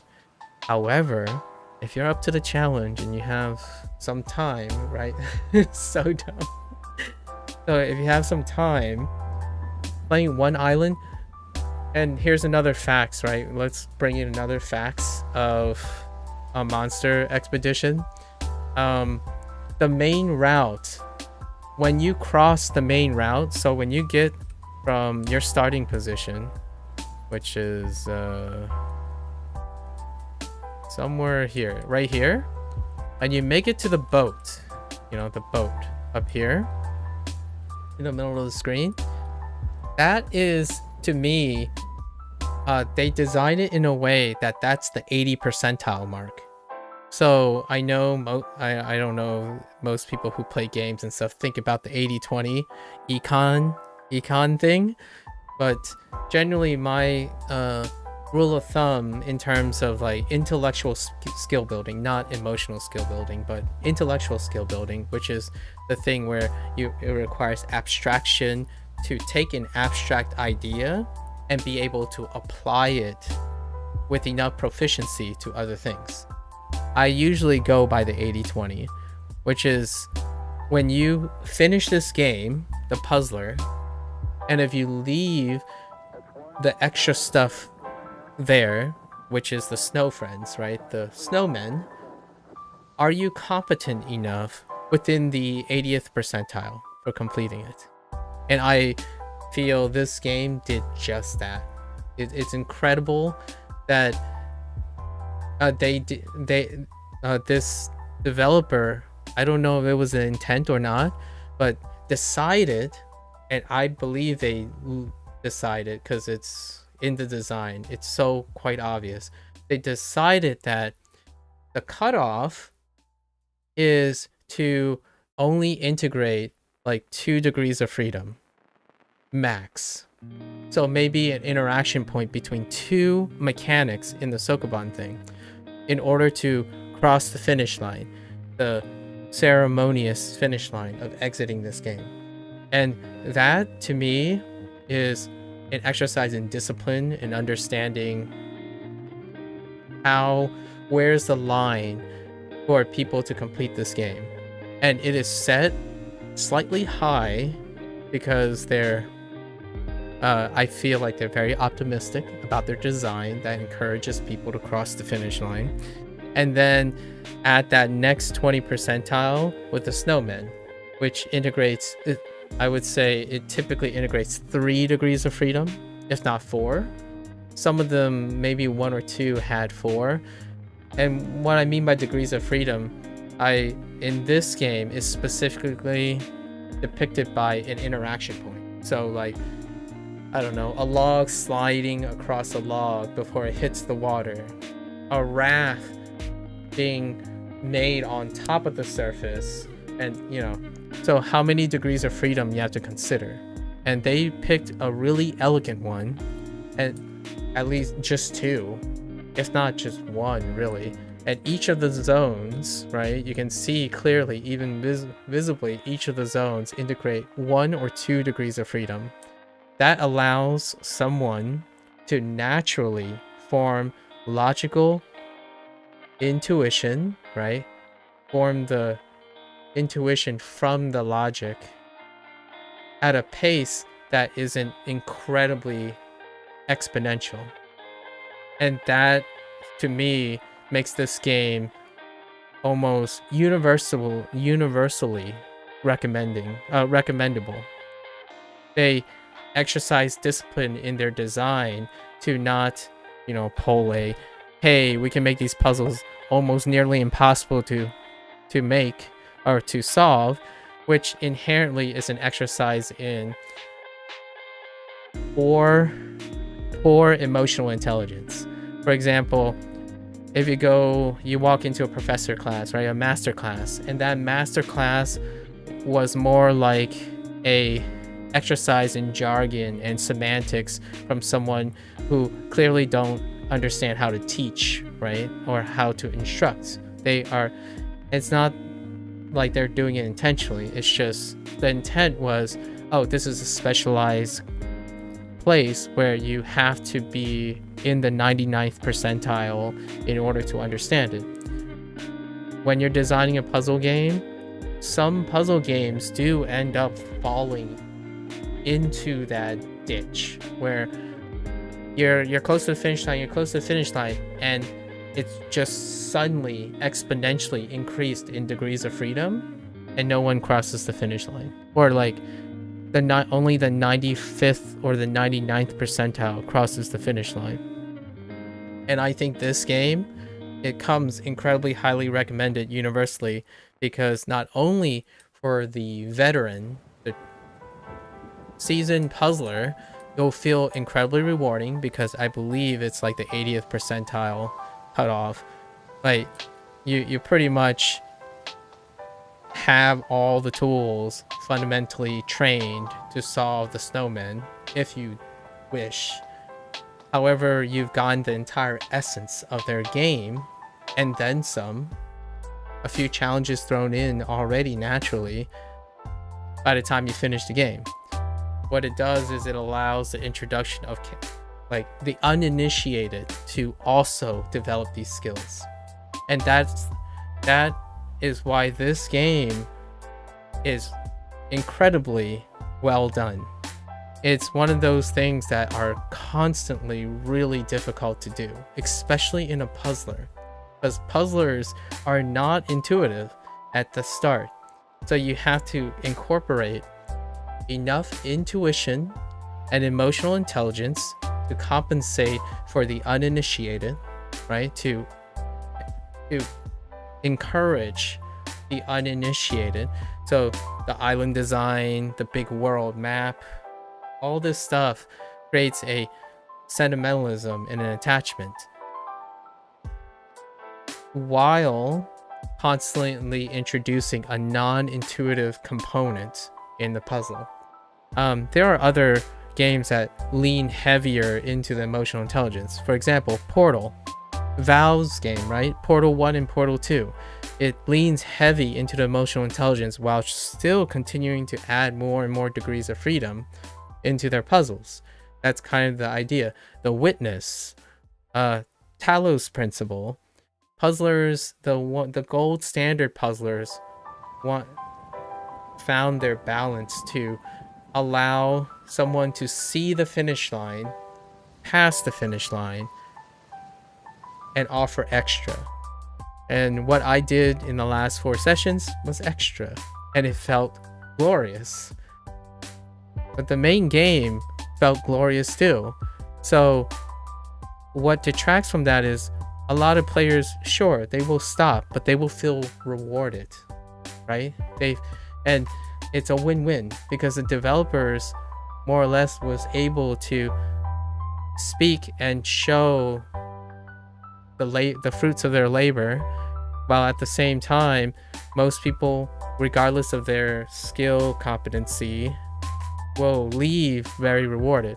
In fact, I would even argue people might not even get to the boat, and still feel rewarded, because you can do a whole theme that clicks, stop, maybe come back and do another whole theme.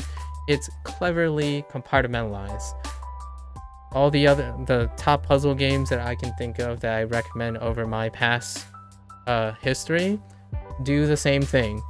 If you look at how Portal 1 and Portal 2 are structured, especially Portal 2, the themes are compartmentalized, but it's used, there's a hub that connects all the rooms, right? So these are puzzlers that go the extra yard, in my opinion. One big disclaimer though, I'm probably gonna say that with every puzzler moving forward, because generally how I come across the puzzles is I'm not solicited for these games. I voluntarily choose these games. So all these comments are things that I'm looking for in a puzzler. Do I get an early impression of all the things I talk about? And by the end of the game, I either notice that some of them fell by the wayside or not. But what happens is this game checked all the boxes. There are a few slight things that I'll talk about soon that are potential shortcomings, or what I mean by shortcomings, I mean they just didn't make it, or maybe it's production or cost. More on that in a bit. One last thing is the British humor. This is a game that wears its influence on British humor, and that also leads to one of the shortcomings. But the exhibits, wonderful little take on it's another thing that intellectually minded, even kids or people of all ages, can appreciate, but not necessarily those who are entirely reliant on their intuition and their emotional intelligence. So what I'm saying is there's a cleverness about this type of British humor, and it really, really panders to me. Is the idea is they're forced perspective humors. When I was in the gifted program, so going back, a common enrichment is also doing forced perspective with syntax, like semantic knowledge.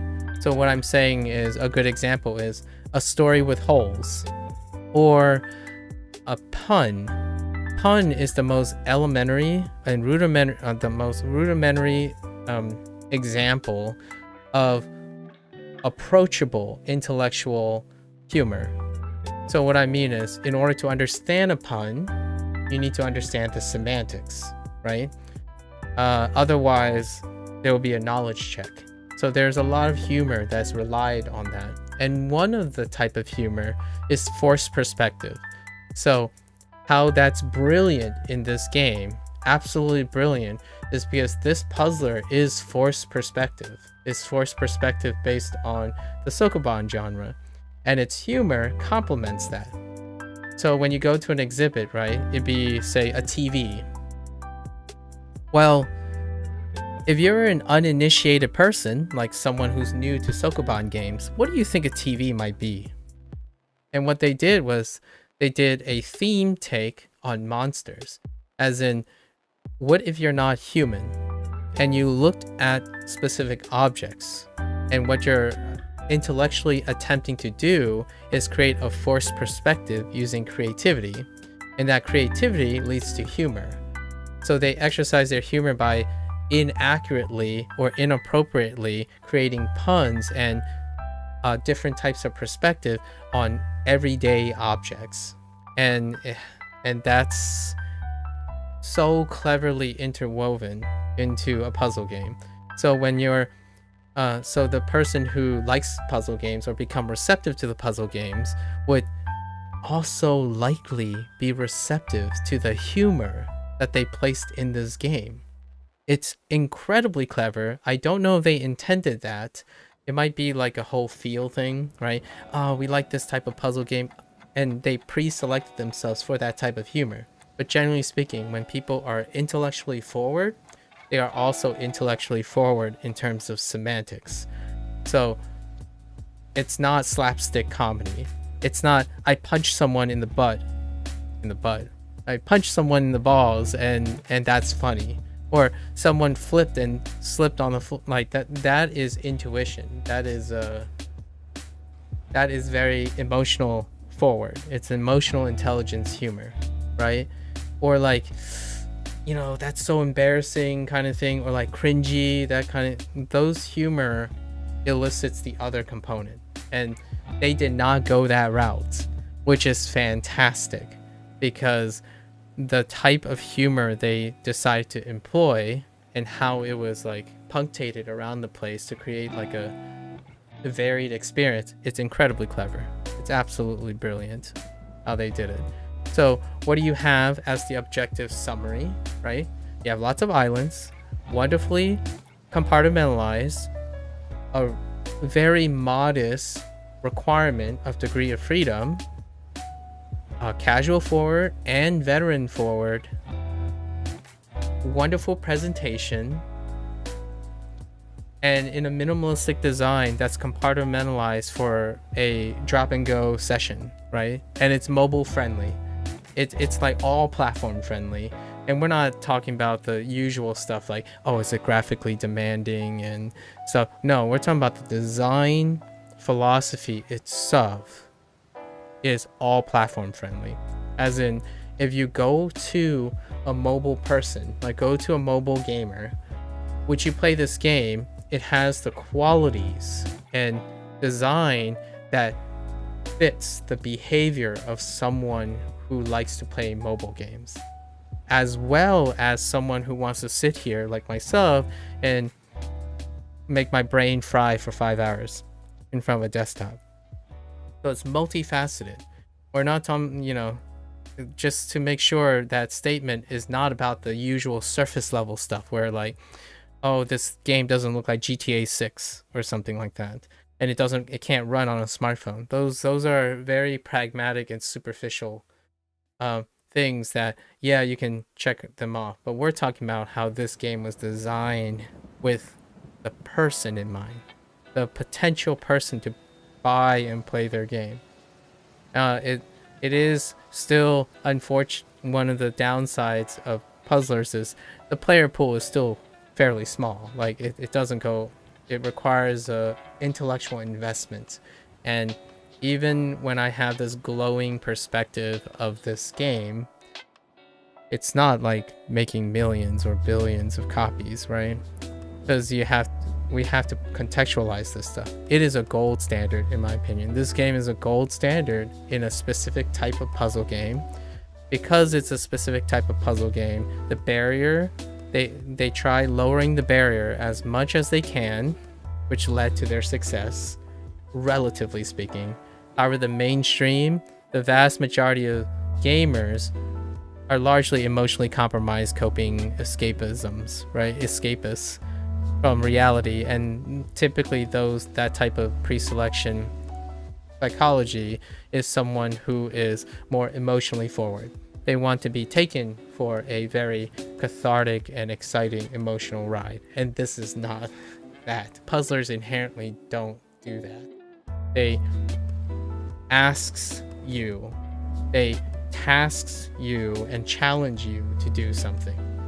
It's kind of one of the most counterintuitive and oxymoronic things or paradoxical things about the human perception of video games. Like, for example, the most challenging games that are perceived in the mainstream are the least intellectually challenging things you could do, right? Like, I talked about this digression all the time where someone's like, oh, I always use FromSoft, sorry. So, because FromSoft is the one that is attached to difficult.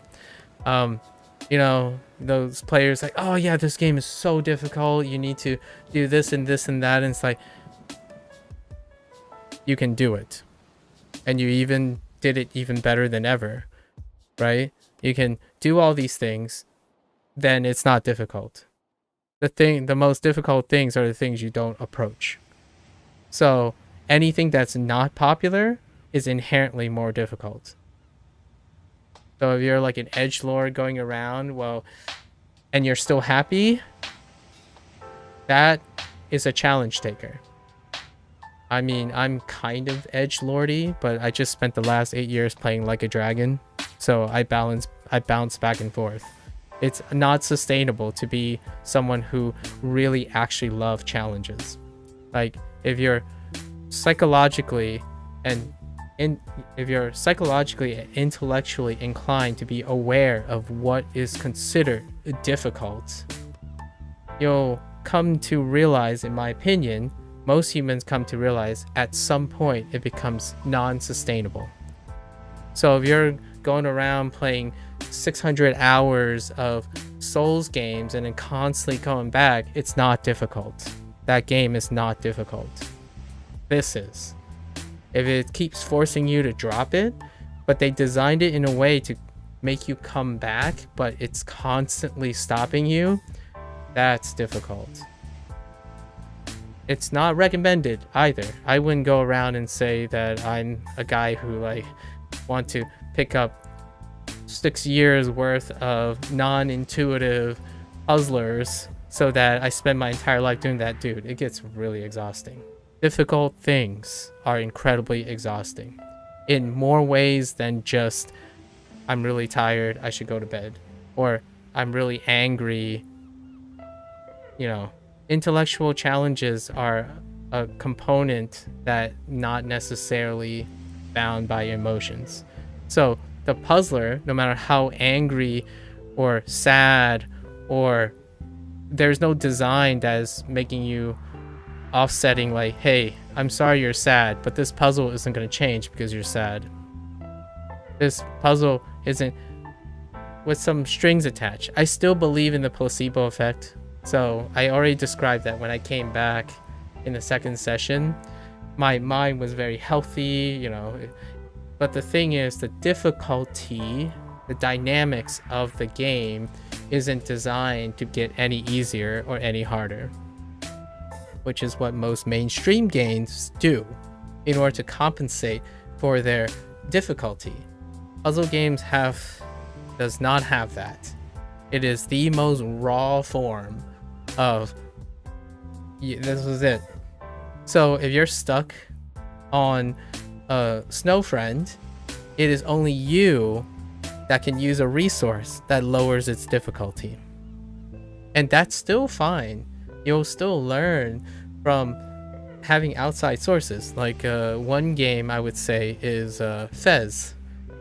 Fez has a thing in it that needed the collaboration. So like that's what I mean by the deep end, like the pit. Puzzle games can always stack more degrees of freedom until it's nearly improbable for a single person to solve. A Monster's Expedition is not that game, and that is amazing. That is a brilliant exercise of discipline. So this game is incredibly highly recommended. And then now, you know, I've integrated my closing remarks with, usually I try to compartmentalize what other people would think.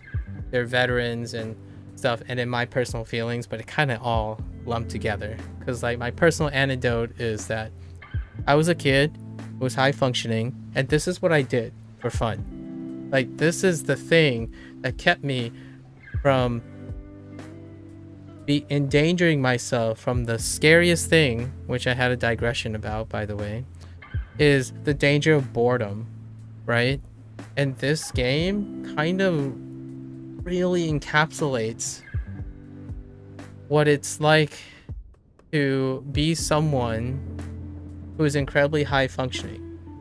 So if you are someone who desires to know if you're really like forward brained, you know, frontal brained, or like what is the extent of your curiosity, bridging with your emotional, you know, the bridge between your emotional and intellectual intelligence, this would be a great game to explore that.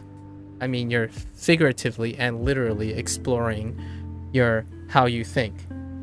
And puzzlers, that's what I feel makes puzzlers so rich and so unpopular as well. Like if you go through the years of gaming industry, this is a gaming gaming genre that hasn't ever necessarily been at the front. And it's telling of how humans operate. It's telling of what represents the core of humans. Not only am I saying a Monsters Expedition isn't necessary in your life, but it is a great game to add to your life. Like, for all those people who are, this is like, I'm basically shilling for them at this point. It's games like these that if you saw it on sale for $5, buy it, leave it in your library for a while, and then look at it. Start it up every once in a while. It'll pay back far more than the value of its like it returns on investment. Really, really high investment. It's certainly not gonna consume the necessities of your life, right? But for me, on the way higher end of the spectrum, like I'm at the other end, purely a minority, this game is like essential.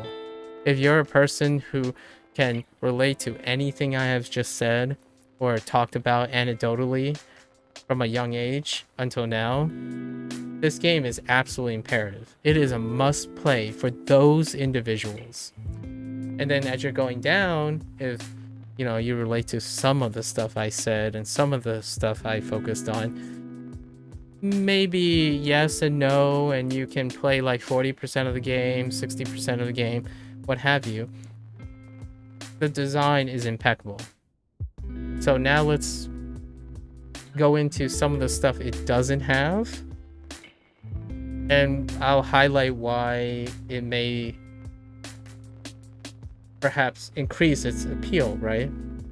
And we're taking into account that this is an indie group. I actually didn't see the credits. Is there credits for this? Whoops. Here we go. All right, so let's look at the credits, right? So we had to take into account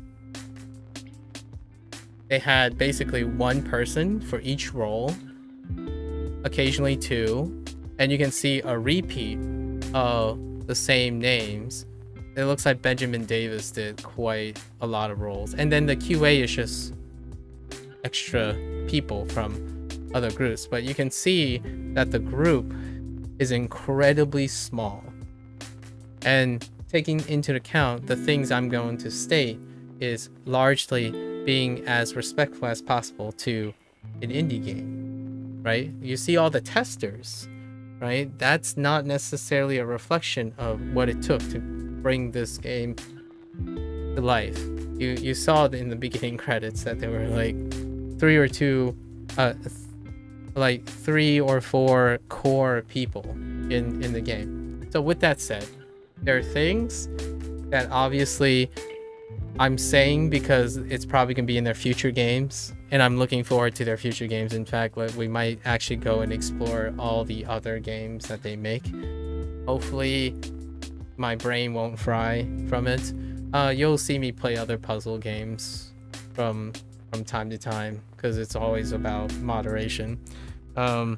What this game doesn't lack, this game does lack is when it comes to puzzles, you kind of want to always portray as much of your vision as possible, in my opinion, because it kind of coincides with how puzzlers work. So there are things that the Talos Principle or higher productions like Talos Principle, Portal 2, The Witness, actually maybe less so The Witness, Abduction, those kind of things, is a command of specific emotional investment. So what I mean is, yes, this game does do a lot of ambiance, right? Like it relied on the calming ambient white noise. However, it doesn't have the extra layer of complexity of music. So what I mean is there can be musicality in this game, and puzzles can be incredibly elevated And I definitely am not underestimating these developers. I believe they probably have people who intuitively can cleverly integrate like periods of sound and refinement in music. Like when you're rafting really far apart, there could be a wondrous sound or visual chime. It doesn't have to proliferate constantly loop while you're solving puzzles, but generally each island can have a different chime or things like that. Those are the bells and whistles that we have to be reasonable about because of a small group and a production. However, that's what would elevate this stuff. Voiceovers, and specifically just a host voiceover, because the exhibits, when you think of exhibits and you think of British humor, you think of British host. You know, just I this might not resonate with everyone, but just think of Benedict Cumberbatch's voice in the back as he's, or think of Stephen Fry's voice as he's reading the exhibits, right? Or someone who is kind of like that. It exudes a restricted theme, but at the same time it communicates the thing that may allow the developers to further show you their vision. It can be very well intended that they didn't want voiceovers, right? So I don't know the developers. I don't know the developers personally, and it would be a fun question to ask if they ever intended to have like a vision in mind in terms of audio quality and mixing. To me, when I hear those exhibits, is what I'm saying now. Those ideas is using abstraction of my own mind. So this game is brilliant with or without it, right? If you're in the minority, like you're in the 90th percentile or more where this game fits. But as you go down to like the average gamer, right? The average person who's willing to jump into your game, the more intellectual and emotionally inclined they are, the less and less they're envisioning these things. Like for me, when I read the exhibits, I'm inherently using my semantic knowledge to proliferate the richness of the game. It's augmented by my experience because this game panders to me. Like I can imagine Stephen Fry saying this stuff. In fact, I actually like reading the exhibits myself because I think of myself as a narrator. I'm in the group of people who creatively can appreciate these things without it literally being those things, right? However, it is still a lack of that. And I'll do one meta above that. If you had the resources, in my opinion, they did not have the production and resources or the ambition as a reflection of the production resources to include music, voiceovers, and stuff like cleverly constructed everywhere. Oh no, I lost my train of thought. Sorry. What? It is absent. However, one on top of that, if you're in that crew of like Portal and like Valve and stuff, you do even higher than that. You make it an option to have it. So that's where I think this group, if it all comes together and they expand and then they have other people who have different skill sets other than doing puzzles, like this type of thing, eventually it'll be a game where, hey, you go to the option, do you want voiceovers or do you not? Right? That is the gold standard. That's like, so we're talking about, I'm being nitpicky now, right? What can you possibly do to elevate beyond this? As someone, I like to focus on like the psychology and experience. and the design choices that bridge the end user and the designer.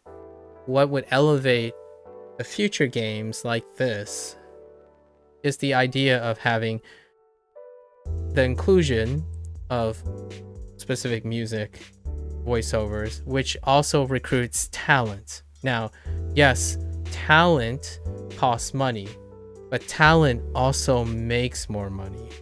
So we have to think about the idea that if you can even foster your own in-house talent, and that's where the big indie guys continue to thrive.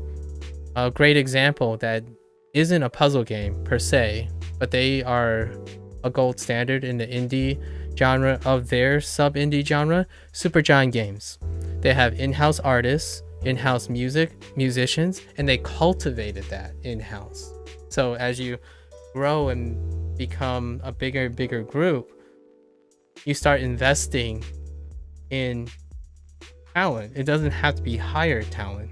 And to me, puzzlers and exciting games like these that become a mainstay in your portfolio is a great opportunity to nurture and expand on an in-house talent.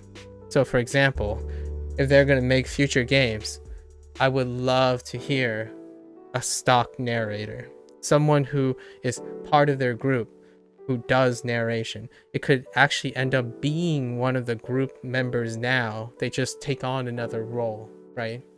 And then it'll be an incredibly recognizable brand. Like Supergiant is so recognizable by the two things that are absent in this game. Outside of the polished mechanics and in their own subgenre, right? The roguelike genre and like the action isometric genre that is pretty like still, it's not really that popular. It's relatively about, I would say it's like twice or three times the population of puzzlers. However, it's like 10% of the current existing mainstream populace, like FPSs, battle royales, and whatnot. So for them, when you hear and see before you can play the game, it's Supergiant Games. You cannot mistaken it for anyone else. And this game series might become incredibly visually recognizable, but it's missing a couple senses. Hearing is one of them. Hearing is so intuitively beyond this.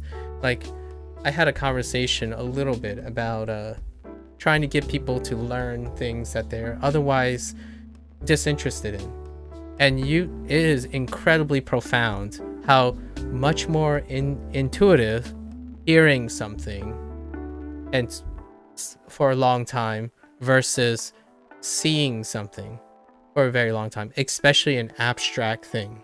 So for example, I'll think of, let's just say, how can you augment this game right now? I would say, if I were to mod this game as a developer, in order to include even more people, instantly go to settings, and one of the audio cues that you can turn on is a chime that tells you you're getting warmer or colder to getting to the end point of an island. So like, you know, it'd be like a warm like ding or rustle, and then it'll be like a thud noise when you're heading in the wrong direction. So things like that, you can execute it incredibly well, and it's very simple, right? It conditions people, and eventually you can even get even more people to play your game through and through. Like, and what you do is a simple input, right? It's a single sound sample, or maybe a tiered sample. So let's just say 6 samples: closer, really warm, extremely warm, cold, off the map, you're heading in the wrong direction, right? Or maybe even 2 chimes, and you give them the option of turning it on or off. So before, the hint system was added, right? So it's pretty clear that the developers saw feedback or seen feedback and adapted to it. Sound is an untapped resource in their current design. It is an incredibly intuitive thing. Like, there's a reason why podcasts, audiobooks are like the second generational wave of abstraction through text, right? And text, by extension, is form. So text is more strenuous than form, right? This type of form. However, it is still not as it's still underutilizing some capacity in people's minds, which is hearing.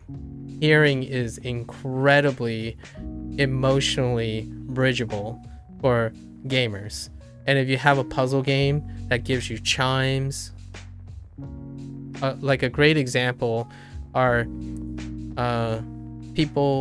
indie groups that are storyteller indie groups that make puzzle games, as opposed to the other way around, where they are puzzle game designers who wants to bridge into storytelling. So this game is a representation of puzzle-minded people who have yet to necessarily master storytelling. So a lot of these stuff is brilliant because it's incredibly functionally brilliant, but it is not sentimentally and emotionally brilliant yet. And I look forward to how they're going to bridge this. Generally speaking, I talked about how a couple of times now for the last couple indie games, the progression of indie games tend to be fundamentals. So a indie group finds their defining pragmatic mechanics, right? Be it puzzles, and that's usually very dry and unfeeling type of stuff that don't vary too much, right? There's less and less subjectivity about what defines good puzzle mechanics and whatnot, although puzzles are the most flexible of them, which makes it very useful for indie developers. But generally speaking, then they go into meta games, right? When you find your fundamentals, you start bridging into the meta genre, and usually meta genre introduces more and more subjectivity to define what their vision is. From this game, it's very difficult to know exactly where they're gonna go for this. You can take like the Unfinished Swan people, right? Their next game was What Remains of Edith Finch. So you can see that they branched into storytelling in some way. You have to branch into music and creative arts, like creative storytelling. Those are the two branches that are missing from this. So this game is effectively a minimalistic game. It understands all its core principles and do it incredibly elegantly well. However, it lacks sentimentalism and emotional risk-taking. So that part is untapped. It's just a slight criticism, but I absolutely love this game only because I'm the more abstract person. It's kind of ironic to say, I mean, it's kind of counterintuitive to say this, but a lot of people would say like, yeah, I'm not a mechanics person, but here's the deal. I'm not a mechanics person because storytelling and music and sentimentalism, how you command that, is super risky. And it's varied. It's undefined. It's nebulous. As a designer, as a developer, it's scary. It's incredibly scary. It's like there's so much degree of freedom in storytelling and music design and like sound design that is baffling. So what you start with is you start with the fundamentals. The reason why this is an important topic for me is I can't tell you how many times when you think about it pragmatically that the vast majority of gamers stop at mechanics to the point where they are unable to appreciate games that are outside of their mechanics. And in order to bridge that, they must be exposed to a game that triggers their upper complex, complex storytelling and narrative and stuff within the context of the mechanics they like. So as a puzzler, right, it's kind of difficult. It just ends there. If they can't resonate with the mechanics, it just ends there. The fundamentals are gone. You cannot elicit an emotional need or urge to finish the game or to be driven forward. And that is the last frontier. So I look forward to seeing, and I'll be looking for it when we play their next game, their later games. Their former games are probably going to be, they're very mechanic forward. And mechanic forward means that it takes away the hardest part of the riskiest part, because they focus on fundamentals. Fundamentals prop up that complexity. But at this point, it's very difficult to know too much. You can infer some things. Too much about what is the creative process behind their identity yet. So I hope their next game or their following game integrates this mechanic and have a complementary vision. I want to know. I wanted a great question to ask them is ask the person, if you had the budget for a voiceover and a musical score or time for that, what would it sound like? Because I can imagine some of this stuff, but generally speaking, as anyone who enjoys a great puzzle game, I want to see their vision, not what I think it is, because it's not as restrictive and it's not as forced perspective. I want to be forced to know what that exhibit announcer sounds like, or the pattering of rain with an accompanying aria while standing on an island in the middle of a rainstorm or something. So that kind of thing. And you can see that I also play background music over this game, because puzzle games, the intellectual stimulation, are accompanied by all the other creative stuff. So this game can greatly be elevated, in my opinion, for myself, significantly elevated. You get diminished return though, and I understand that. I absolutely understand why they went for a minimalistic approach and played it safe, quote unquote, safer with their foundations. Because you have to go pretty hard in order to do the others. And it's a big leap in production costs as well. But I really look forward to hearing and feeling their future games. Puzzle games tend to lack that in its infancy, so they feel dry, and sometimes they can feel lifeless. Visuals and charm can only compensate for so much of feeling emotional connection. I think one of the biggest stopgaps to experiencing the brilliant world of puzzle games is often because the designers are really good at those puzzle designs. And to be good, they spend most of their time focused on it. That leaves little room or incentive to collaborate with other types of creators, like musicians and actors. So it's a still, to me, it's not a big criticism, because all it means is there's even more things to look forward to. Their next game could have that, or the next game, or the next game. There's always room for more. And that's kind of how a Monster Expedition felt. There's always more for a really long time. So, with all that said,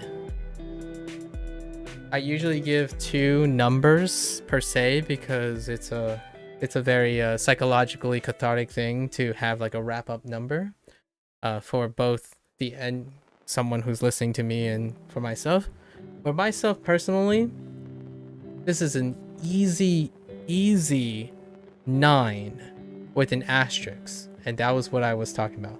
Pushing it to the 10 is to be able to command my emotional intelligence and intellectual intelligence at once.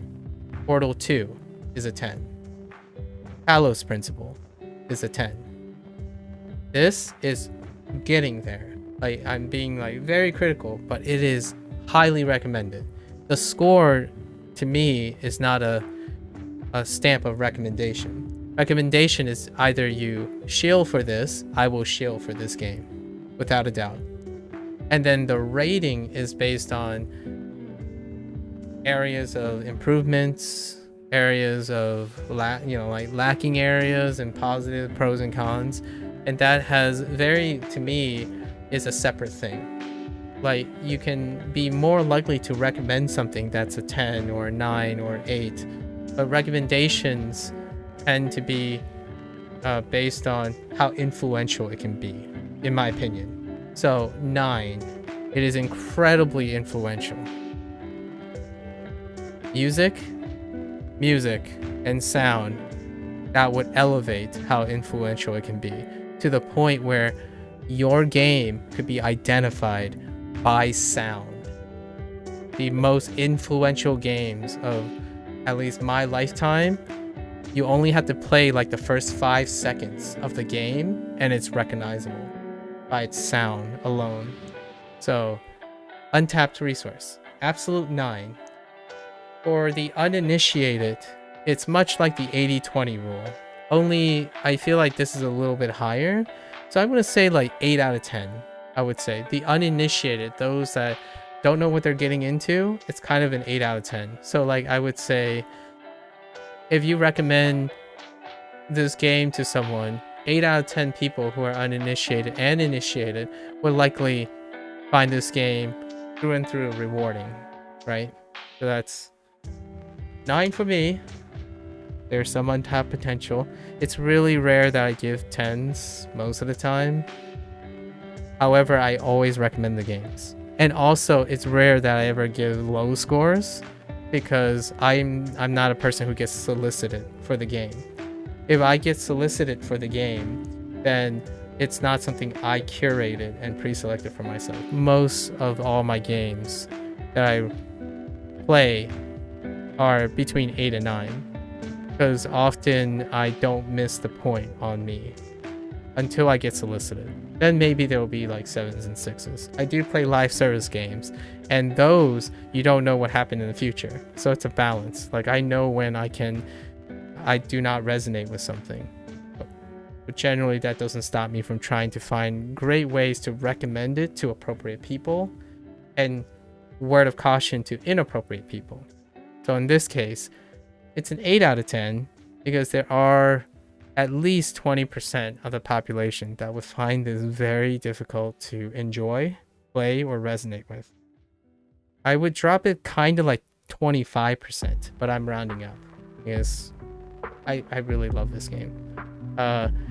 In regulated moderation, not 24-hour sitting sessions. My brain will fry, right? So, 9 out of 10? 8 out of 10. That's not me. And there you go. Try it. Winter sale is around the corner. It's in 17 days on Steam. It's probably $5. Probably. Go at it.